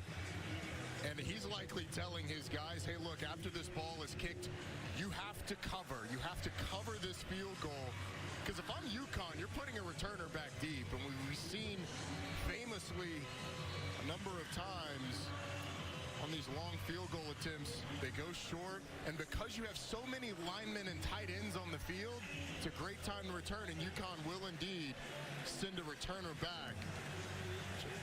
Jay Harbaugh likely reminding his crew, you have to cover. And for what that means for those linemen is as soon as the ball is kicked, Holder yells away, away, away, and they spread out, trying to get down and cover. So this would be an all-time Michigan record for longest field goal made if Moody's able to knock it through, but Rosa is under the goalposts to see if he comes up short. And this is going to be returnable. He will come up short. Rosa's going to run it out. Rosa to the 20-yard line and knocked out of bounds. So it won't be a kick 6, but it will be a 38-0 Michigan lead at halftime. When we come back, Kevin Nagandi and Booger McFarland, they'll have the State Farm halftime report for you after these messages and a word from our ABC stations. If you know, you know. Crispy corners, sauce on top. If you know, you know. Detroit style is back at Pizza Hut, just $12.99. You are trouble. No one out pizzas the Hut. Send no blitz. Send no blitz. Back in the days when I was young, I'm not a kid anymore. Start playing and never stop playing. You get the most from the game when you're having fun. Meet Google Pixel 6a, the smarter phone that can see in the dark with Night Sight, fix your photos with Magic Eraser, and photograph all skin tones accurately with Real Tone. Google Pixel 6a. Save up to $150 on an unlocked Pixel 6a with qualified activation. Hey, Mom. Hey, honey. What's all this? I had McDonald's money. Oh. Buy one of your faves like a quarter pounder with cheese or 10-piece chicken McNuggets and get another for just $1 only at McDonald's. UConn Huskies. Symbol of might to the foe. Fight, fight, Connecticut. It's victory. Let's go. The singers change, but the song remains the same. Excellence, pride, diversity. At UConn, it's what we fight for every day.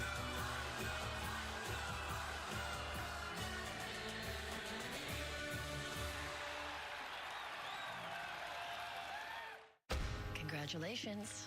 You're here. Are you back? Heard about the new class.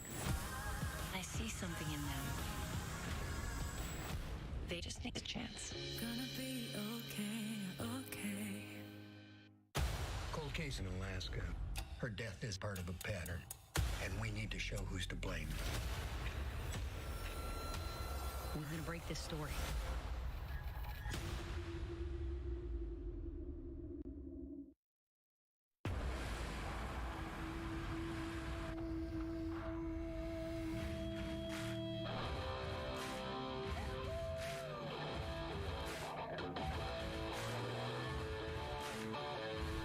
The new GMC Sierra.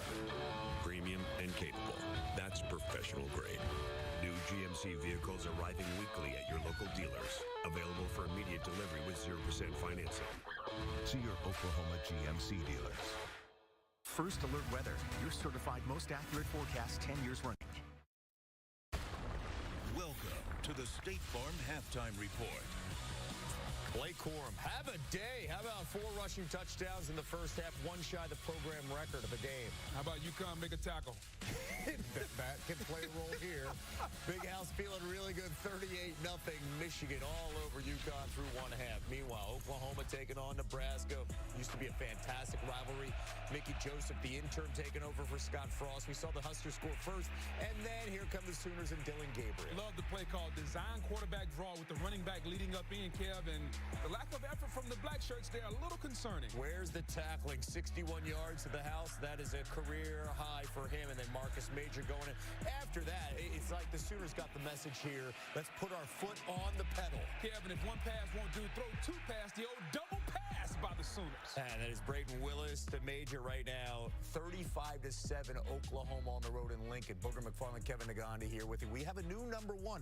I know Alabama won last week, but is Georgia moving up and supplanting the Crimson Tide there? And there's a good reason why, because this defense has been outstanding, and also Stetson Bennett has looked really good to start this season at South Carolina. What did you see, Boog? Yeah, very confident, Kevin. When you have a tight end as athletic as Blake Bowers, little tight end reverse there. Oh, Brock feeling really good. Spencer Rattler, the Georgia defense, they've given up 3 points in 2.5 games, Boog. Without a doubt. And then on 4th down, going for it there, and you got Kirby Smart, the head coach, fired up, saying, let's go the other way. Meanwhile, back to Bowers. This is what he can do. The tight end's got phenomenal hands. 6'5", Kev. You just throw it up and allow him to go over. And what we call high point that football. Watch his fingertips. That's what 6'5" will do. It's a game of inches. Dogs in control in this one. That game on ESPN. Meanwhile, number 9, Kentucky. First time in the top 10 since 2007. Will Levis doing it all. First with his legs. He found a touchdown, and then this would set up another one. This is why he's a top candidate in the NFL draft. When the play goes wrong, he can make you right. Mel Kiper has him 4th when it comes to QBs in that draft class. A fantastic one. He finds Dane Key right there. I mentioned Levis, 3 total touchdowns. They're in control right now against Youngstown State. 21-0 at the break. Number 17, Baylor, coming off that tough loss to BYU, taking on Texas Tech. Texas State, we're seeing the ground game here for the Bears. But that's what Baylor wants to be. They want to be a physical team under head coach Dave Aranda, run the football, pound it down the throat, control the line of scrimmage. And when they do that, they're playing Baylor football. All right, Richard Reese with the score, then Craig Williams right now 21-7 at the break. We highlighted a little bit of this Purdue-Syracuse game. 45 seconds left. Syracuse and Purdue in the red zone, and Devin Maccabee, 15 yards for the score to take a 6-3 lead, and then attempting the extra point. Special teams. And again, the Cuse, they have a chance here. They have a convoy, Kevin. Some guys are just running to run. There's 7 orange jerseys. Block one person, just anybody. Don't just run to run. He's going to... No. Jason Simmons falls short. More special teams issues. This time, Purdue, can they get the response? Your favorite term? Just put it through the pipes, Kevin. Just put it through. 9-3 right now, Purdue. Meanwhile, Indiana in action. And taking on Western Kentucky, Austin Reed, Dawood Davis, 44 yards. He was wide open. Reed has a pair of touchdowns. Western Kentucky right now up 17-10. Western Kentucky 2-0 start, taking on the Hoosiers, who are also 2-0. Northwestern tied up against Southern Illinois at home right now, 14 apiece. Anything to say about what you're seeing for Michigan? Run the clock in the second half. Run the clock. Hey, no one getting hurt. J.J. McCarthy, clean sheet so far. Wolverines in control.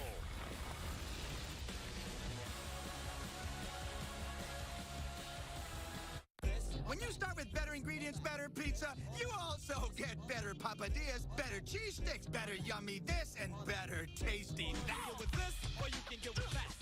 Get any two or more for just $6.99 each. That's Papa John's. If you don't repaint every now and then, it's like the old you is still hanging around. I'm listening to music. So today, let's paint with Behr, America's most trusted paint brand, and make your home yours. Behr, exclusively at the Home Depot.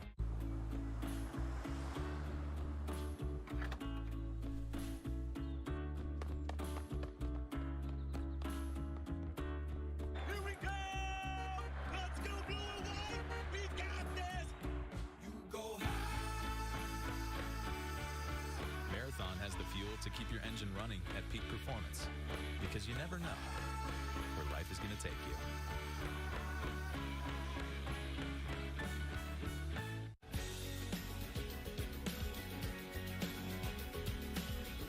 Discover is accepted at 99% of places in the U.S.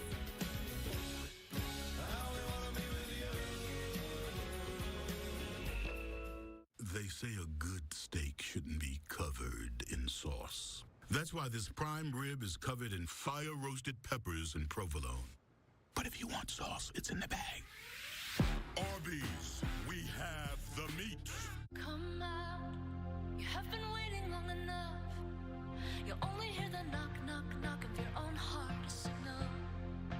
And this is all we need. This is the day. No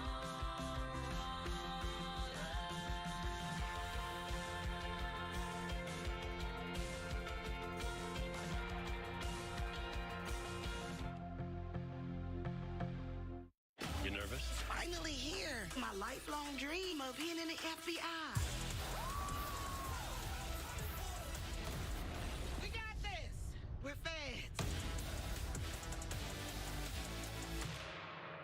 Everyone is ready for Monday Night Football on ABC. Dalvin and the Vikings are cooking. Jalen Hurts and the Eagles have expectations flying. Vikings, Eagles, exclusively on ABC.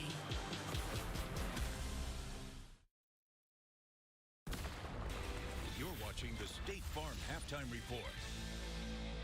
Logan, Kevin, back with you. Have you ever had in college an 11 a.m. kick? Yeah, Kev, that's early. It's in the old Raycom Sports Network. Oh, we're seeing that on the ACC network here. Virginia Tech taking on Wofford. Jalen Holston there up the middle. And they're up early on. Tech feeling good. 14-0. And then Grant Wells, former Marshall quarterback, to former Temple wide receiver Jaden Blue. That's the touchdown there. It's 27-7. Think about that 11 a.m. kick. That means pregame meals at 6 a.m. Really? Exactly. Really? You're having pasta at 6 a.m.? Something. Oh, man. Abilene Christian taking on Mizzou, and special teams here. Luther Burden III for the return, and he has plenty of real estate down the right sideline, and then there's that convoy boog. They call that sideline return. No matter where you catch it, you're going to return it to the home sideline, execute it perfectly. 78 yards untouched, 7-0 Mizzou. What do you think of Mizzou's helmets? You like that? I was going to ask you that. It's different. Yeah, it pops. Brady Cook, speaking of popping, my goodness, wide open is Dominic Lovett for the score. 79 yards. Again, two big plays. That's the storyline on the SEC Network. Mizzou up 17-3. Cincinnati taking on Miami of Ohio. And early on, they were down 10-0 to Miami of Ohio, but then Corey Kiner and the Bearcats, Ben Bryant and Nick Martiner. Nice.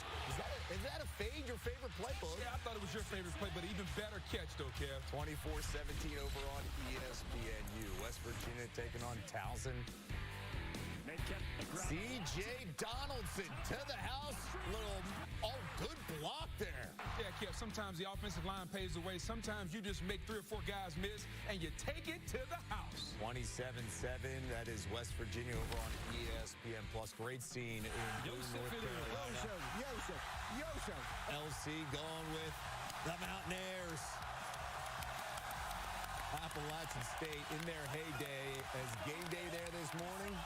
I don't think there was much suspense in the end. No, there was not. There was not. Appalachian State, you know, it's all bulletin board material for Troy. That game on ESPN Plus 3:30 Eastern Time. Another game that stands out here, Boog? Oh, how about the one at 9 p.m.?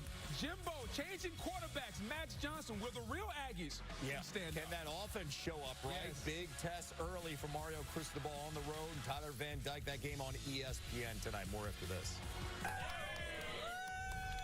This halftime report is presented by State Farm. Like a good neighbor, State Farm is there. It's the all-new Subway Series menu. 12 irresistible new subs. The most epic sandwich roster ever created. It's Subway's biggest refresh yet.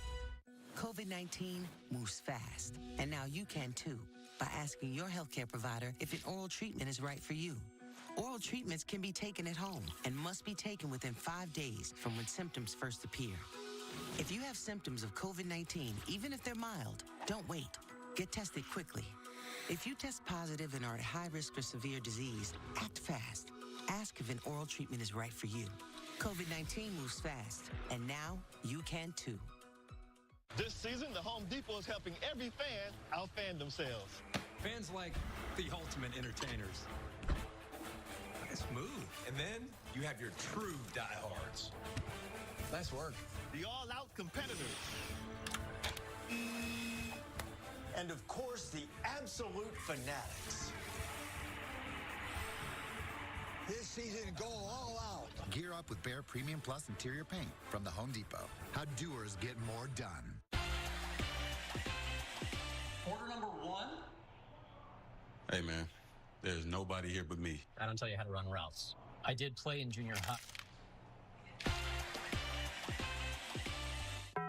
I'll get that.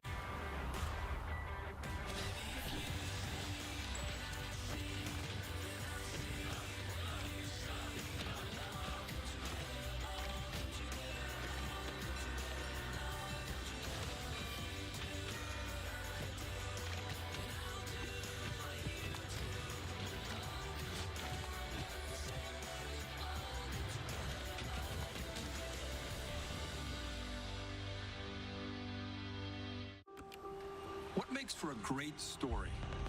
A great story has magic, power, and every once in a while, it has miracles. It needs an opening that sucks you in, and a mind-blowing ending that has you hanging on every snap. That's what makes for a great story. And as luck would have it, that's our story.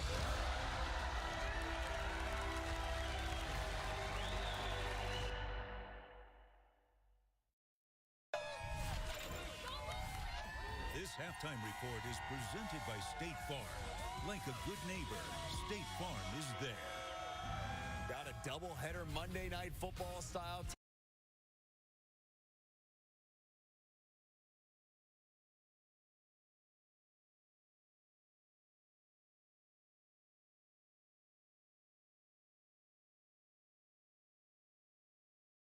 Bit in the Eagles. Justin Jefferson coming back, baby. Oh, what are we we'll going to see do? how that plays out with that defense. Again, 7:15 the first kick, Titans-Bills, and then the second game on ABC, 8:30 Eastern. Eagles, Vikings, Philly will be rocking. Updating you. SEC Network having the Kentucky Youngstown State game, and Cavassier smoke. One of the greatest names in college football. No doubt. Cavassier. That's the Cavassier. Yeah, right now, Kentucky in complete control, 28-0 against Youngstown State. Levis starring with 3 total touchdowns. Your halftime is over. Second half after this.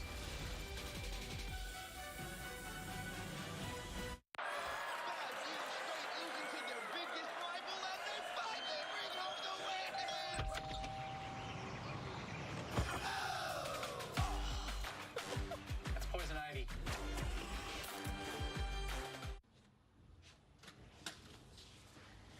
Hey, you hungry?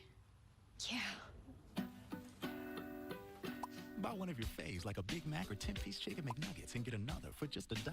Only at McDonald's. Shine your light.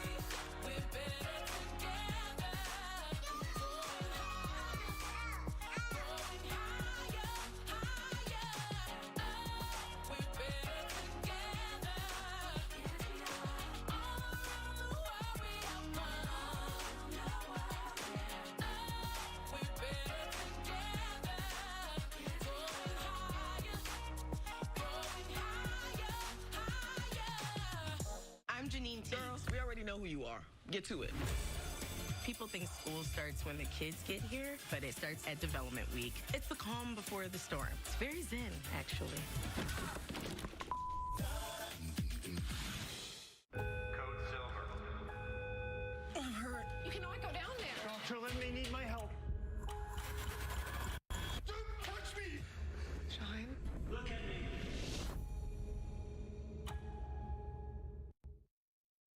When I think of Damon, I think dedication. He's extremely dedicated as a chief meteorologist. If there is a life-threatening situation, he'll be the first on to tell you, he'll be the last off. 4 in the morning, a storm wakes me up. I turn on the TV. Damon is on television.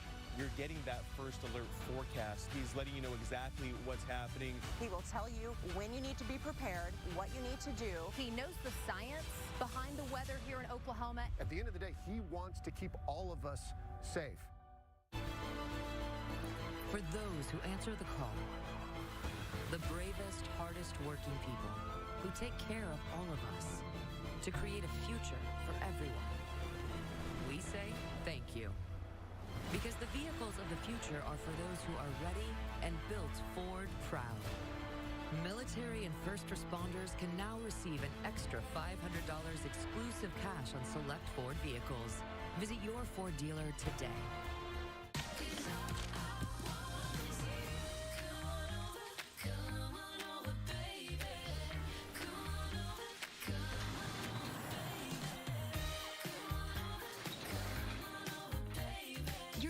Just got a whole lot cooler with Kroger's refrigerated trucks. Our friendly delivery pros are now bringing fresh groceries at great prices to your area. Order online and we'll bring it fresh every time. Kroger, fresh for everyone. KOCO 5 News at 4, weekdays with Zach, Abigail, and Damon. Welcome back to ESPN College Football presented by Arby's. We're in Michigan, and this is the Big Ten on ABC. Just about set for the start of the third quarter, and it's all Michigan, 38-0, as they dominate the first half against UConn. And the 1-2 punch of J.J. McCarthy and Blake Corum doing work in the first half. McCarthy looks like he's probably done for the day, 10 of 13, 172 yards, certainly making plays on the run, and showing why Jim Harbaugh made him the starting quarterback. And then Blake Corum, 4 rushing touchdowns in the first half, his career high.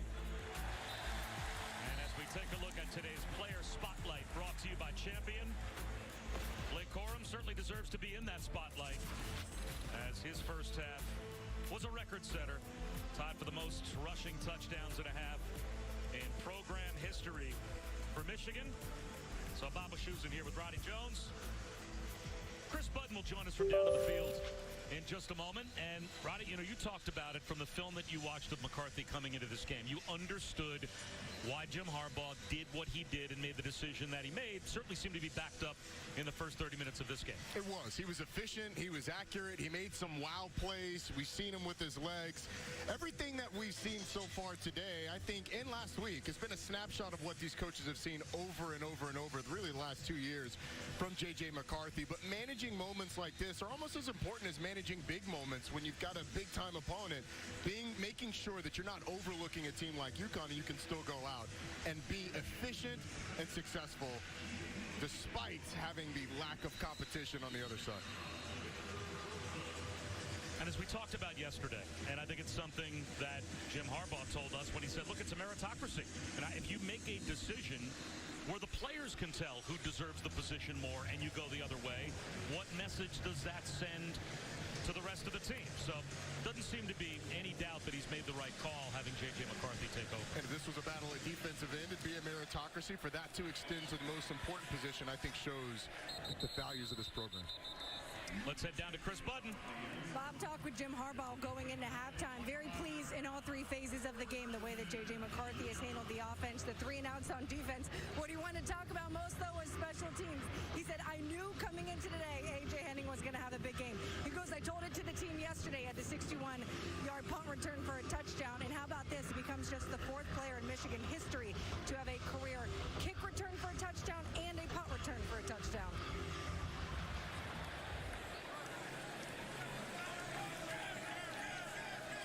Well, UConn will start with the football after putting up only 64 yards of total offense in the first half. And Nathan Carter is fighting through some type of an injury as Zion Turner on a keeper gets down the sideline. And he gets across the 40, out to the 43-yard line, picks up 19 yards. Depth at quarterback probably affects this some, but we haven't seen enough of that today. Zion Turner's running ability, Michigan keyed on the running back. Zion Turner pulls it or gets around the corner for a big gain. One of the best plays of the day. That's the longest play from scrimmage offensively for UConn. A toss to Victor Rosa, the freshman. Finds a cutback lane, gets across midfield. He's got 8 more. What can still be accomplished in this game for UConn? I think establishing, number one, fight. I mean, it has to be ingrained in your program that you're going to fight for 4 quarters, especially early on in Jim Mora's tenure. Establishing that no matter what the scoreboard says, you're going to continue to fight. But 2, when you're going to get the opportunity to continue to get reps, and if they're going to win this year, that offensive line has to be a big part of it. 2 good runs early on. Rosa again, short of the first down. It'll be 3rd down and 1. The other thing, Bob, is scenarios, 3rd and short execution. How does your operation work? How does your quarterback manage it? Decision making. Because you have a true freshman quarterback. Every single rep is crucial for his development. And so not taking these types of situations as, hey, we're down big in the big house, taking it as, hey, let's treat it like it's 0-0, and we're going to go out and execute. And it doesn't get much easier for UConn and Nick Charlton calling plays next week as they'll go on the road to NC State. Flags down at the snap of this play.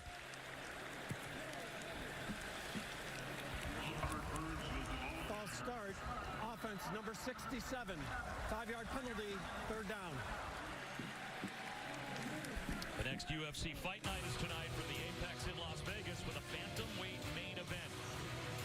14-4. Corey Sandhagen will square off against 24-year-old rising star Song Yadong. The prelims start at 4 Eastern, 1 Pacific, followed by the main card at 7 Eastern, 4 Pacific on ESPN+. To get it, go to ESPNplus.com or download the ESPN app. So now it's 3rd down and 6 after the penalty. Another handoff to Rosa up the middle, and he's got the first down. Right into the heart of the Michigan defense. He got 7. It's a good push by that UConn offensive line. Mazzie Smith there in the middle kind of slips on the backside to create a big hole. UConn's starting to build something in the second half. There's just still a bunch of starters out for Michigan, so it's not like they've had wholesale changes on the defense. That type of momentum is something that you can build off of and show your team. And Michigan just trying to get lined up on defense here. And Rosa takes advantage. And this is the deepest that UConn's been able to move the ball so far today. It's the first time they're inside Michigan's 43-yard line. And some of this stuff's going to frustrate Jim Harbaugh, not getting the call in early enough. Michigan's a defensive line where they like to send certain players to the strength of the formation, certain players to the weakness, and Jesse Minter, first-year defensive coordinator here at Michigan, be frustrated with that sequence. And there's big number 58, Mazzie Smith. He's the only returning defender to start every game last year for Michigan. And, of course, they lose that big 1-2 punch. And now the reverse is a fumble in the backfield. And Dejon Harrison, the messed-up exchange with Victor Rosa. Harrison has to cover it up. It's a loss of 10. Victor Rosa, one of the backups at running backs. You just wonder how many times has he repped this? Is this something, a package that's in there for him? Looked like the timing off on that one. I think they'd have had some room on the other side if they'd have been able to link up, but frustrating play after some good momentum early in the drive. And it's Victor Rosa, the true freshman, still in at running back. Again, it has been piecemeal work for Nate Carter in today's game as he was dinged in the first half with an undisclosed injury. Here's a shot down the sideline for Zion Turner. Incomplete. Tried to squeeze it into Clercius. DJ Turner again forced Clercius right up against the sideline. Michigan showed man-to-man coverage early. DJ Turner does a nice job of just edging the receiver towards the sideline. You know, in practice, they paint these red lines on the field that are about 5 yards from the sideline. You're taught to hold the red line, press back into that defensive back. DJ Turner eliminates the window to throw the ball by pressing him out towards the sideline. So Carrington to punt for the 7th time. He's had one blocked and one returned for a touchdown, and that one was almost blocked. Takes a sideways hop and will roll down just inside the Michigan 18-yard line. Nice day to sit outside in Ann Arbor near the Cube.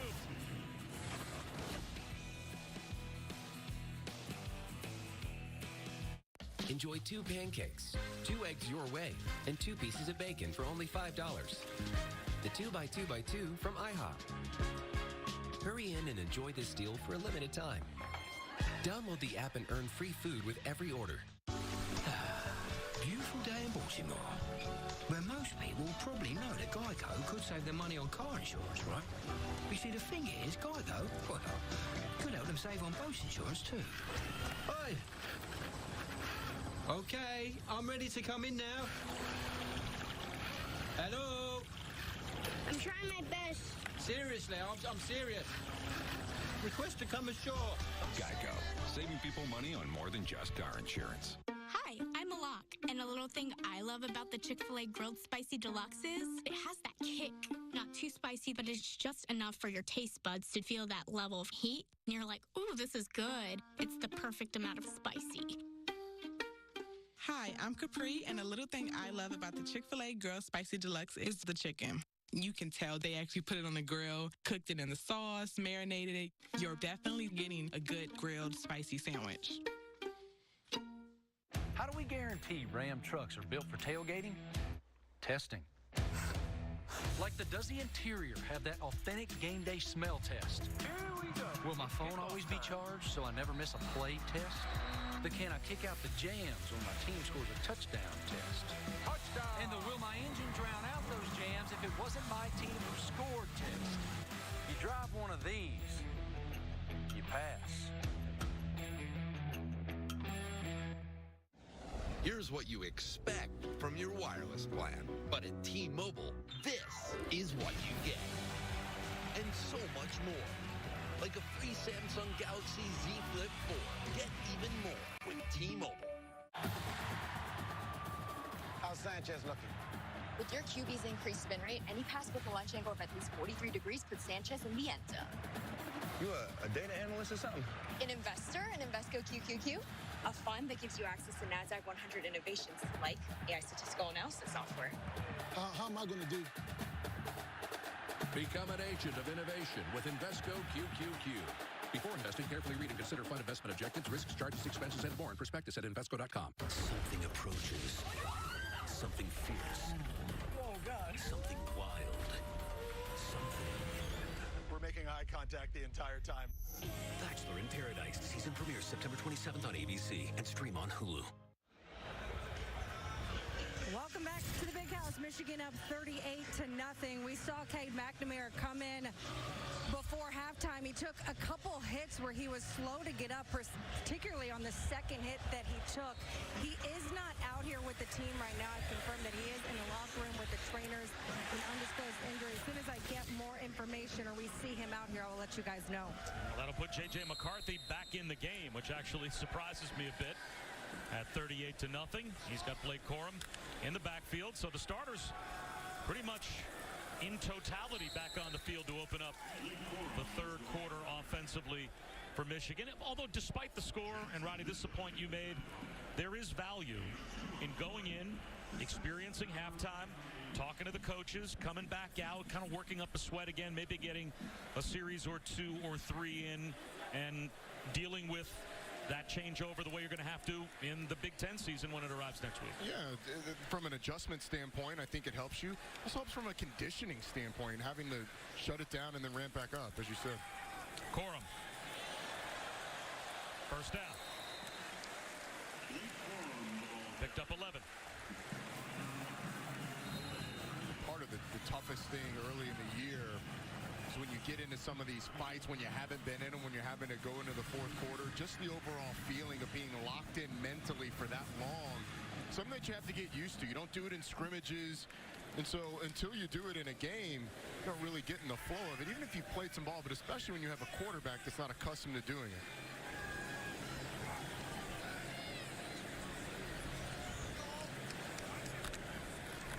This time McNamara gives it to C.J. Stokes. And he gets a yard. The 31-yard line, another tackle for Jackson Mitchell. Jackson Mitchell, talk about a tough kid playing with a screw in his navicular bone, which I believe is in his foot. He was actually, according to the coaches, told by some doctors might not be the best idea to play, but he said, no way. I am the heart and soul guy of this defense. He braces it every week and plays just about every defensive snap. He's the heart of this crew. When you have a leader that's willing to put his body on the line like that, it really inspires the whole defense, and he's played well this year.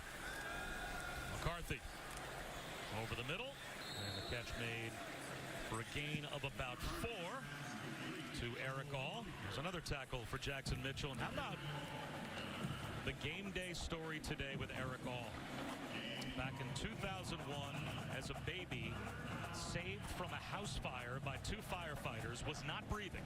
They basically said he was dead when they pulled him as a baby out of the house fire, but he was revived, and the firefighter that saved him, named Tom Broyles, met him this year for the first time since then. They were reunited. An incredible story, and a guy who is going to play at the next level. He's one of the best tight ends in the country.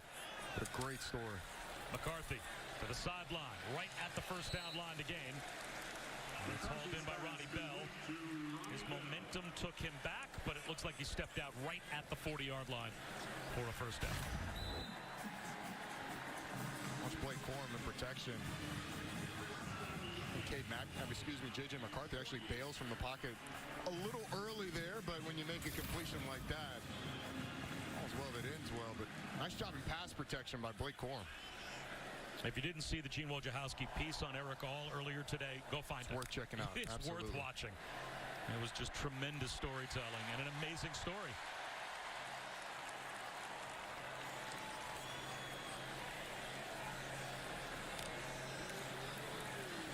McCarthy swings one out to Roman Wilson. Wilson with speed. He has that extra gear. Tripped up by Chris Sheeran, and that might have been the last man between he and Roman Wilson in the end zone. It's really good blocking on the perimeter. These wide receivers have done a great job all day on the perimeter. That was Cornelius Johnson, and it's a good decision by J.J. McCarthy. That's a decision that's based on numbers. So you count the guys in the box and the number of guys that you have outside to defend that little bubble screen goes to Roman Wilson. And when you got a talent like that, with the speed that Wilson has, anytime he can get in his hands is a good play. Heading in motion. He takes the jet sweep handoff. Inside for 4. Another tackle for Jackson Mitchell. Well, it's got to be really exciting for Michigan fans, as I think we've only seen a fraction of what Michigan's going to throw out this year. They've got 4 really talented tight ends that can all split out. At some point this year, all 4 of those guys are going to be on the field together. When you have Donovan Edwards back, putting he and A.J. Henning on the field together, do you consider them receivers, running backs? They can play both. It's a lot of toys for Sharon Moore and Matt Weiss. Straight ahead handoff to C.J. Stokes. And that looks to be good for another Michigan first down.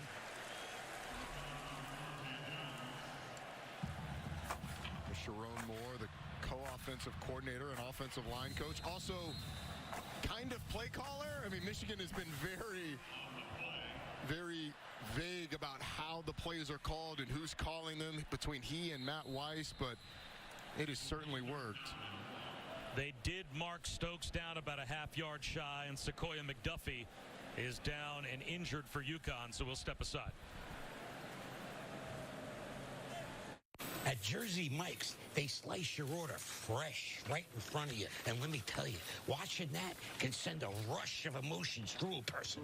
Excitement, impatience, baby-like wonder, indecisive, anticipatory chewing, nervous pacing, happy claps, and finally, jealousy, because that's this guy's sub.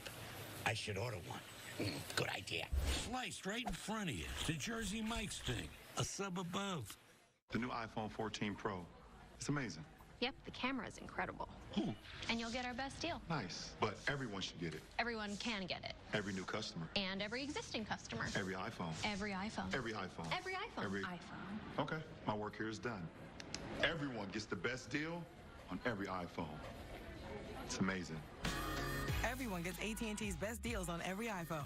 Get the new iPhone 14 Pro on us. Are you coming for my job?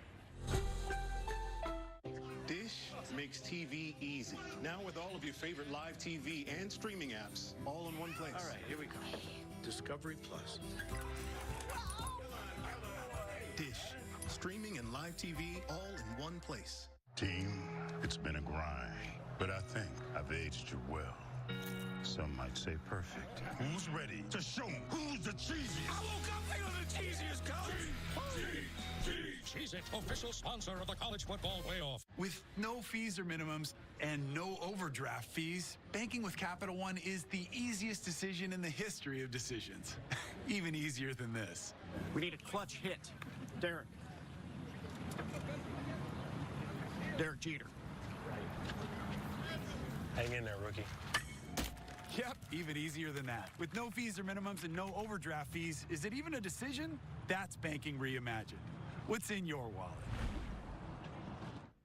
More truck owners are switching to Ram, which means more fathers are switching to Ram.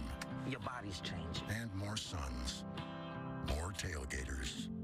More tail waggers. More men with a lot of confidence. Easy. And more with not so much. Yeah, I'm not going to fit in there.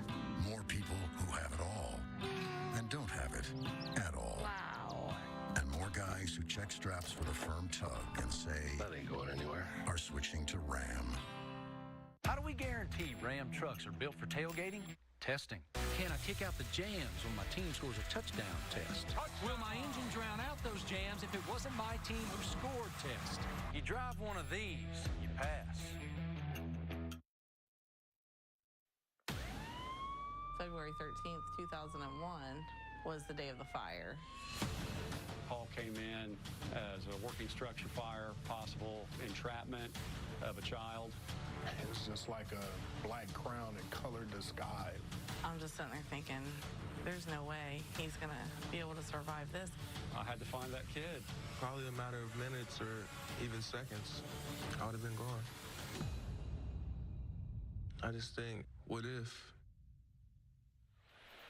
That's just a little snippet of the story of Eric All as a baby in a house fire.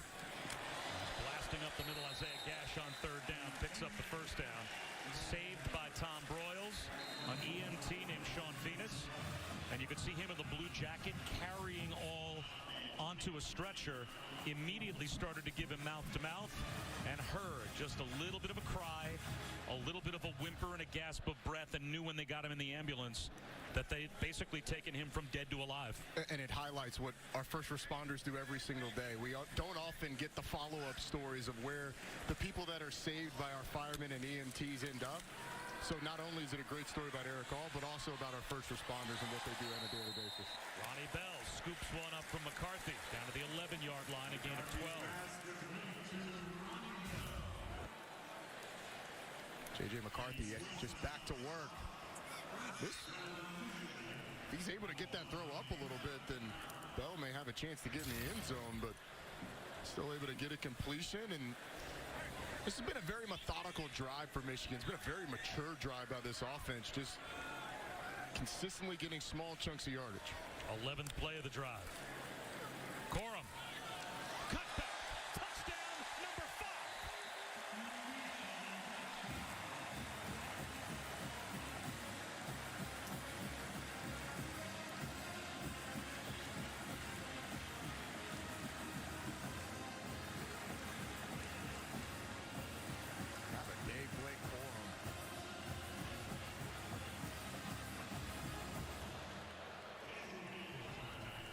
going to have to take his offensive line out for probably a couple dinners this week for what they've opened up for him this year.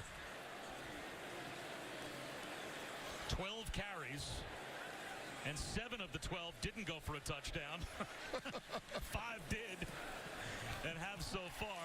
And that ties a Michigan program record for most rushing touchdowns in a single game.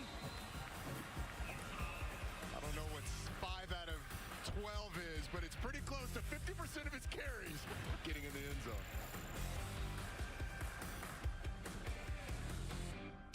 How do we guarantee Ram trucks are built for tailgating? Testing. Like does the interior have that authentic game day smell test? Here we go. Will my phone always be charged so I never miss a play test? Can I kick out the jams when my team scores a touchdown test? Touchdown. And the will my engine drown out those jams if it wasn't my team who scored test? You drive one of these, you pass. Seriously? Now there's a hole in your defense. Look at the size of that. Is that a goat? You talking about me?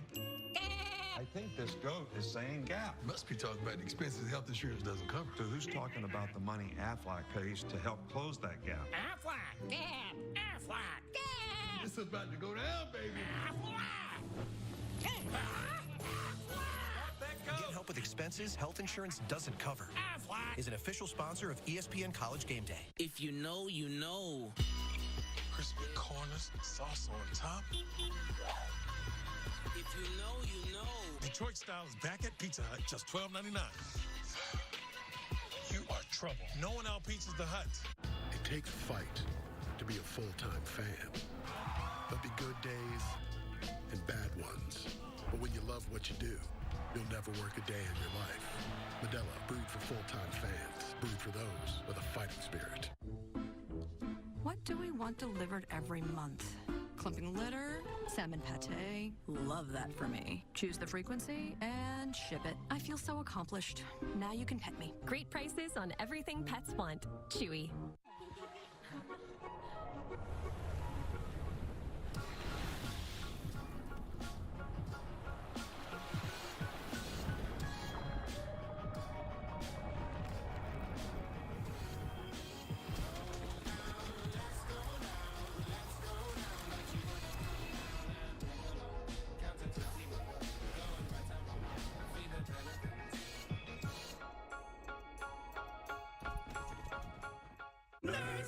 I just haven't been feeling myself lately. I've been trying to find a better way to save my money, but I keep dragging my feet.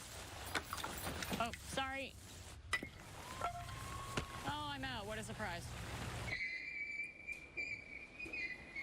You know, at NerdWallet, we have side-by-side comparisons of top high-yield savings accounts. That way you can make the smartest decision and get the most out of your money. Oh, that's incredible. How'd you do that? I thought you did it. NerdWallet, the smartest decision for all your financial decisions. The all-new 2 for $5 menu at Sonic. Choose a Fritos chili cheese wrap, small jumbo popcorn chicken, or a quarter-pound double cheeseburger. Just $5. The 2 for $5 menu, only at Sonic or in the app. Celebrity Jeopardy series premiere Sunday, September 25th on ABC and stream on Hulu. Welcome, Kevin, back in studio. We got an upset brewing in Bloomington here. Indiana 7-point favorites. How about the Hilltoppers of Western Kentucky, Boog? Fake it left, fake it right, come back across the middle. Nice play design, Kev. Austin Reed, the quarterback, finding Josh Simon, and then Reed going in with the keeper. And oh, look at Lane, all dapper. Ain't no Lane on the suit like that. Ole Miss coming up against Georgia Tech. That's our second game. Back to you, Bob, Roddy, and Chris. All right, I'm alongside a possibly very interested party in the game that comes up after ours is done. Very interested. Those Jackets, the Rec got a chance in that game? You give them a puncher's chance? I give them a puncher's chance. Yeah, defense is playing well this year. That's what I like to hear. Well, let's take a look at honoring those who serve, brought to you by Navy Federal Credit Union, and our chance to say thanks to Larry Hilliard, who was the father of UConn defensive backs coach Dalton Hilliard. Larry Hilliard, a Marine Corps veteran, and his wife, Amalia, most recently stationed in Hawaii. Again, we honor those who serve, brought to you by Navy Federal Credit Union. Dalton Hilliard, the defensive backs coach.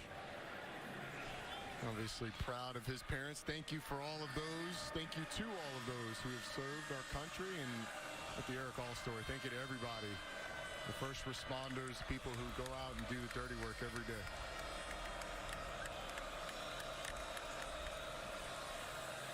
There's a check down to Burns in the left flat. And he gets stood up and ridden out of bounds.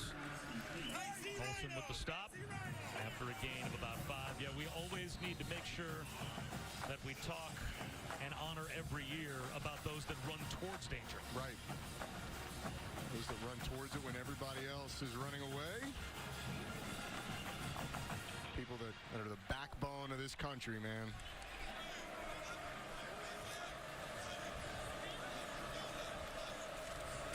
And off to Rosa.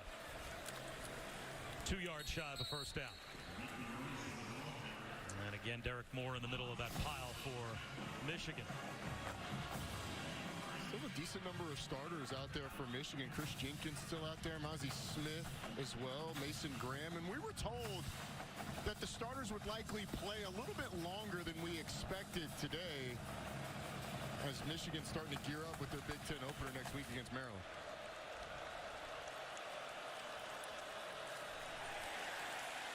It'll be 4th down. As Rosa brought down behind the line. A loss of a yard. Kari Page came through along with Jalen Harrell. Had the defensive line slanting, and Jalen Harrell comes right through. He's been one of the really nice surprises early in this season. He knew he was talented, but playing that Sam linebacker spot up on the line of scrimmage a lot for this Michigan team. He's done a nice job early in this season. Makes a big play there.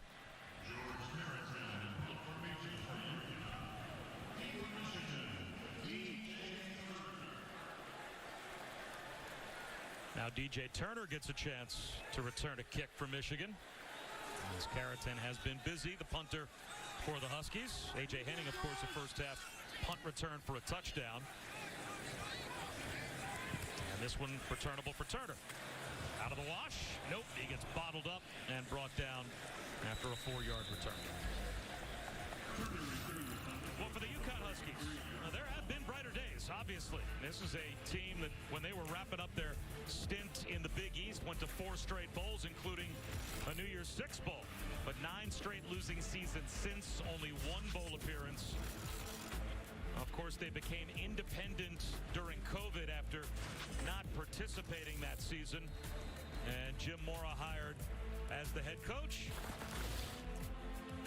And you wonder, with numbers like this, Roddy, going forward, what the possible future for UConn football is.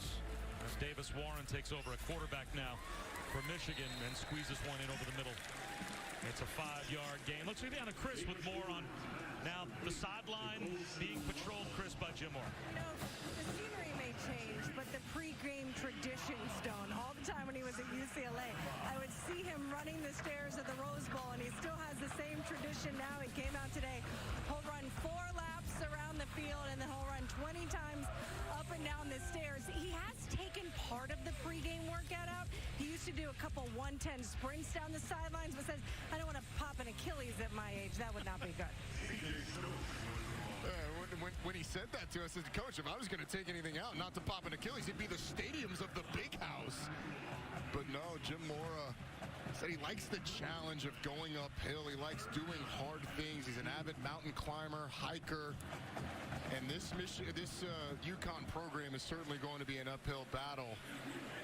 As you mentioned, Bob, this is a team that has been on really hard times here recently. The walk-on quarterback Davis Warren hands off to Isaiah Gash, picks up the first down. And Jim Moore is a guy that's taken over projects, rebuilding projects previously. I mean, when he was at UCLA, that was a program that was 10 games under 500 in the years before he took over. 16 games over 500 in his tenure there at UCLA, so had to rebuild it. Now, UCLA, one of the big brands in college football, obviously is seen by the realignment, so UConn a little bit different. But if there's anybody that's going to embrace the challenge, certainly Jim Moore. Stokes to midfield, and I wonder about that challenge. Yeah.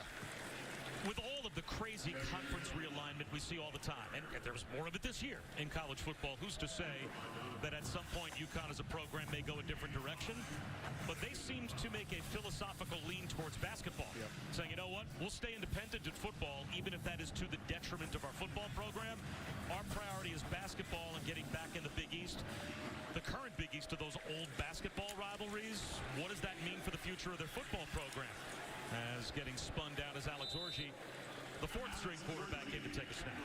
You know, it's a great question because as we've looked towards Notre Dame specifically with all the realignment, being an independent, we haven't really talked much about the other independents, UConn being one of those in football. What happens to them down the line as these conferences get bigger? And it's a tough landscape to navigate if that is the world you're living in as an independent. Well, hail to the victors. You're going to hear that a lot probably down the road in this one. We're back after a word from our ABC stations. Being the best takes hard work. It takes early mornings, planning, precision, sweat, sacrifice, and teamwork.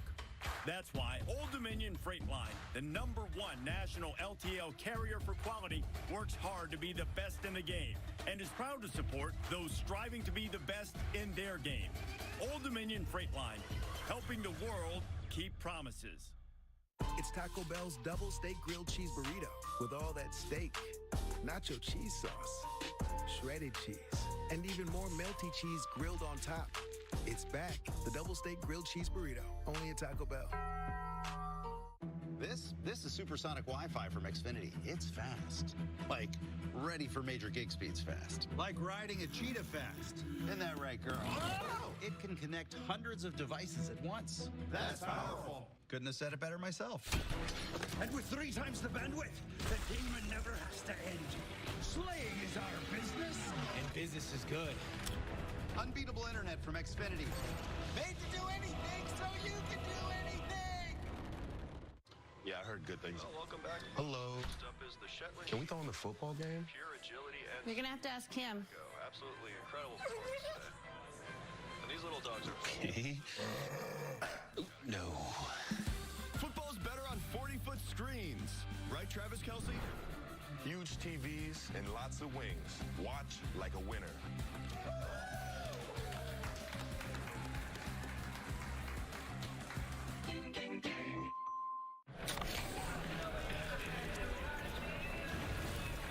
Dude. Fire. Grillmaster, huh? Burgers, better with Pepsi.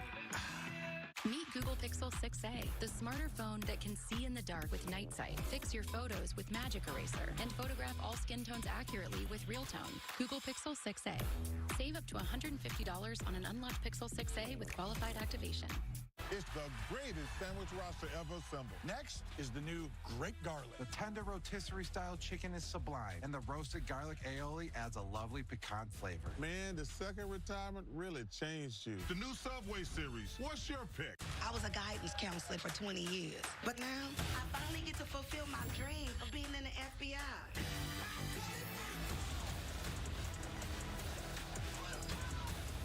Needs to keep things low-key, and we both know that's not you. Can I drive? No. You saying I just need to prove myself worthy again? No. Simone, that's not the takeaway.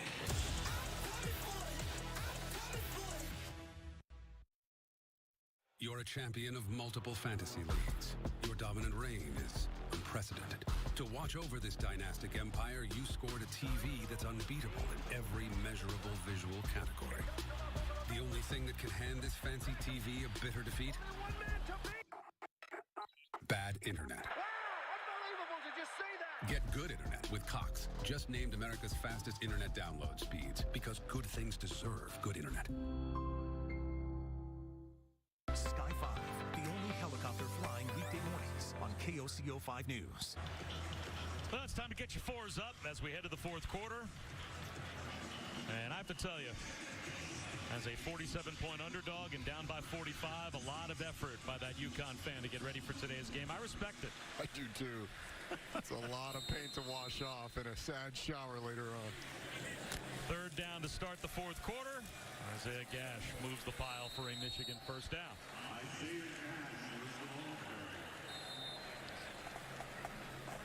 And these are the parts of games that you really appreciate, not only as a backup, a guy that's not necessarily going to get in on a regular basis once Big Ten play starts, but also as a starter, because these guys work so hard and you get to see them have some success.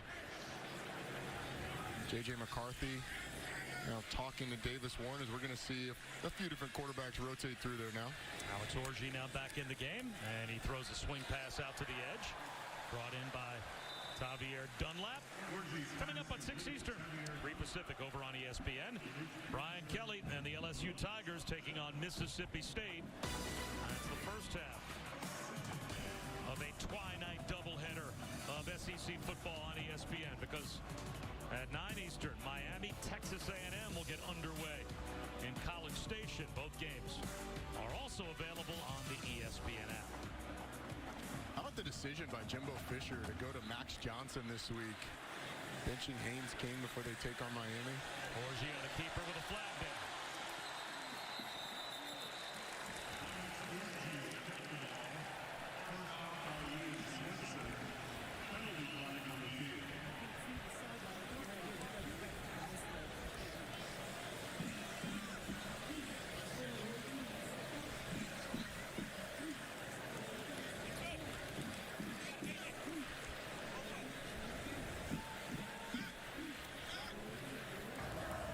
Personal foul, illegal block below the waist.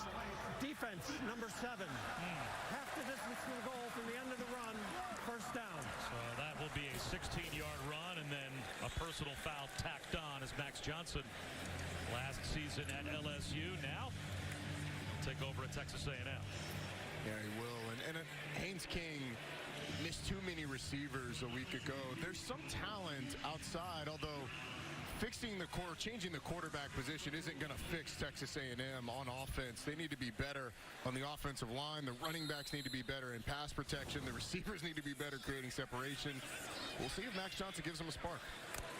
Now Andy Maddox gets a chance to take a snap at quarterback. Hands one to C.J. Stokes. Stokes turned back at the 10-yard line. There is still a segment of our viewership that's very closely dialed into what may or may not happen on this drive. We'll be tuned into every Michigan drive from here on. Well, it's very important. Davis Warren gets a chance to rotate back in. Now it is just the quarterback carousel being employed by Jim Harbaugh. Different quarterback, it seems, every snap. It's an all-out blitz coming from UConn. There's a slant thrown low, incomplete. Try to squeeze one into Cornelius Johnson. I thought Davis Warren cut that loose a little quick. It was the old double slants on the outside. You get the inside receiver running a corner route to the back pylon. I thought he might have had that if he waited just a second. A little bit of pressure in his face as well. But Jim Harbaugh made a point to tell us that Davis Warren's got a pretty good arm, especially for a guy who walked on.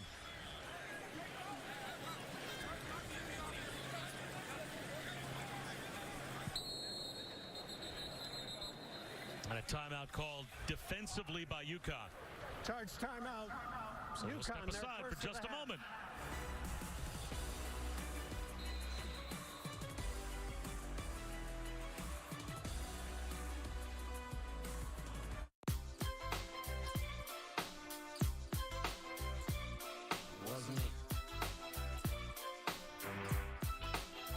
You're never responsible for unauthorized purchases on your Discover card.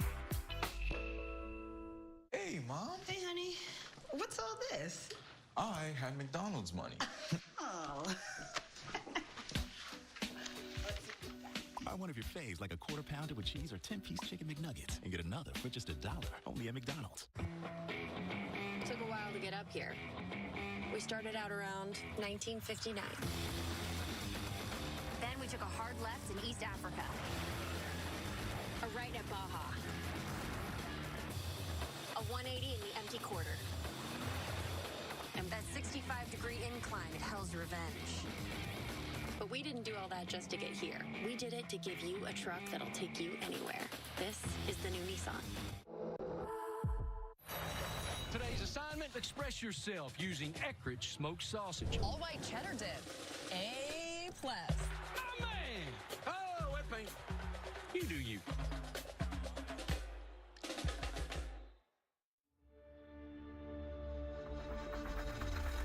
What's the move?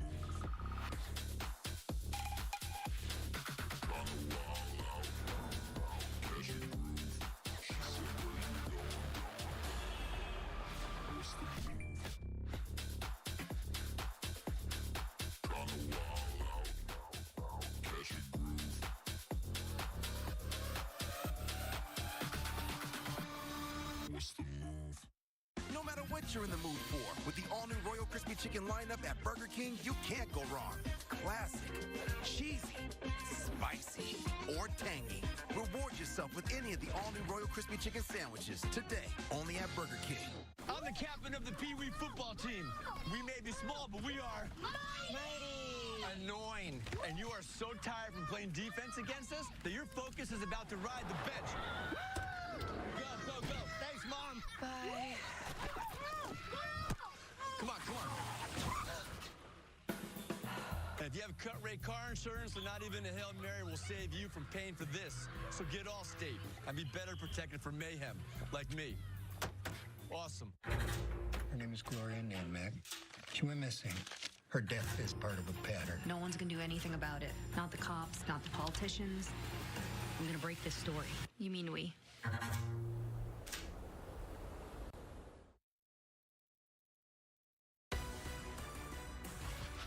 College football on ABC is presented by Arby's. Arby's, we have the meats. A very unique look from the SoCon Paracommandos as they parachuted into Michigan Stadium before today's game to deliver the game ball. And they were honored in the end zone earlier in the half. It looks like it'd be so cool to do. So much fun. I'll never do it. Or scary. Yes. Third down and goal after the timeout.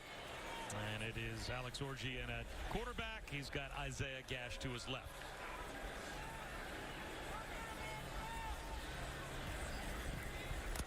Gash empties the backfield. Quarterback keeper. Orji breaks a tackle. Touchdown. And Michigan continues to pour it on.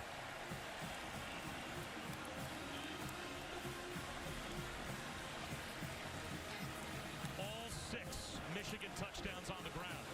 And the first player to score other than Blake Corum. Congratulations, Alex Orji. You can see the talent that he possesses with his feet. I mean, he's one-on-one with a linebacker at the line of scrimmage, makes a miss, and then there's no shot. Michigan just emptying the backfield to get him in the end zone. That's his second rushing touchdown of the season. And Moody makes it 52-0. Alex Orji showing you the special legs to extend the lead.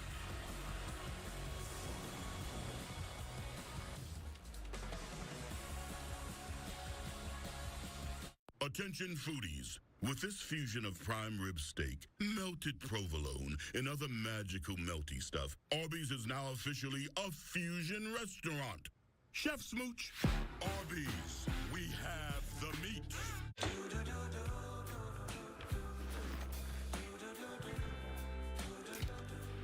I've got that blue sky. I've got that sunshine.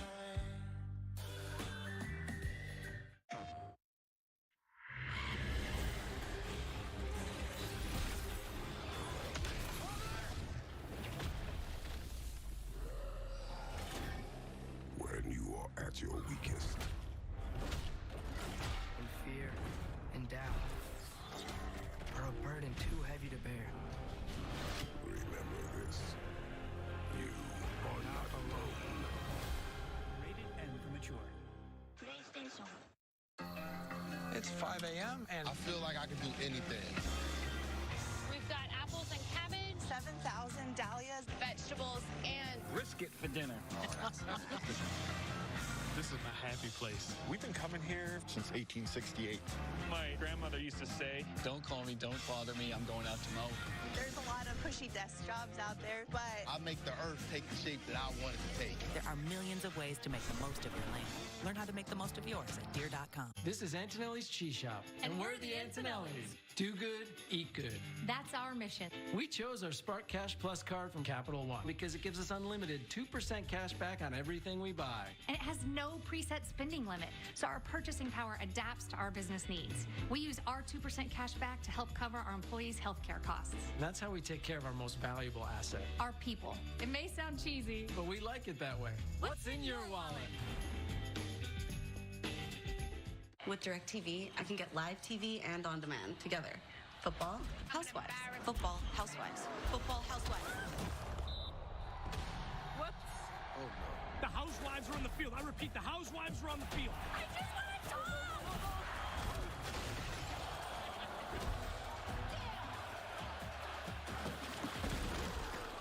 Who flips the table? Get your TV together.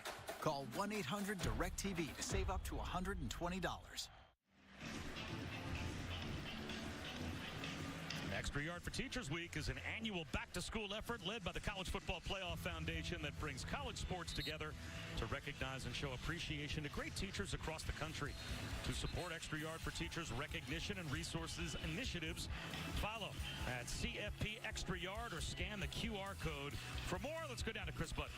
Bob UConn assistant coach John Allen Jr.'s parents, John Allen Sr., picture with his son and Wanda were both teachers. Dad's now retired, was a physical education teacher, as well as a football and track coach at Meadowbrook High School in North Chesterfield, Virginia. Wanda, mom, was a special needs teacher at Matoaka High School in Chesterfield, Virginia.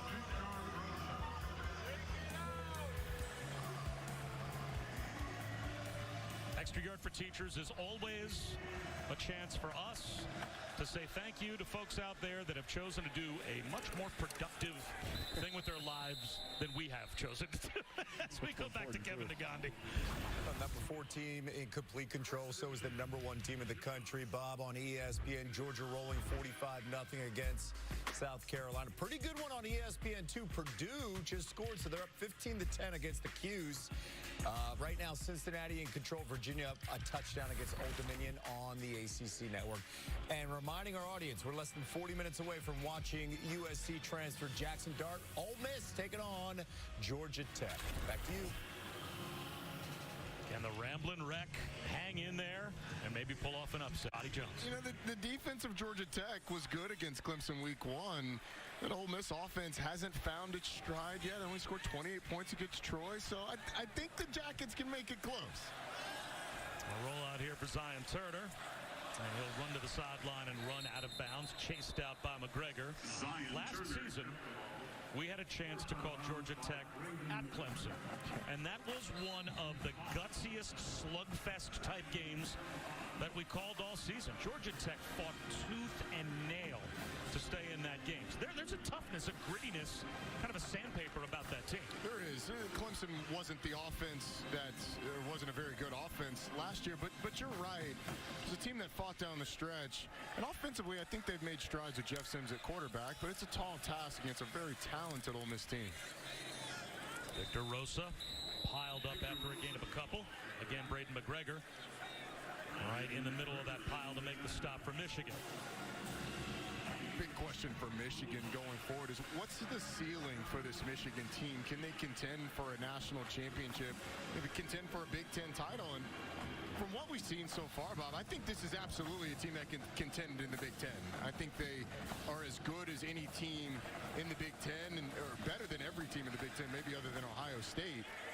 The question this year, I think, is can anybody beat Georgia? Because in their games against Oregon and South Carolina, Georgia is now has scored 94 points so far and only allowed 3. So Georgia looks to be just unstoppable. But Michigan should be in the conversation all year long.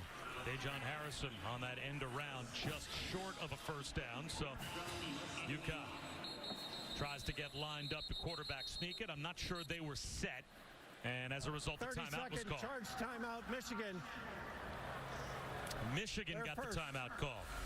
So we will come right back to the Big House in a moment.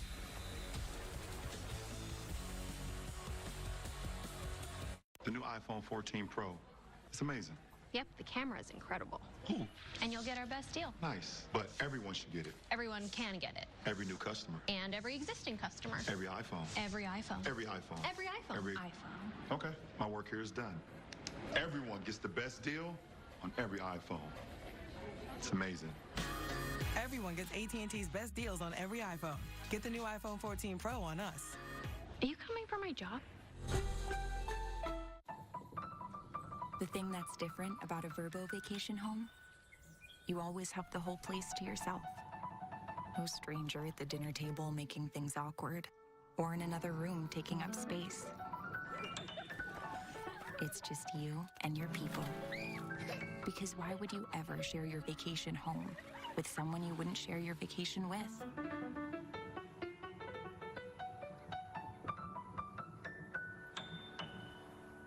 Better ingredients, better pizza, better brace yourself, because Papa John's has done it again. Introducing Papa Bowls. No crust, just a whole bunch of those Papa John's toppings you love, baked to piping hot perfection. I'm talking crisp veggies, savory meats, all covered in melty cheese, and those signature sauces. Try flavors like Italian Meats Trio, Chicken Alfredo, and Garden Veggie, or get creative and build your own. Papa John's. Any other questions about your loan with Navy Federal Credit Union? All good. Thanks again for answering my call. I know it's late back home. I can't imagine where I'd be without you guys.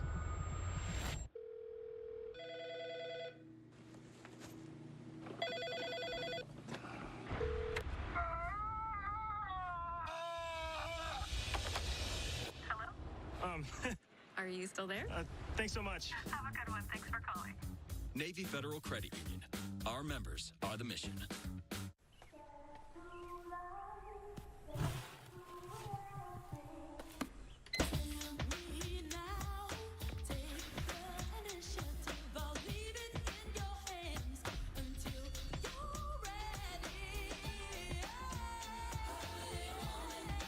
What if you could change your surroundings with the touch of a finger? Now you can. Biometric ID inside the innovative new C-Class.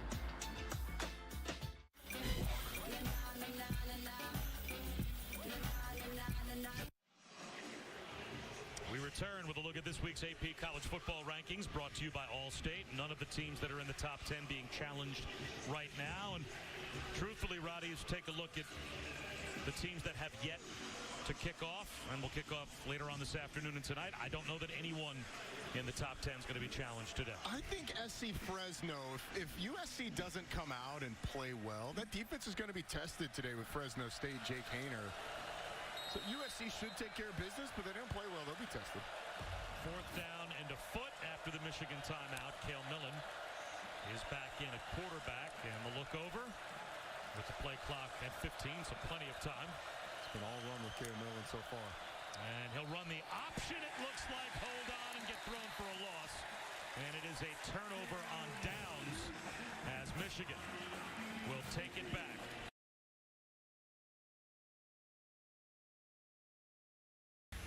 It's been all dominance for the Wolverines today.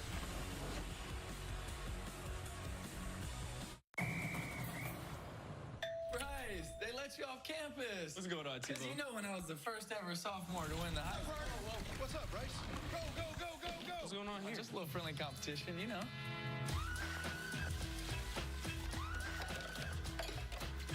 That's cute, Derek, but the competition was reps. Just can't read this guy. If you know, you know. Crispy corners, sauce on top. If you know, you know. Detroit style is back at Pizza Hut, just $12.99. You are trouble. No one outpizzas the Hut. So, it's Friday night dinner. All of a sudden, boom. Boom! The kid's like, Dad, what is that? And you get to go, roar!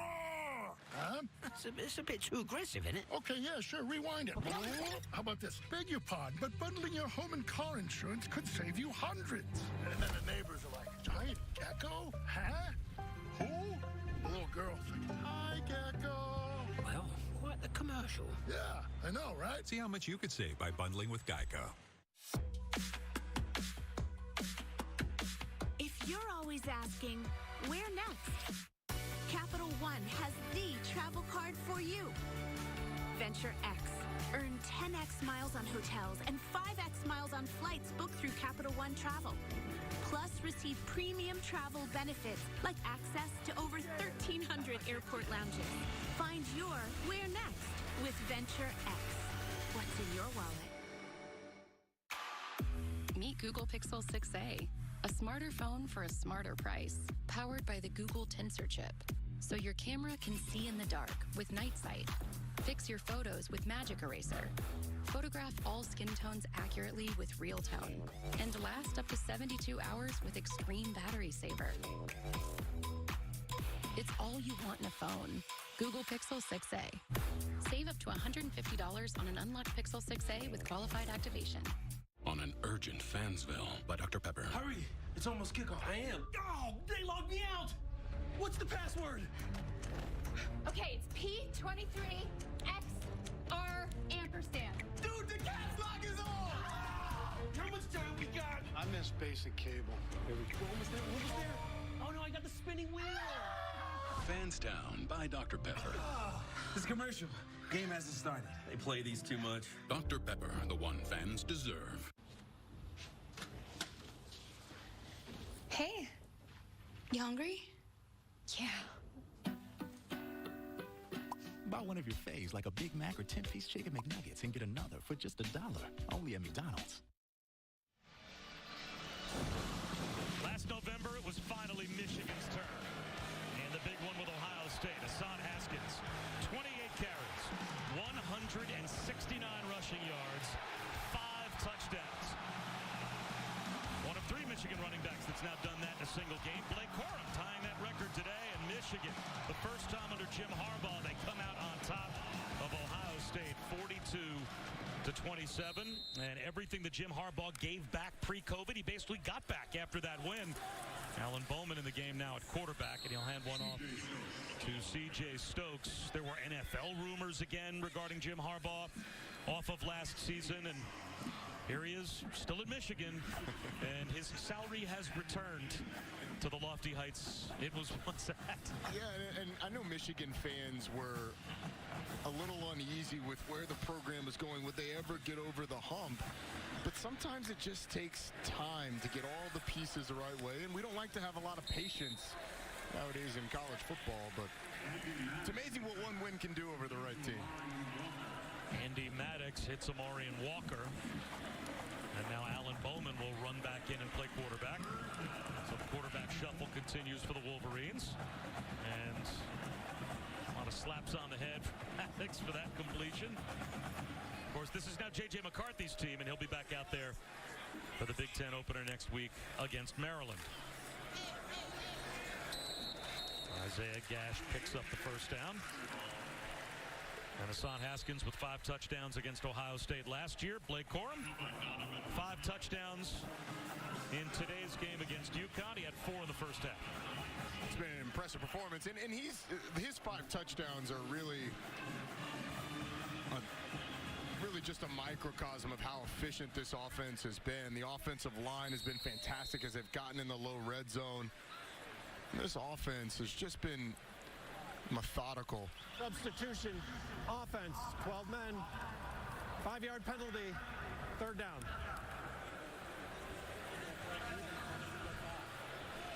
Well, with the kind of bodies that right now Michigan is shuffling in and out of the game personnel-wise to give all these players a chance to play, probably not surprising that they had 1 extra in the huddle for a moment. A little confusing, especially with the quarterbacks switching out as much as they are.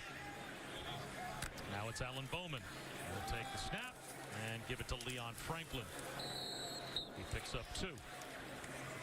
For those who have followed college football and are wondering where have I heard that name Alan Bowman before, started for Texas Tech for a couple of years. Very famously had a partially collapsed lung after a game against West Virginia a few years ago.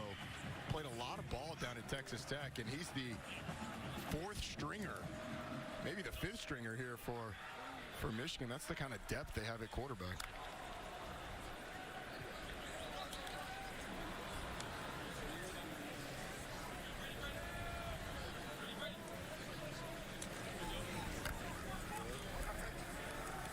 again.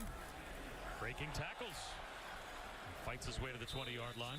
You know, one other thing that bears mentioning about Blake Corum, not only 5 touchdowns on the ground today, but exactly the kind of example setter that you want in your program. He uses a lot of his NIL earnings to give back. He's got some NIL money coming in. He bought 100 turkeys last year for Thanksgiving to give away. He buys Christmas gifts in concert with the Detroit PAL. He holds an annual charity football camp for kids, a free football camp to come and spend the day on his own dime. As Bowman climbs the pocket, dumps one off. Heading to the sideline, Franklin reaches it in. Is he in? He is. Another Michigan touchdown.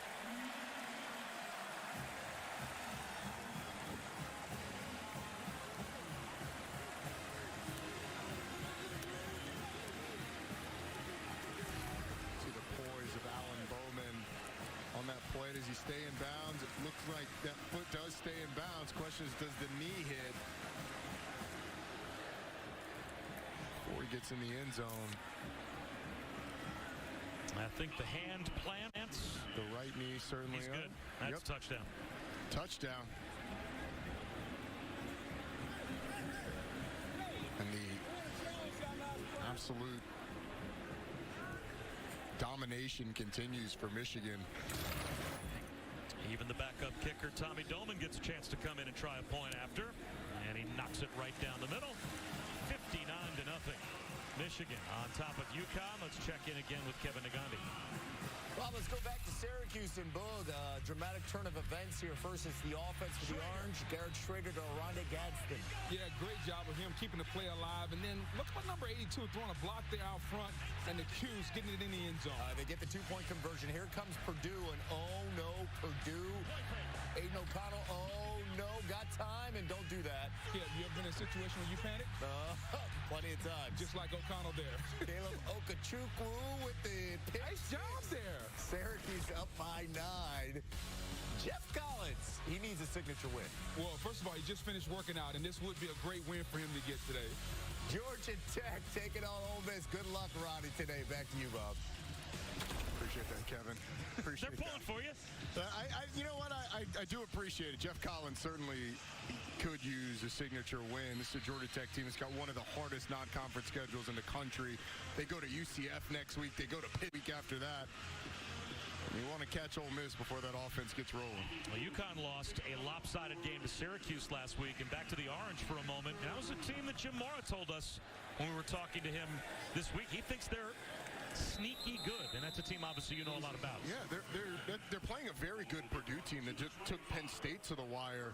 But Syracuse defensively has been one of the more underrated units in the entire country. Tony White's done a great job with that crew. They shut down UConn in that game that they played. A lot of talent. And if they're able to win this game against Purdue, I think it's not only a big win for Dino Babers in Syracuse, one winning season for Dino Babers since he took over, but it's a big win for the ACC that struggled so mightily in non-conference against Power Fives last year. Cale Millen back in at quarterback as UConn just trying to get on the scoreboard before the game's over with 8 minutes to go.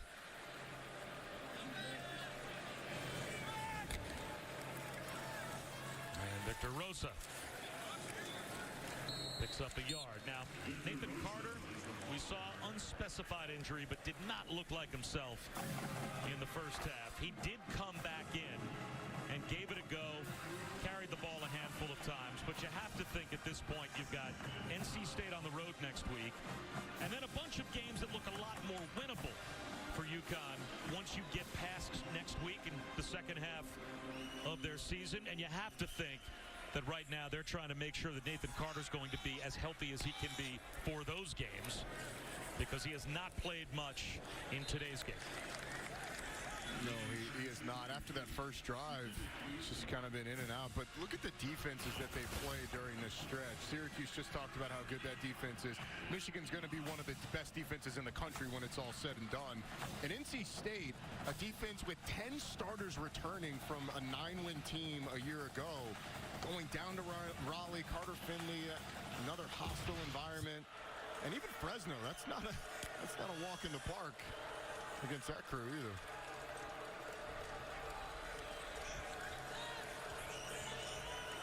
Third down and 9.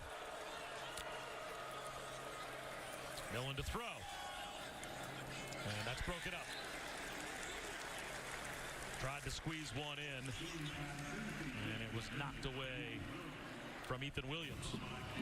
Just a little bit late from Cale Millen. Looked like he wanted to see it before he let it go. By the time it got out there.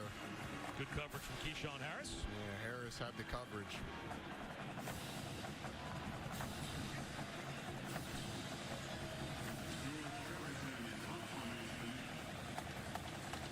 Now Jake Thaw.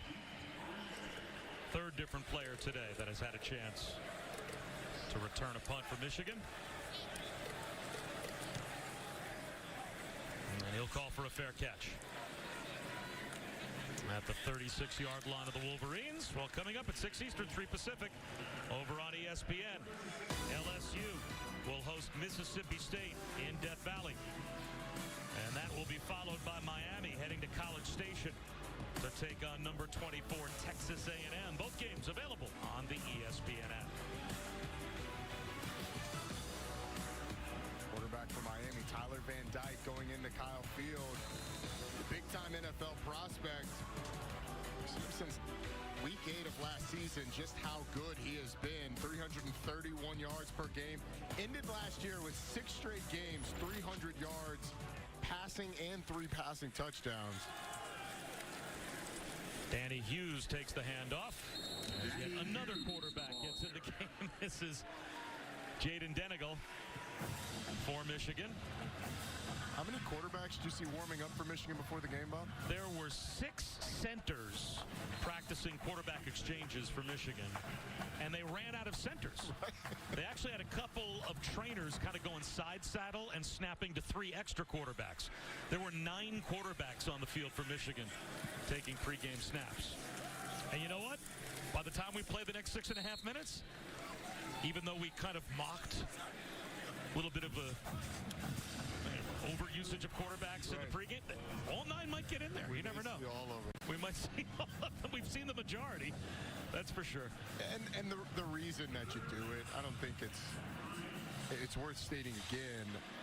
These are memories for these guys. You may never have another opportunity to play in the big house. You may never have another opportunity to go out on the field in meaningful ball and put on that uniform. No matter how much you have more in your career. So it is cool. But when you have 140 guys on the team, I guess 9 centers, that ratio plays out. Well, at this point, mixture of backups that are out there, a little bit of a stumble on the exchange. So with 5:40 to go in the 4th quarter, Michigan will kick it away, and they'll let Tommy Doman go in.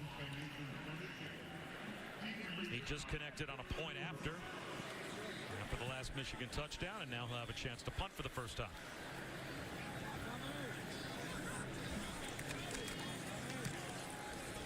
Pretty good kick. Rosa, fair catch, down to the 16-yard line. Let's go down to Chris Budden. Bob, a pretty unique story. Mimi Bolden Morris, a grad assistant for Michigan, is the first female grad assistant in the Big Ten. She's the sister of defensive end Mike Morris. She recently graduated and finished up her hoops career at Georgetown. Really, we were watching her pregame. She can throw it better than Roddy can. She can rip it. That's not true. It's true. It is true. I don't know if she needed to point that out. I know. Her dad was a high school coach, coached his brother. She was the water girl on the team and has always wanted to be around football. In fact, at Georgetown, she was offered a grad assistant job to be with hoops, and she was like, no. I want to be with my brother, and I want to be on the football field. And Jim Harbaugh actually said that whenever she would come to visit her brother Mike, not only as a basketball star, she had that sport to talk about with Coach Harbaugh, but she's just addicted to football.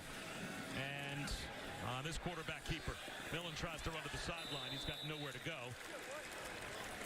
So obviously it's in the bloodlines to be a really good athlete in this family, but also Jim Harbaugh said, you just talk to her and the wheels are turning. She could make us better. She's just got a really smart, analytical mind, and I think she can help our coaching staff. And so they brought her in as a GA to help work with the quarterbacks and be on the offensive side. I love that thought process from Jim Harbaugh. Number one, making your organization better. regardless of the gender of the person that can do that. But number two, I mean, so often we see men coaching in women's sports and sports that they never played. But when a woman wants to coach a man's sport, we often get, well, you didn't play that. Doesn't matter. If you have a mind for the game and you can make the organization better, you deserve a spot. And so I love Jim Harbaugh thinking outside the box to make his organization better.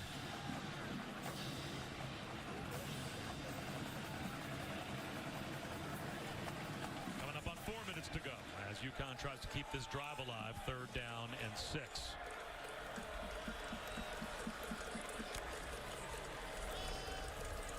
Hale Millen up the sideline, underthrows Robert Burns on a little wheel route, as he would have had the first down if Millen had elevated that pass and put it on him. So it will be 4th and 6 with 3:56 remaining. You see, the result isn't going the way UConn would have hoped. But they're going to look back at this film and see so many opportunities where the plays are there, and you just have to make them, whether it's catching a football on a 3rd down, making a throw on a 3rd down. Little things where Michigan didn't beat you on that play, you beat yourself.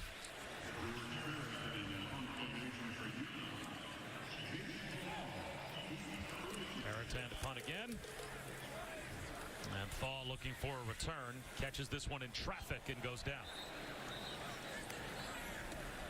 Well, you mentioned, at least Chris Budden did, taking an unnecessary shot by thinking Roddy Jones that Mimi Bolden Morris could throw the football. And we have video proof that she can spin it. Slinging it. I mean, those are 20-yard throws from the hash to the sideline that she was just putting on the money consistently. It's impressive, right? For a second there, it was like, hey, suit her up. She may get a rep today.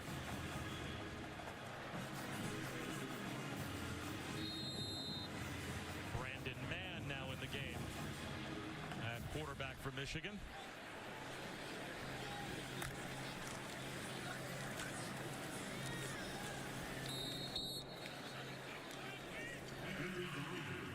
Donahue picks up about 4.5. I think we're up to, 12 different players to carry the ball on the ground for Michigan in this game. Donahue's the 12th. And yet it feels like Blake Corum had basically a monopoly on touchdowns today with him scoring 5 so far today.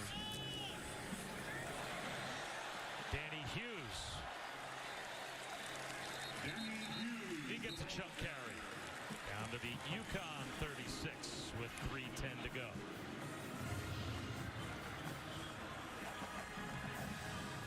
Points in its first 3 games for the first time in program history. This is a program that's been playing football for a long time. So anytime you can pull out a first in program history, it's a special accomplishment. That's Damon Brinson, who is down for UConn. Well, obviously, this is a soft landing spot for Michigan to start off the season when you've got Colorado State, Hawaii, and UConn.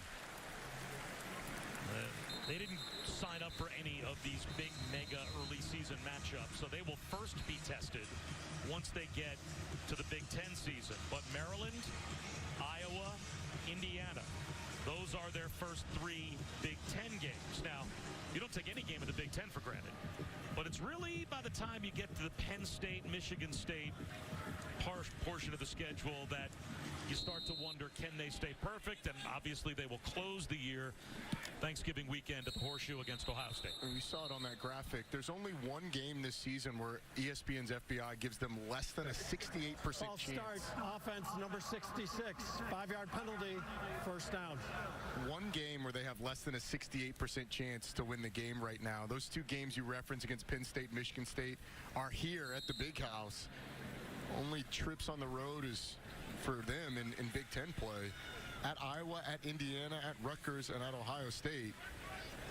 So it looks like this Michigan team's set up for an undefeated showdown potentially with Ohio State at the end of the year. Brandon Mann swings one. Darius Clemens. And this is the complete look at the Michigan schedule. So again, Maryland at home, back-to-back road games against Iowa and Indiana, but then the ranked opponents arrive. That's Penn State and Michigan State in back-to-back games here at the Big House. And some of it's the overall setup of the divisions in the Big Ten, although I think at the end of this year, the Big Ten's going to look up and say, we need to think about going to a situation where the best two teams play in the championship game, because Ohio State and Michigan are the clear best two teams. And if you could have them play in the championship game, it would give you a better opportunity to get two teams potentially in the college football playoff. And why have two divisions? Why not just have one big old conference and rotate the schedules as best you can? Because if you don't give the division champion on the other side a trip to the championship game, then what's the point of divisions? What are they playing for? Yeah, well, the overall, I think that's where college football is trending. We'll see what the Big Ten does when they go to 16 teams. We'll see what the SEC does when they go to 16 teams. The ACC has already announced it's going away with divisions. The Pac-12 is doing it this year. They had the flexibility to do it because of the 12-team league, 9-game conference schedule. But I think that's where we're going to end up, where the best two teams play and you get some sort of more regular rotation through both what are now sides of the conference. And I understand even if you go to one big league and do away with divisions, you still have to have those traditional rivalry games that get played. Michigan has to play Ohio State every year. That's just the way it has to work. And it feels like every other game in the Big Ten is some sort of rivalry with some sort of trophy at stake. So figuring out how you're going to do that, especially with USC and UCLA coming into the league, figuring out how you're going to do that, it's going to be tough. I mean, Kevin Warren and his crew are going to have a tough time figuring out how to do it. But when you're talking about an expanded playoff, you want to give your team, your conference, the best opportunity to get as many teams in that field as you can. One last need taken for Michigan. And it was Andy Maddox that gets a chance to do the honors. Jim Harbaugh had 7 different quarterbacks today complete at least one pass. So the largest home shutout since 1975, 59-0 will be your final. Michigan over UConn, and now the Big Ten schedule starts next week for number 4. And now we're really going to learn about Michigan going forward. The first 3 games, they operated with a very business-like approach, dispatching of inferior opponents. The defense has been absolutely fantastic. 110 yards given up this game. The offense was efficient, but next week it gets real. For Ronnie Jones and Chris Button, I'm Bob Wischusen saying so long from Ann Arbor. 59-0. Michigan wins it going away against UConn. Time to head back to the studio and Kevin Negandhi. Bob, thank you so much. Letting you know, we've got some good games going on. Syracuse, Purdue back and forth right now. 25-23 over on ESPN2. Cincinnati in control over on ESPNU, and Virginia up 10-0. Final minute of that first half on the ACC network. Reminding you, we have Ole Miss, Georgia Tech coming your way. Michael Trigg, and by the way, the Rebels seeking their second straight 3-0 start under Lane Kiffin. They can get this W on the road at Georgia Tech, and Trigg coming off 3 touchdowns, tying a program record against Central Arkansas. Marcus Freeman, Uh-oh is right. Notre Dame, and they pulled out the green jerseys. That's not good. This is a stunner, and I know it's still early, but right now Notre Dame down 7-0 to Cal at home. Yeah, the Notre Dame defense, which is Marcus Freeman's specialty, let them down this season. We saw the opener against Ohio State. It was like the air just came out of them. Yeah, and you expect more out of this team. And although you want to preach patience, you just wonder how patient they'll be if they can't turn this around. And let's not forget, that offense has struggled to put up points. Exactly. So if you're down 7-0, it's going to be a long afternoon. We'll keep you up to date on how that game plays out. Okay, early touchdowns. We saw that in Nebraska and Oklahoma for the Huskers. Mickey Joseph taking over. Scott Frost fired. So Joseph, the intern, feeling good because they score first, and then after that, Oklahoma said enough. Dylan Gabriel. Yeah, I love the play call. Quarterback draw. The running back leads up in the hole. Defense doesn't account for the quarterback running, easy touchdown. What do you make of the Sooners so far under Brent Venables? For me, it's their defense, Kev. We know what their offense is going to be under offensive coordinator Jeff Levy, but their defense led by head coach Brent Venables has been outstanding. Little trickeration there. You saw Braden Willis, DeMarcus Major, and Oklahoma all over Nebraska, 49-14. Updating you, it's not been a good day for the Big Ten. Western Kentucky, that game in the final 4 minutes there, leading Indiana. Northwestern trailing Southern Illinois. Is that a final? Yes, it is. Rutgers up 10-7 against Temple, and Purdue down 3 on the road. Not a good day for the Big Ten. Not at all. Can we have a good day from Jeff Sims? We're waiting for that breakout performance. Nation. Absolutely. Georgia Tech Ole Miss coming your way after this.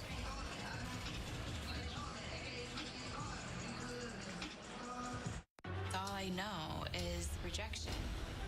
I lost trust in her. She's throwing me under the bus saying all this is lies. Look me in the eyes and lie to me again.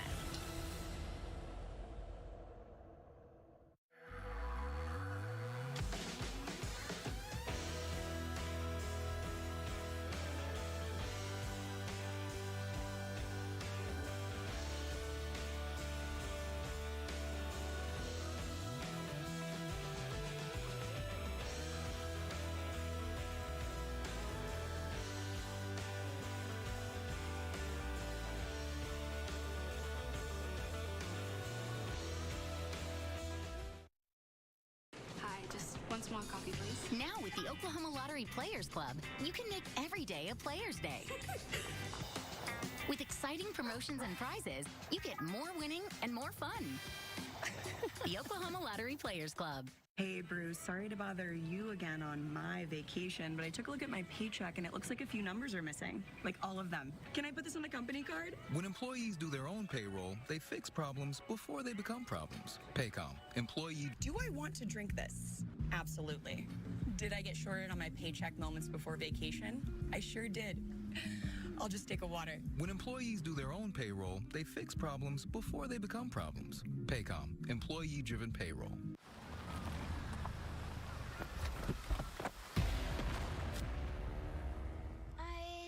Be safe in there. Help keep what's important to you safe with Chevy Safety Assist, standard on these Chevy SUVs. Find new safe places, find new roads. Well-qualified buyers can get 1.9% financing or get $1,200 cash allowance on all 2022 Equinox models. Chevy drives Oklahoma. Find new roads. Hi, just one small coffee, please. Now with the Oklahoma Lottery Players Club, you can make every day a Players Day. With exciting promotions and prizes, you get more winning and more fun. The Oklahoma Lottery Players Club. 45% of this roster, though, is new, and they don't even know who the quarterback is, although Jackson Dart will start this game.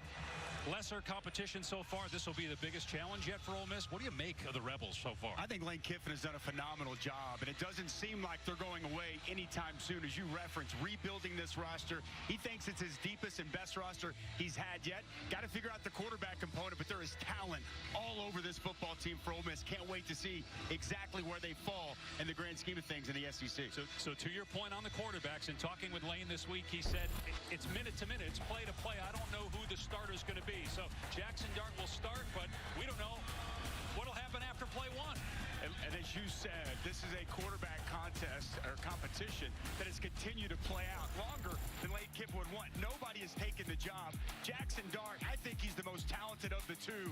This throw right here kind of illustrates from different arm angles on the RPO, can put the ball right where it needs to, make throws that few can, but he takes too many chances. On the opposite side of the coin, you've got Luke Altmaier, excellent in the intermediate throws, plays it safe, wish they would take a few more chances and a few more risks. Jackson Dart, he's looked the better of the two to me to this point. He'll get the start. Can't wait to see how this plays out throughout the course of today, Tom. Yeah, there's no question, Dusty. And listen, this is all about consistency of performance, right? Jackson Dart, according to Lane Kiffin, had the best 3 days in a row of practice that he's had all throughout camp into the fall to this point. That doesn't mean that Luke Altmaier is not going to play. What it means is that Lane Kiffin needed to see Jackson Dart do 2 things: make good decisions and be about competing to win the job. Compete to win the game, and the job will be yours. All right, Luke, on the other side, you've got a Georgia Tech team. You talked about Ole Miss winning 10 games last year. Georgia Tech has 10 wins in 3+ seasons under Jeff Collins. Coach told us, we spoke to him the other day, that we're close. Well, got to be better than close, because they have yet to get a signature win. This would obviously be it. Now is the time. You can't continue to say you're close. You just have to get it done. We had them in the opener against Clemson. They played well, and at times gave themselves an opportunity to win, but too many mistakes, costing mistakes, shooting themselves in the foot. They cannot allow that to happen here today. They need a moment and a win like today presents here with Ole Miss. And one of the biggest factors, it's the quarterback, Jeff Sims. He needs to let it loose and go play. The talent is there. It needs to be consistent consistently done play in, play out for Jeff Sim. Yeah, Coach Collins said he told Jeff, don't be afraid to be great. You're certainly gifted enough to do that. The highest-ranked team Collins and Tech have beaten, number 21 North Carolina last year. They look to upset number 20 Ole Miss. Kickoff from Atlanta is next.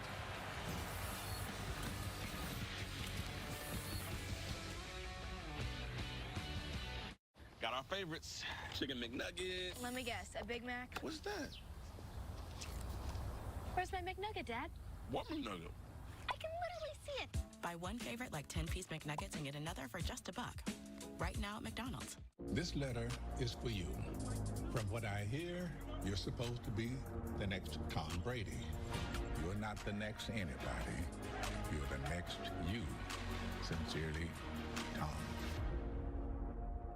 Team, it's been a grind, but I think I've aged you well.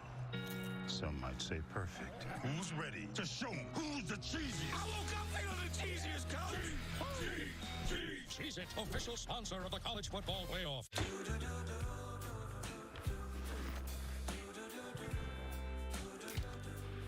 I've got that blue sky.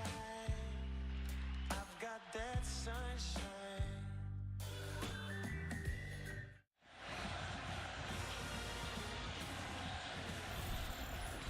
Beautiful Saturday afternoon in Atlanta. And a huge game for Georgia Tech. Ole Miss, given the schedule that the Rebels have, playing in the SEC West, obviously they need to go unbeaten in non-conference play to have any chance of the college football playoff, and that's really the next step. Went to a New Year's Six Bowl last year, in year 2 for Lane Kiffin after he took over in the COVID year 2020.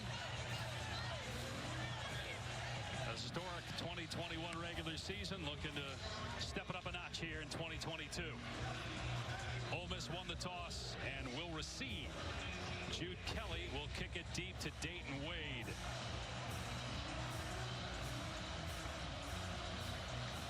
The first of 2 big SEC ACC games. Don't forget tonight, ESPN, Miami at Texas A&M. Popped up in the field of play from the 5-yard line. Wade. And he slips and falls, otherwise he might still be running. There was a crease that started to open, but he goes down at the 25. So Jackson Dart started the season opener against Troy. He started 3 games as a true freshman a year ago at USC. Gatorade High School National Player of the Year 2 years ago. He's from the state of Utah.